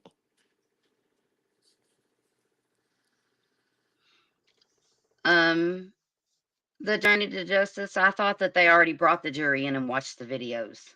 They didn't they? Yeah. That's what we just, yeah, okay. I thought so. I just wasn't sure. Yeah, they did that today. So they are actually still after receiving the video are still in deliberation. But I do have a question about that. I'm You're not curious. allowed to have evidence in the jury room. Okay. Yeah, I think the only thing they're allowed to have in there in the end is like the food, Transcripts. uh, papers. Well, they're not even going to be Transcripts. given transcripts. They will not be given those. And it was Well, made very clear in the beginning. yeah. Hmm. I thought they were allowed to have transcripts of They the used to testimony. be, but now it is per case. Like every criteria and every rule is set before the case by the judge. Well, that makes it really hard to be a juror I know. and Well, have to see, deliberate without having the evidence or remember, the transcripts to reflect back on testimony. but they That's a may little read too much into it when the judge kept reiterating to them the only evidence here is what comes out of the witness's mouth. Everybody that's been in that seat.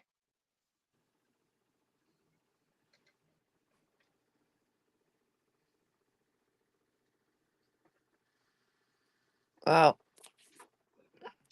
okay. like I Well, said, real quick, go ahead, Crystal. I was just gonna say I think he's guilty, but I don't see him being found guilty. That's just my opinion from everything I've seen. But I'm hoping I'm wrong. I'm hoping that he does have to have, face justice and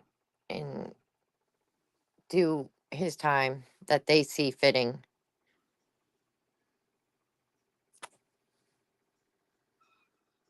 Are these part of? All right. How come those phones aren't ringing? We need somebody to call in. I do not know. I want to hear what somebody else has to say. I want somebody else's perspective.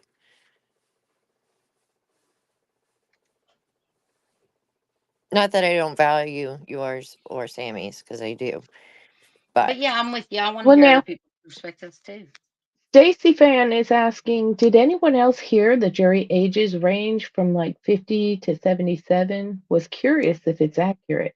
Well, I looked at some of those jurors, and I'm going to tell you what, some of them look like they're in their 20s or 30s. I mean, that could Yeah, be that girl wrong. right there, she looks like she's in her 20s and 30s. that's not the jury, is it? We can't see the jurors That No, ain't the right that's now. jury. What am no. I doing? They don't show. Occasionally I they had a showed them. blonde. You guys, We I'm can't. tired. I had a blonde moment. I do Yeah, apologize. they don't show the They don't jurors just until after. right, And that's right. even if it depends on the case and what the judge says. Because usually I think it depends. Because I know most I am people, too bear. I am too bear. I have to agree. He could have left so many times, but they could yep. have gone around him and left so many times too. And see, I'm with Bear on that This one is a too, because double-edged sword. he did walk away and he turned around and came back. He knew he had that moment of the light bulb saying, "Oh, I better walk away." And that's what he started to do. And they were egging him on, and he turned around. If he'd kept walking, we wouldn't be here. Possibly. Yes, that's very true. But if they had just floated on around him after he had went on about his business the first time, we wouldn't be here. Right. And I think that female witness raised that point up that in her mind she was wondering why they were even stopping.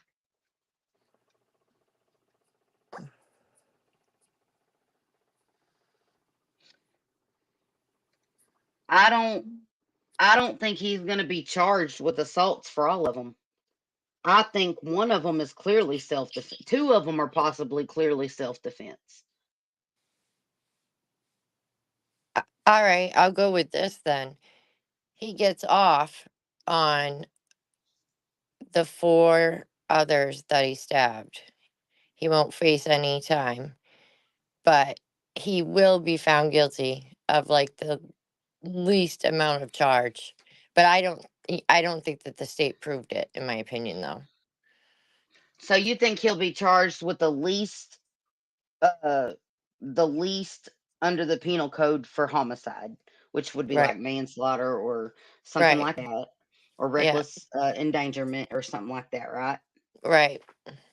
And I think that the 4 cases, like 4 other charges, he'll get acquitted of. Right. Are you writing this down? Because I'm going to need you to remind me tomorrow. Because by tomorrow, something else, and I'll have swapped it all around. I'll watch another testimony, and it's so, but Now it's scary. Perry just said something. Perry just said something. I don't, and he said lying about them being armed with knives indicates he knew they didn't pose a sufficient threat for his actions. But did he know that at the time? Did Well, he think that at the time he was being assaulted? Because no, he had a little bit of time to, he had 4 hours, 4 hours to make that story up. yep, yep, 4 Before hours his to make the interview. story up. Yep. But that's a very good observation.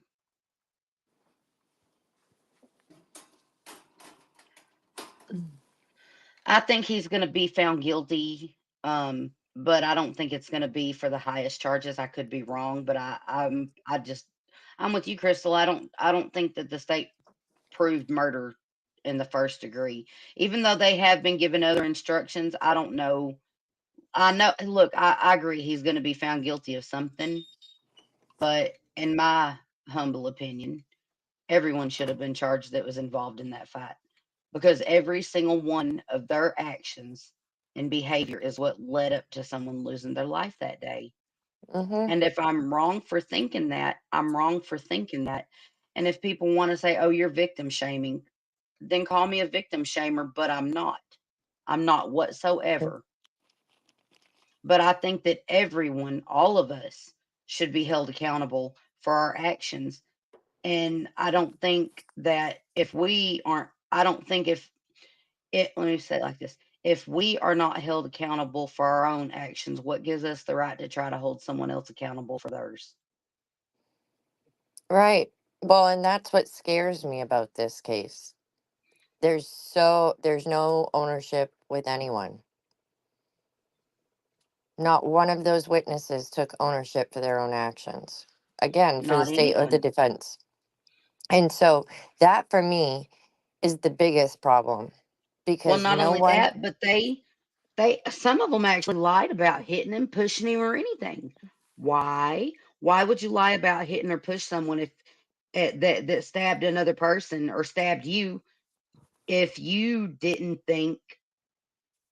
Why would you lie about hitting Well, someone and then being stabbed? that young lady straight up said she never touched him or nothing. mm-hmm. And she pushed him, she hit him and kicked him. Yep.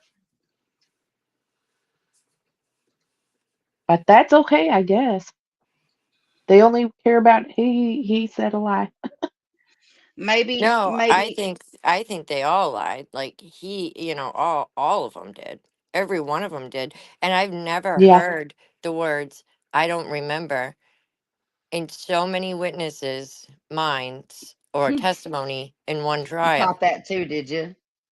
I'm like, are you kidding me? And it's like the stories fit. Like, oh, I have seizures, so I was about to have a seizure. You don't. It doesn't work like that. If you're about to have a seizure, you're going to have the seizure. You just don't. It Yeah, it is. doesn't. I was having a blonde moment, you guys. I know it's not the jury. I'm really tired. And I was like, wait, that's the jury. She looks young. Ah. Sorry. I apologize. Go ahead, Crystal. I'm sorry. No, I don't. What was I saying? I'm tired too. Um, what was I saying? Anybody? Um, You heard me just tell you how tired I was, right? Right. I don't remember either. I'm sorry. It was Oh, I important can't. though. Well, I can't expect you to remember if I can't even remember, can I? Um, but yeah. Oh, yeah. I don't remember. I heard that a lot. And the seizures. You can't. You're not. He testified or said I was about to have a seizure. You don't about to have a seizure and then don't follow up with having a seizure. Do you know what I'm saying? Like you I know can't. exactly what you're saying as someone that has them. So you would have the seizure. It wouldn't have been I was about to have a seizure because that would cause you to have a seizure. I'm sure, the excitement and all of that, but you either Pushed him right had on over one, the edge. you either had one or you didn't have one. There's no I was about to have one. I will So, tell you this though. I will tell you this though. If I feel like I'm about to have a seizure, the last place I'm going to be is in water. I don't care if it's knee deep or waist deep. It's not going to happen. right. So that and then the fact of the yellow shorts guy, AJ, saying, I didn't touch him, but clearly, and he was very defiant when he was on the stand. He said, Mm-hmm. I was standing off to the side of him, but no, you had both hands on both of his shoulder blades. So, Mm-hmm. I mean, so that was, again, I heard, I don't remember. Nikolai on the stand, I don't remember. But he remembers the feelings he had, but he can't remember what he was thinking. If that's the same thing. Do you see what I'm saying? Like he said, he was asked, do you remember because of the video? Yes. And then he would say, no, no. I don't So I almost felt know. like I an don't know act to what to me. think. Right. His Well, what's going on right now, and I'm gonna have to look into Wisconsin law because I thought you were charged with what you were charged with, charged by the prosecutor. I didn't know that the judge could give other charges to charge you with. And basically, the judge says, look, find him guilty on something. You can find him guilty on anything. Do you think that's fair? Do you want to go to court for a speeding? Wait, do you want to go to court for a speeding ticket and end up with 15 other possibility tickets? Or do you want to, okay, say you go in a bank, armed robbery, right? Do you want to go in the bank for armed robbery? Or if you were arrested for armed robbery and you didn't commit armed robbery, okay, say you weren't even in the act of committing an armed robbery. Say you just got in a fist fight in the bank and they charged you with armed robbery. Do you want the judge say, I mean, look, I don't know any other way to say it than I don't think it's fair to get charged with the highest one, the highest count, and then someone say, but if you can find them guilty on any lesser charge, do that. right. That's it. That's leading by the judge, because quite Absolutely. frankly, the defense did a better job of tearing apart every one of the state's witnesses. So he showed them all to be non-credible. The Yep. state proved that the defendant, Nikolai, was not credible. Hmm. So what we have Is the is video. exactly, and that is where they need to find their answer. And that I'm afraid that The journey y- to justice, that is not true. Nikolai did have abrasions to the back of his head, and he had cuts and abrasions on his butt where they shoved him down on the rocks in the water. We've already seen testimony from a nurse that said he did have injuries. And I'm sorry, but no matter how minor those injuries are, they came from assault. Let me read the Wisconsin law to you so you'll understand what I'm talking about. You push somebody down on the ground without trying to cause injury to them. I mean, I be mean, realistic usually about when you push somebody down, you want to injure them. it. I Bing mean, bong. unless you're shoved from behind and it's like the domino effect, you just fall forward. But this isn't falling forward. This is getting pushed backwards and on his back. I mean, I think he's guilty. I think the defendant is guilty.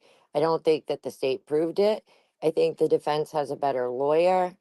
I think that the judge is leading and directing the jury to find him guilty of something because whether the judge wants to admit it or not, he has a bias. He sees this man as guilty, which is, you know, but you can't lead a jury. Whoa, You can't Crystal. make the Wait a minute. assumption. I gotta talk about what you just said though, because you've said it twice now. You What? don't think the state has proven its case, but you think he's guilty. Yes, from the video. From the video, not From by the any video. of the witnesses or any of the testimony. I think the video is what shows Okay, but me. the video was the only actual physical evidence they had of what happened, Right, except for the people that were injured. right, And the state presented the video right, and refuted all the testimonies, and so did the defense. right. So in that case, wouldn't you say that the prosecution did prove their case with the video? Do you feel like the prosecution proved its case with the video? Well, I think the defense was able. I mean, yeah, I think he's guilty. I do. I think he's guilty. But and the only evidence I see is the videotape directing me to find his guilt. The testimony of the witnesses did not do it for me. I didn't find any of them credible. No credibility. So everything that once they were caught in a lie, I didn't believe anything they had to say. So it is just based on the video. And if the state's the one that brought the video, then I guess they proved their case. So as a juror, you would have to find him guilty. Yes. Okay, there you go. But I would not find him guilty of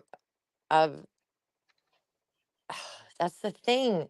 Like until I watched that videotape, We like love I you, I feel like am he's Sue Bear.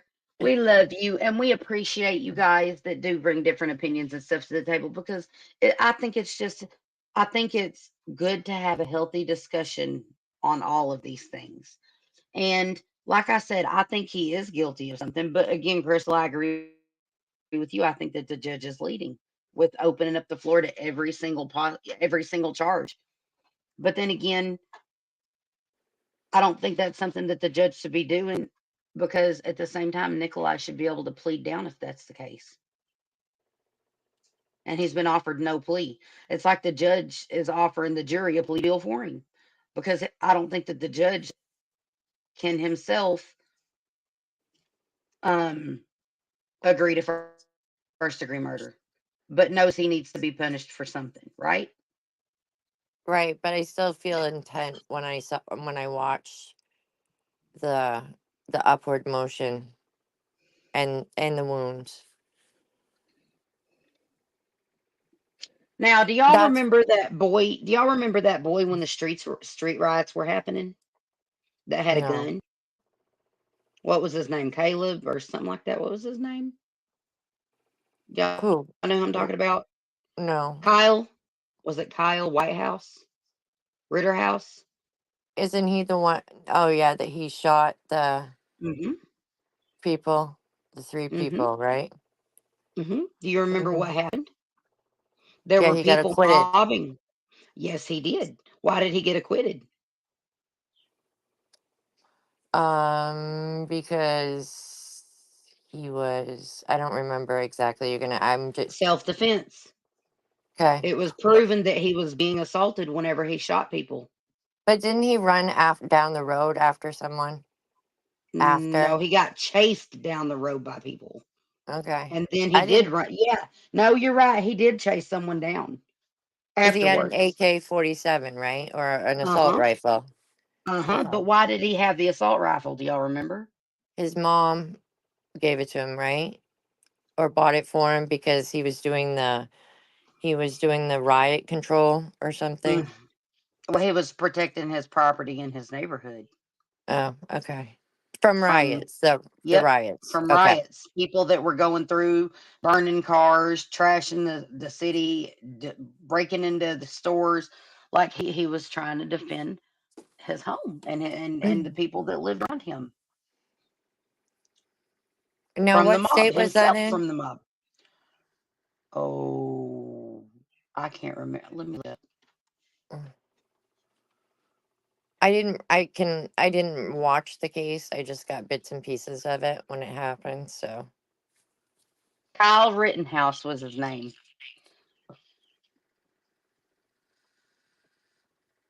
He shot and killed 2 men at a protest in Kenosha. Let me read it real quick. Kenosha, near Antioch, Illinois. He was cleared of all 5 charges and both the homicides. well, and that's why I think that this jury will find him guilty, probably, of the one that died. But I think that he won't get charges for the 4 that lived. Rittenhouse was charged with reckless homicide in the slaying of Joseph Rosenbaum, 36, and intentional homicide in the death of Anthony Huber, 26. He also faced a charge of attempted international homicide for severely wounding uh, Gage Gruss Kreutz, age 27. And he was acquitted on all of it. He was acquitted for everything. I don't know. I don't know. It's hard. You never know with juries, really. I mean, they're hard to read. They really are. But this case has left the doors open to appeals for down the road, with the sleeping juror. That's going to be a problem, probably, at some point. If he is found guilty, I'm sure that will come up.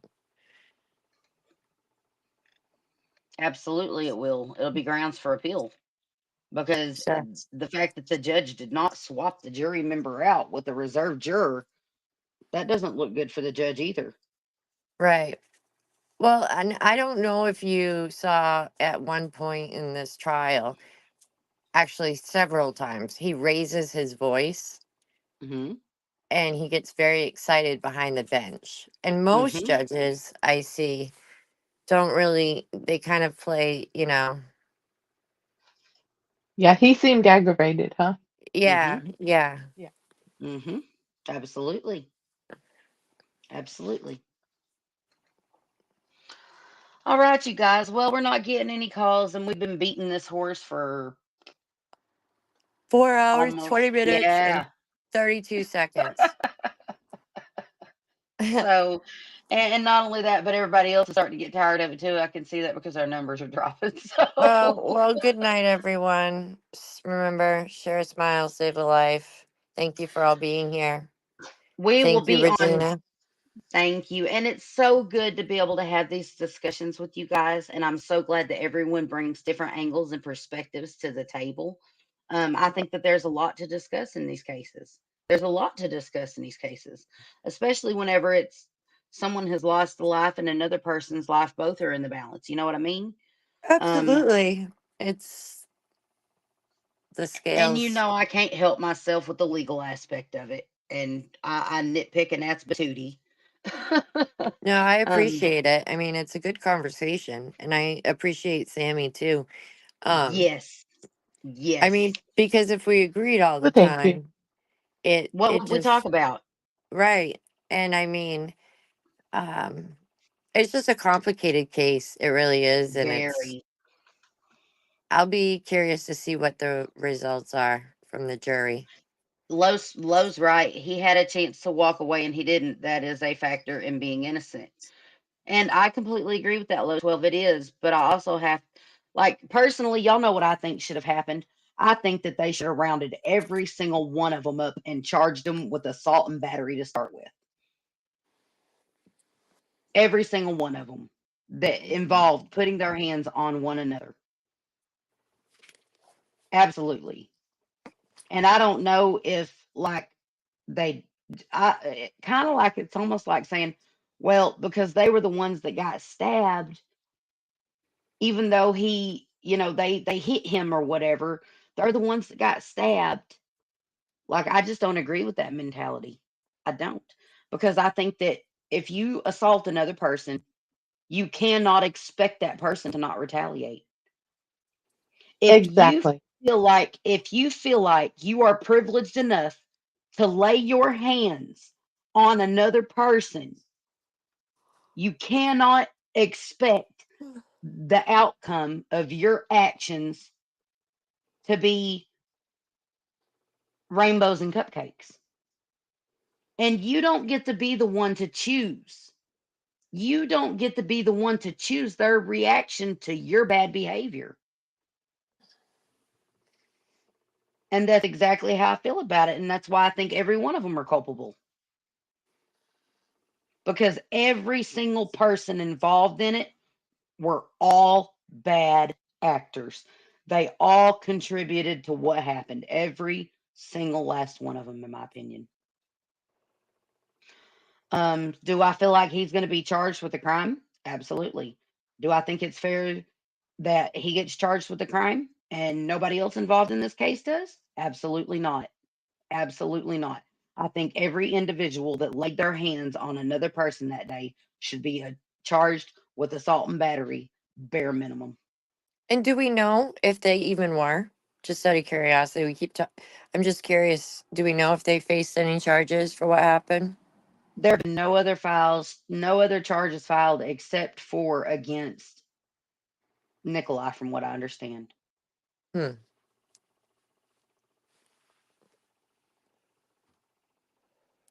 The only person charged is Nicolae. So I don't know. I don't know. That's just my personal opinion. Um, and that's my opinion. And I appreciate everyone's opinions and I appreciate everyone's input. And I hate to say, I don't think that anybody is going to win in this case, even if he's convicted. I just Agreed. really don't. There are no winners here. There are only losers. There are only losers. And if the state sees this as a triumph, convicting him for this without filing the appropriate charges against everyone involved, then that's on them. And that's really sad too, because those people are never going to be held accountable for their actions. And they're going to think that this kind of behavior is permissible. They're going to, if they are not charged for their role in this and they don't seek repercussions, which I guess there are people that could argue getting stabbed was a repercussion of their actions. I guess some people could say that. But is it really if they get up on a witness stand and lie and say, I don't remember constantly and don't own up to their behavior? Is there any real repercussion? Did they learn anything if they're all lying? Crystal, I'm with you. It seems like nobody learned anything from this. And that's a sad day. Let me tell you what, that's a sad day. So, Sammy, was there anything else you wanted to add to this, love? Just walk away. Just Amen. walk away. Amen. Amen. There is no argument worth your life. There is no argument that is worth a friend's life. There is no argument worth another person's life, period. You can always walk away. There's always an opportunity to walk away. And Wisconsin is not a stand your ground state. So all of them messed up when they didn't just walk away, in my opinion. And that's why I think they should be charged. So, Was there anything else you wanted to add, Crystal or Sammy? Either one before we go? Bye, y'all. Good night, everyone. Thank you for coming and enjoying having your opinions. And we will be on Verdict Watch tomorrow. Verdict Watch, Verdict Watch. We will be going live as soon as the verdict is in. That I get the notification for it that the verdict is in. We will be going live and covering the verdict. Journey to Justice, thank you for being here. Thank you to all of our new members, and thank you to Miss Brazzy and to Midwest and everyone Midwest. else. Yes. Yeah. And yes. And everyone else that was here supporting the channel tonight. We appreciate you so much. I can't thank my moderators enough, you guys. Y'all are amazing. And with that said, good night, Sammy. Everyone, look, it takes one act of kindness to diffuse a situation. It takes one act of kindness, one smile, one act of kindness can diffuse a whole situation. It can save a life. It can heal a wound. It can help a broken heart. It's an act of kindness that so often is overlooked, just even a simple smile. Well, go smile for somebody. Go smile at somebody. See the difference it brings in the world. That's my challenge to you. Lock your doors, lock your windows, and stay vigilant, you guys. It is crazy out here. It is absolutely crazy out here in these streets. People are losing their minds. And that's not funny, but I mean, they are literally losing their minds. Love one another, be kind to each other, and thank you all for being here. And with that said, blessings and good night.